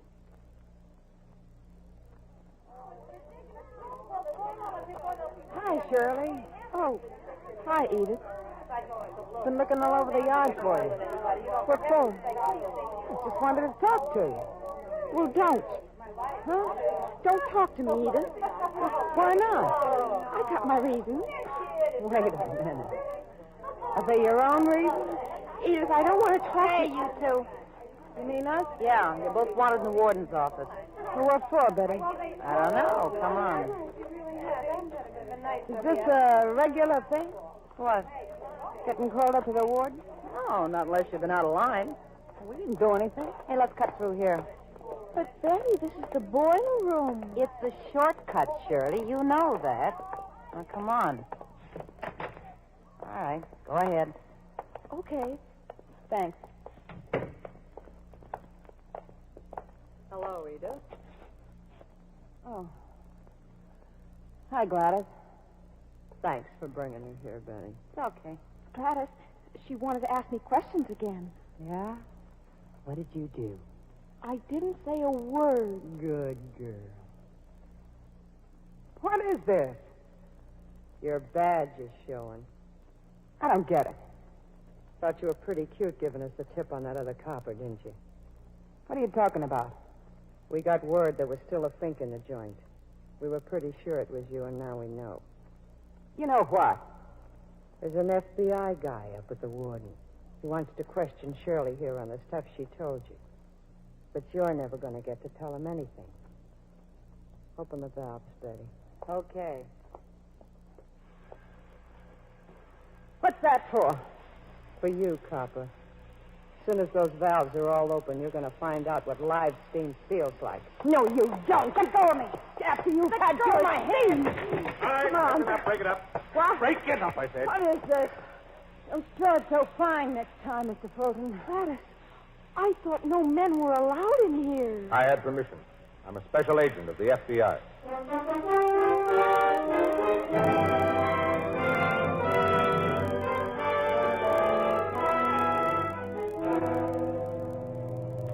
Mr. Fulton, do you mind if I ask you something? No, Jim. What made you leave the warden's office? I found out that the messenger you'd sent was Betty Vernon. So I followed her. Oh. I saw her approach the two girls and take them into the boiler room. I guess I got there just in time.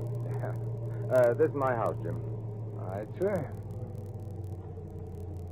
Well, things have certainly changed around this town since those days. Looks like Shelby and his gang are gone for good. They are if the people want to keep them gone, Jim. We didn't clean up this town. Neither did the police. The people cleaned it up by going to the polls on Election Day.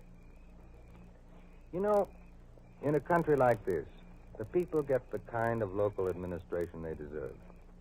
If they work hard at keeping their town clean, they get a good administration. If they take the defeatist attitude that there's nothing they can do about it, they open the door to crooked machines. Thanks for the ride home, Jim. You're welcome, sir. Good night.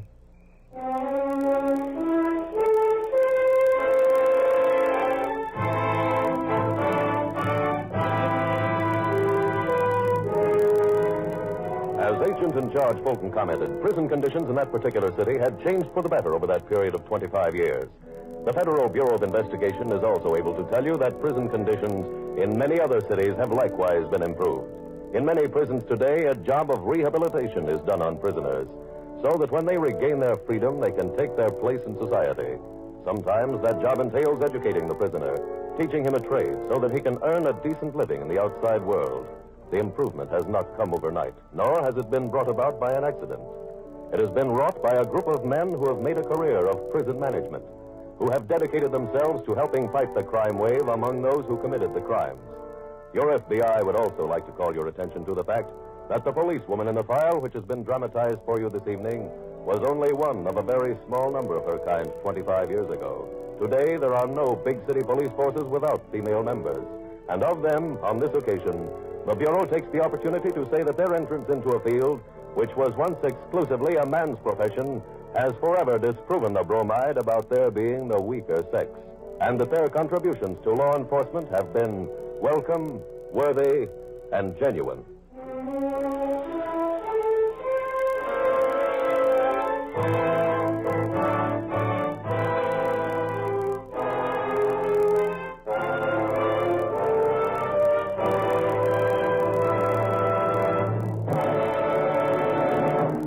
In just a moment, we will tell you about next week's exciting FBI file. Now, one last word on the Equitable Society's plan for men and women on the way up. It's a plan for the man who may be sure that the day is coming when business associates will talk about him like this. I told you Harry Drake was a man to watch. They just made him sales manager. If you're that kind of man, then the sooner you get in touch with an Equitable Society representative, the better. Ask him for full information on the Equitable Society's life insurance plan for men and women on the way up. Or send a postcard care of this station to the Equitable Life Assurance Society.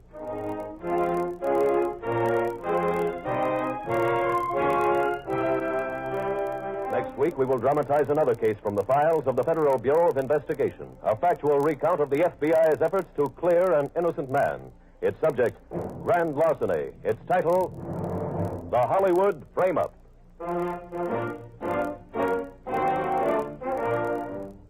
The incidents used in tonight's Equitable Life Assurance Society's broadcast are adapted from the files of the Federal Bureau of Investigation. However, all names used are fictitious, and any similarity thereof to the names of persons living or dead is accidental.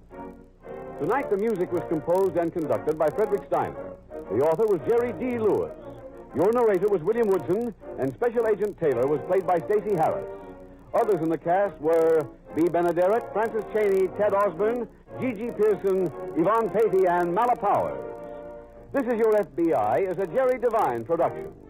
This is Larry Keating speaking for the Equitable Life Assurance Society of the United States and the Equitable Society's representative in your community, and inviting you to tune in again next week at this same time when the Equitable Life Assurance Society will bring you another thrilling transcribed story from the files of the Federal Bureau of Investigation, the Hollywood frame-up on This Is Your FBI. The Adventures of Ozzie and Harriet, fun for the whole family, follows immediately over most of these ABC stations. Stay tuned. This is ABC, the American broadcast. Kraft presents The Great Gildersleeve. Yeah.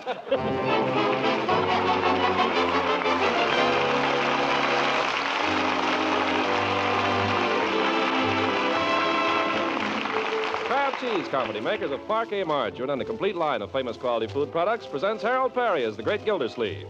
Kraft brings you The Great Gildersleeve every week at this same time, written by John Wheaton and Sam Moore, music by Claude Sweeten.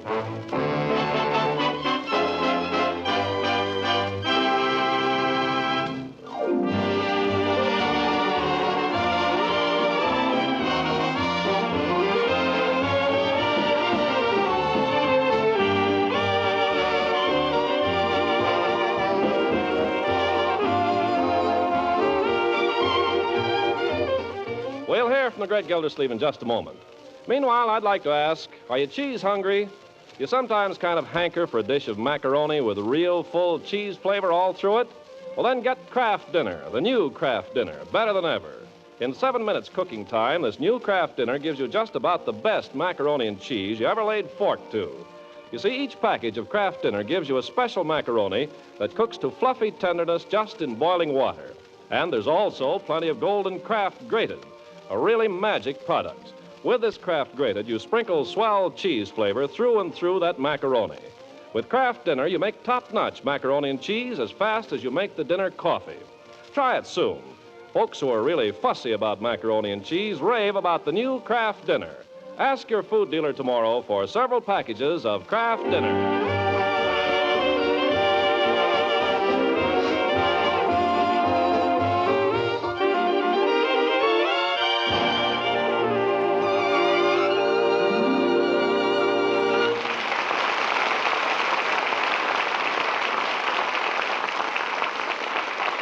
Now, on to Summerfield and the Great Gildersleeve. Like every other town in the land, Summerfield finds itself on the eve of a national election.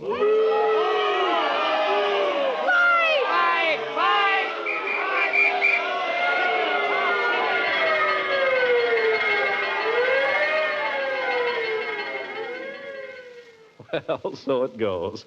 But the hottest discussion in Summerfield seems to be over the campaign for mayor. So let's drop into the office of the newly reappointed water commissioner and listen in. Don't make me laugh, Judge. Don't make me laugh. Terwilliger may be no rose, but who ever heard of Welch? Welch doesn't stand a chance. There, I must beg leave to differ. Art Welch will be elected mayor of Summerfield on Tuesday next. Art Welch will be the forgotten man on Tuesday next. Welch will be elected mayor. You said that before. I say it again. Look, Judge, put up or shut up. I'll make you a conservative bet of $1,000 that Welch doesn't come within a mile of being elected. I'll bet you $5,000 that he wins with a plurality of over 800. I'll bet you $1 million he doesn't. I'll bet you $5 million he does. I'll bet you $10 million he doesn't. Well, now you're just talking like a fool. All right, is it a bet? Yeah, it's a bet. $10 million. $10 million. Look, Judge, if you want to bet, let's bet. 50 cents? I never bet money on elections. You're afraid. It's against my principles. Judge, if Cyrus P. Terwilliger is not re-elected mayor of this town on Tuesday next, I will personally push a peanut up the middle of Market Street with my nose. My friend, you've got a bet. Make it State Street. Market Street's got cobblestones.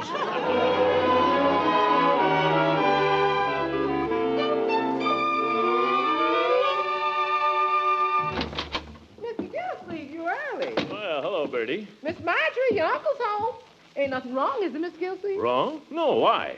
I just knocked off early because there's nothing being accomplished down at my office.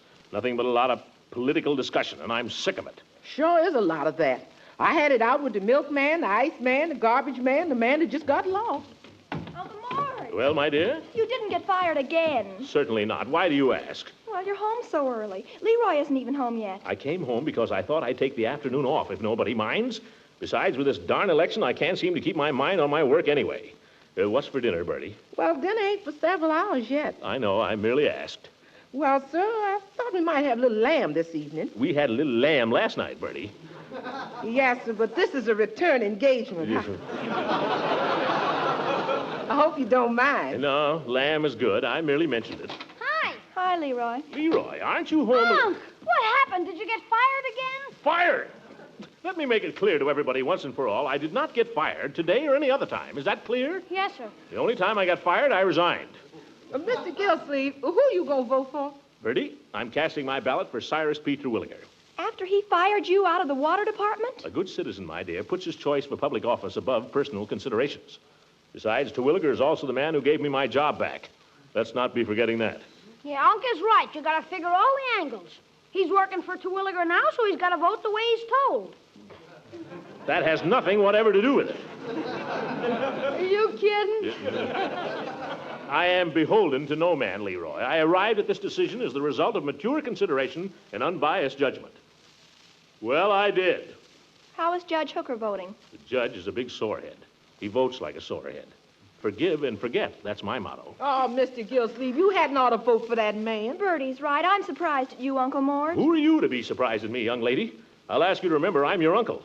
If anybody's going to be surprised around here, I'll be surprised. Well, I don't care. Francie's father says Mayor Terwilliger is no good. That's right. He's no good. And if you don't believe it, ask the Iceman. Francie's father says Mayor Terwilliger is a disgrace to Summerfield. I don't care what Francie's father says. He says he wouldn't vote for Terwilliger if he was the last man on earth. Well, I wouldn't vote for Francie's father, so there. Ye gods, can't a man have any peace around here? I come home early from the office because I can't stand all the politics, and what do I get? By George, I'm going out. Bertie, what time is dinner? Well, I thought if you didn't mind, Mr. Gillsleeve, I got a meeting of my club tonight. And, oh? We were going to sort of run over the candidates and the issues. Oh, so my goodness. I thought if you didn't mind, we'd have dinner a little early, around 6 o'clock. 6 o'clock, 5 o'clock, 4 o'clock. Don't mind me. Maybe I'll be back and maybe I won't.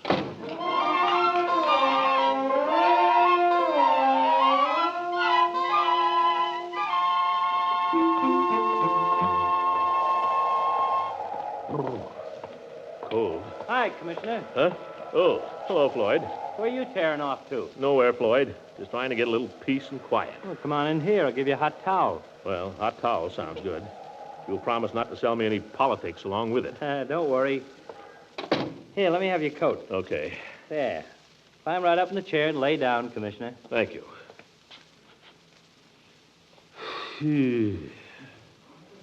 This wouldn't be a bad place to spend the day. Well, suit yourself. We can start at the top of the price list and give you the works. Just a hot towel, Floyd. But keep it nonpartisan. That's me. I'm going to vote for Artie Welch, but I'll be quiet about it. Oh, the moonlight's fair tonight along the Wabash. Confound it, Floyd. Why Artie Welch? Thought you wanted to stay off that subject. Well, I do. But when I see a man planning to vote wrong, Artie a customer of yours? Nope. Gets his hair cut over on State Street. Well, then I should think you'd vote for Terwilliger. Why don't you? Terwilliger don't tip. Terwilliger. Floyd, that's no way to analyze public issues. Issues? That's something else again. When it comes to foreign policy, I'm a regular H.V. Kaltenborn. Yeah, well, I'll get that on the radio. I don't see how you figure that a man like Welch is qualified to be mayor of this town. Terwilliger is a real administrator. Mr. Gildersleeve, if I was Terwilliger's water commissioner, I'd say the same. That has nothing to do with it. Welch just doesn't measure up, that's all. How do you decide on a candidate anyway, Floyd? Just flip a coin? Now, Mr. Gildersleeve, I'm a pretty conscientious citizen. I got my own system of picking candidates, and it's a pretty good one. Yeah, what is it? Well, it involves the wife, Mr. Gildersleeve. Well, that's nothing to be ashamed of. That's fine. Good idea for a man and his wife to talk these things over. I guess you never met Mrs. Munson, did you? No, I never did. Why? Well, I don't like to knock her. She's okay, as women go. I never had any regrets, particularly. Of course, once in a while, she might pass a remark that's a little uncalled for, but then I'm no angel. She knows that, too.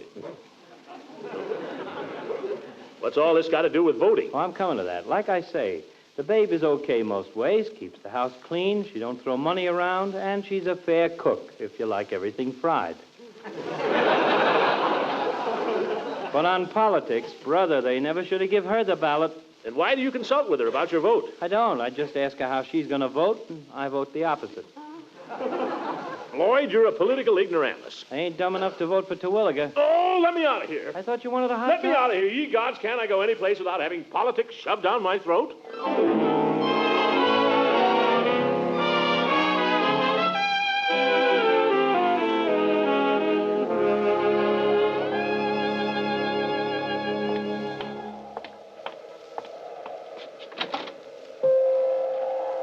Well, hello, Mr. Gildersleeve.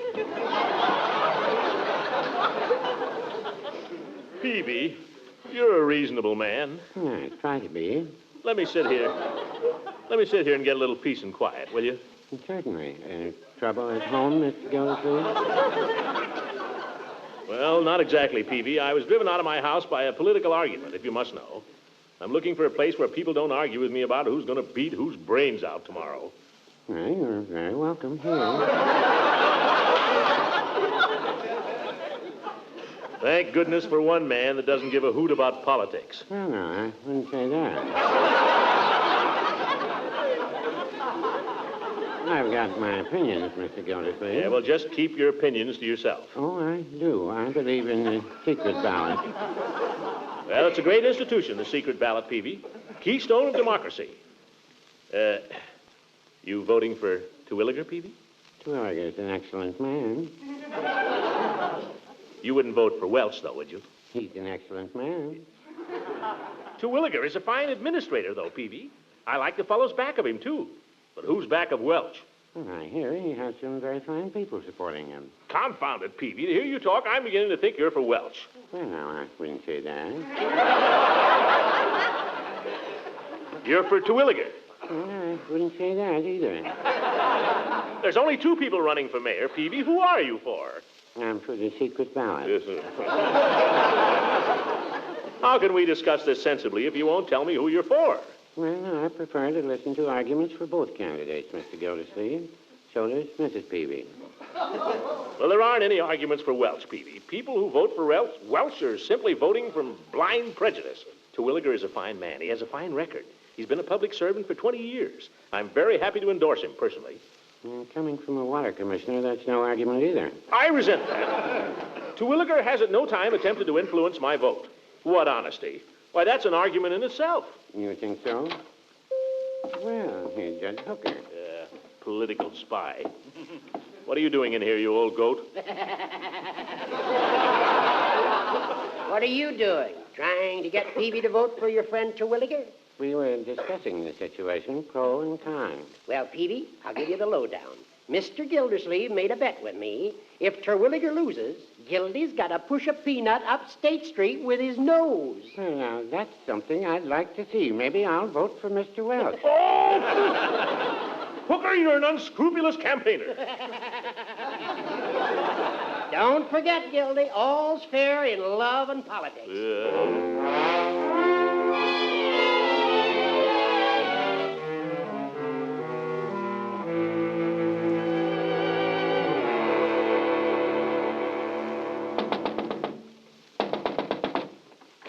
Eve. Throckmorton. Let me in, Eve. Let me in. They're after me. Oh, I don't see any. There. Well, who's after you? Nobody. Joke. Oh, Throckmorton, you fool. What you doing, Eve? Oh, nothing, really. I just got home, and I built a fire, and I was going to make some tea and just relax. Will you come in? Well, if you insist. A crackling fire. Mm-hmm. Do you want to sit there? I and know. Let's pull the sofa over, huh? Let's pull it up in front of the fire so we can... That's not a sofa, Throckmorton. It's a love seat. Who am I to argue? Here, I'll do that, Eve. Let me. Oh, you can't handle it all alone. No, you watch me. Nothing but a little... nothing but a little... love seat. You're wonderful. Now, you sit down and enjoy the fire while I go and... Eve. I'll be right back. I'm just going to make the tea. Oh, forget the tea. Well, if you don't want it. That's the girl. Sit down.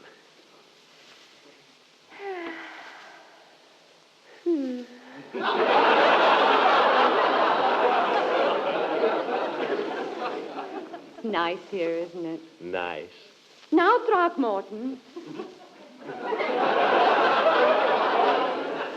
I seem to have to keep reminding you we're not engaged anymore. Well, no harm in holding a girl's hand, is there?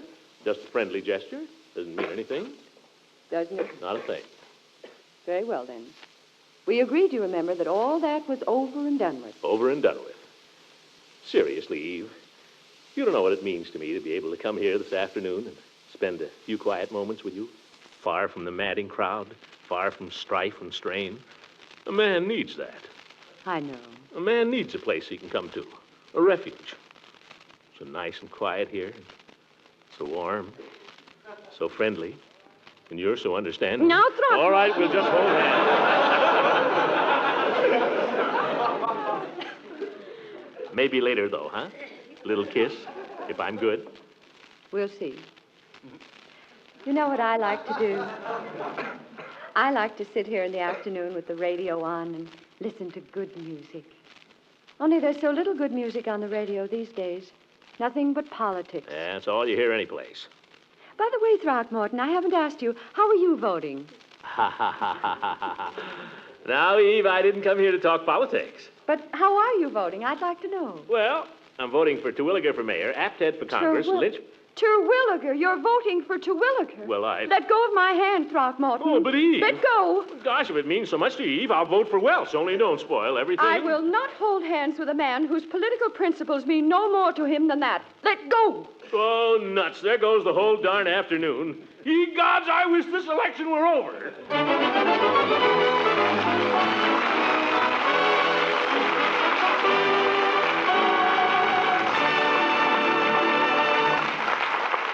The great Gildersleeve will be with us again in just a few seconds. And speaking of seconds, everybody at your dinner table will pass their plates for seconds when you serve the new Kraft dinner. I mean the new Kraft dinner. Delicious macaroni and cheese, fluffy light with real satisfying cheese flavor through and through it. It's a delight to folks who hanker for cheese these days. And, of course, with Kraft dinner, you make this marvelous macaroni and cheese in just 7 minutes cooking time. You see, each package of Kraft dinner gives you the special macaroni that gets tender and light just in boiling water. Never any heavy, starchy taste with Kraft dinner macaroni. The box also gives you a big, generous packet of golden Kraft grated. It puts really swell cheese flavor through and through that macaroni in a jiffy. So try the new Kraft dinner tomorrow. You'd better get several packages so you'll have some on the pantry shelf, ready to cook really marvelous macaroni and cheese in just 7 minutes.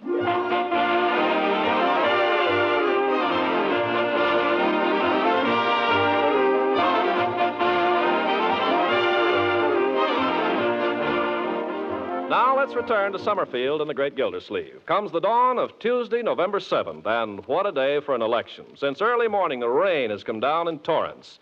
Gildersleeve has spent a good part of the day standing at the front window waiting for the rain to let up and trying to summon up enough enterprise to go out in it.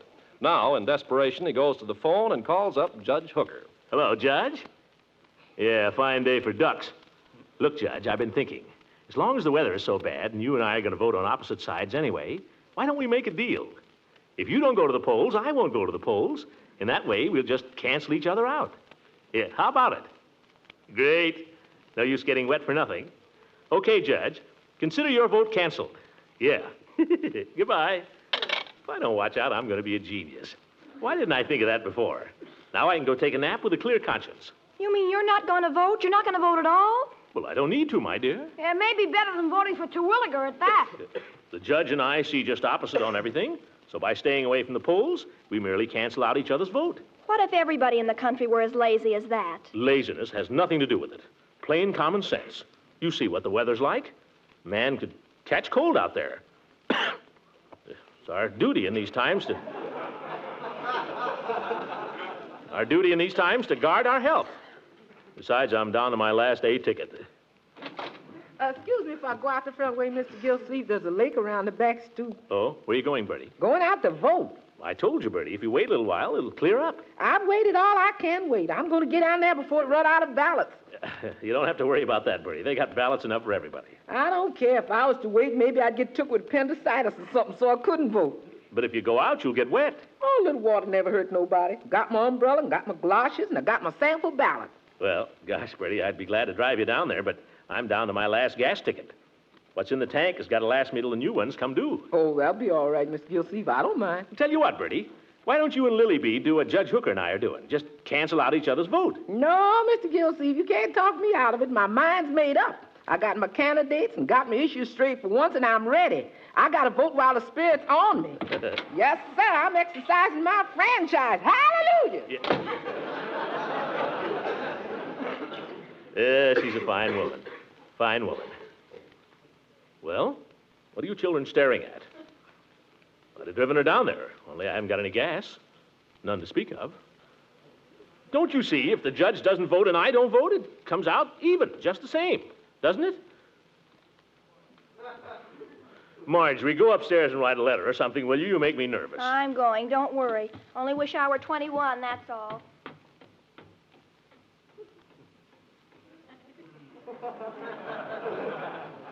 Well, Leroy? I didn't say anything. I know, it's not like you. Go play in the cellar or something, will you? I'd like to be alone. Can I use your saw? Anything, only don't stand around there watching me. Okay, I got an idea for a super machine gun. Don't saw any nails. What a day. Rain, rain, rain. If it had been a decent day, it would have been different. Be glad to vote. A day like this, a man could catch cold. Little Leroy. Leroy!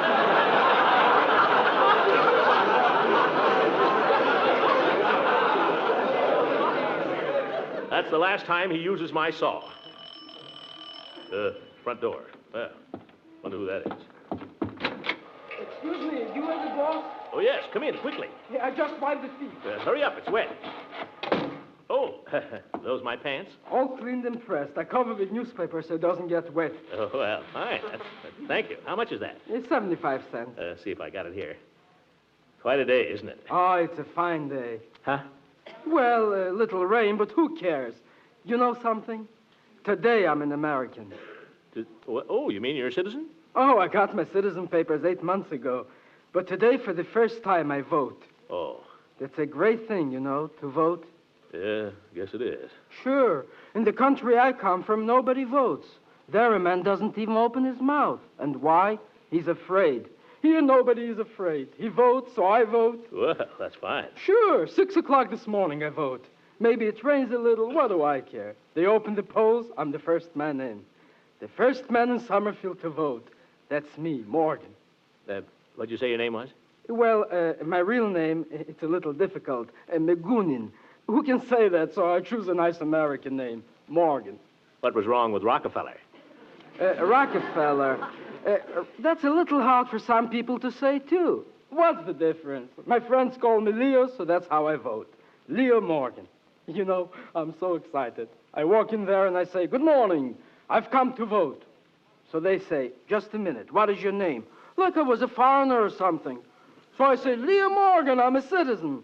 So then they look in a big book, and I'm getting worried. Maybe they forgot me. Maybe I didn't do something I should. Oh, I'm so worried.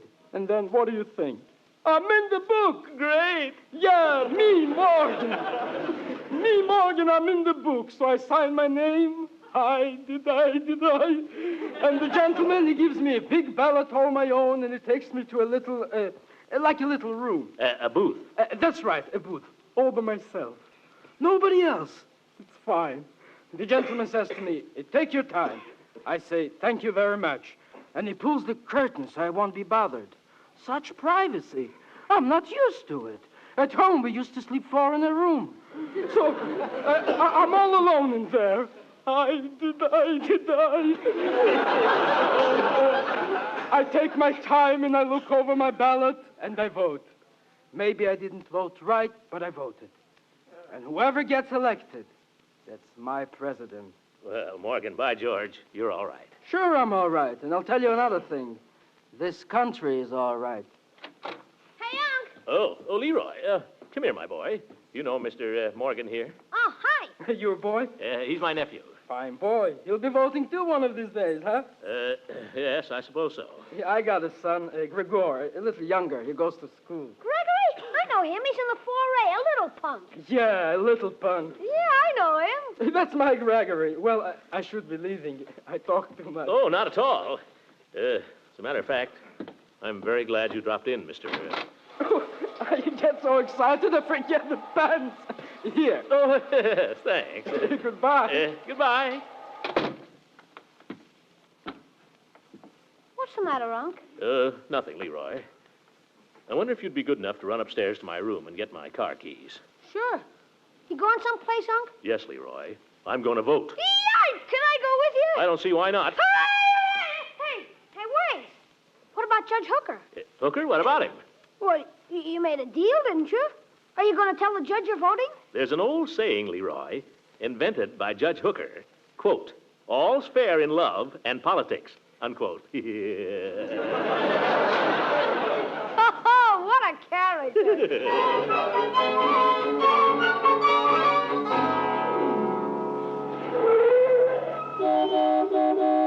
Hey, Floyd, close up the barber shop and get in the car. I'll take you to the polls. I'm still voting for Artie Welch, you know. I don't care if you're voting for McKinley. Come on and vote.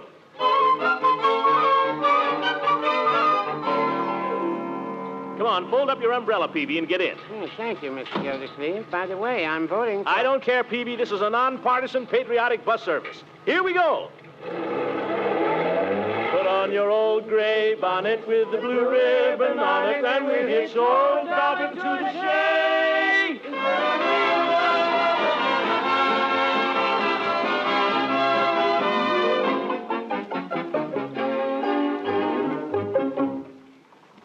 Well, here's my ballot, Mrs. Farquhar. Do I have to fold it? Yes, Mr. Gildersleeve, right up to the dotted line. Oh, yes. Well, thank you. Well, I feel like a citizen. You know, Mrs. F., I pulled a fast one on Judge Hooker. He and I were going to vote opposite ways, so I made a deal with him that neither of us would vote. Oh, you shouldn't do that. No good citizen would. I know that, Mrs. Farquhar, but all's fair in love and politics. Besides, if I'm patriotic and the judge isn't, well, just too bad. Don't worry about the judge's patriotism. He voted at 9 o'clock this morning. Oh! Why, that double-crosser. He isn't patriotic. He's just a crook.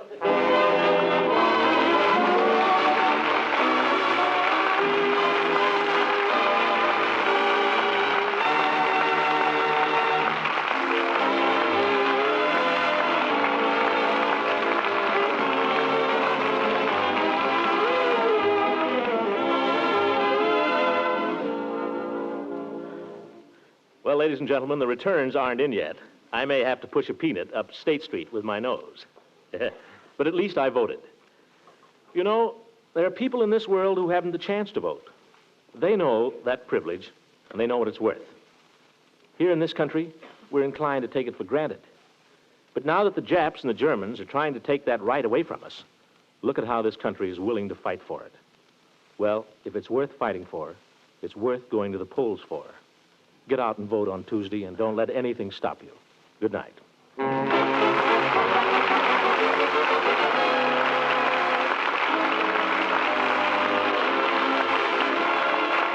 Music on this program was directed by Claude Sweet. And this is Ken Carpenter speaking for the Kraft Cheese Company, makers of Parquet margarine and a complete line of famous quality food products. Kraft invites you to listen again next week at the same time for the further adventures of the Great Gildersleeve.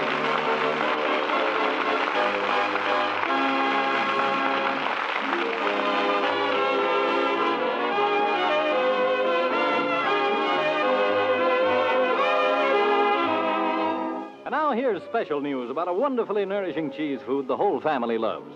A cheese food you can serve in 100 or more tempting ways. It's Pabstet. Yes, Pabstet, the delicious golden cheese food. Look for it in the familiar round, flat package. Pabstet spreads like butter at room temperature, slices neatly when chilled, melts with luscious smoothness into an appetizing sauce you pour over macaroni, hot vegetables, chicken, and fish. Pabstet spreads and toasts to perfection, makes grand sandwiches and snacks. And it's also swell for dessert. Try Pabstet melted on apple pie. It's delicious. To all those mealtime, lunchtime treats, Pabstet adds its nourishing goodness of food energy, milk protein, milk minerals, vitamin A and vitamin G, also called riboflavin. Tomorrow, buy Pabstet, the delicious golden cheese food. Don't forget, You ask for Pabstet. This is the National Broadcasting Company.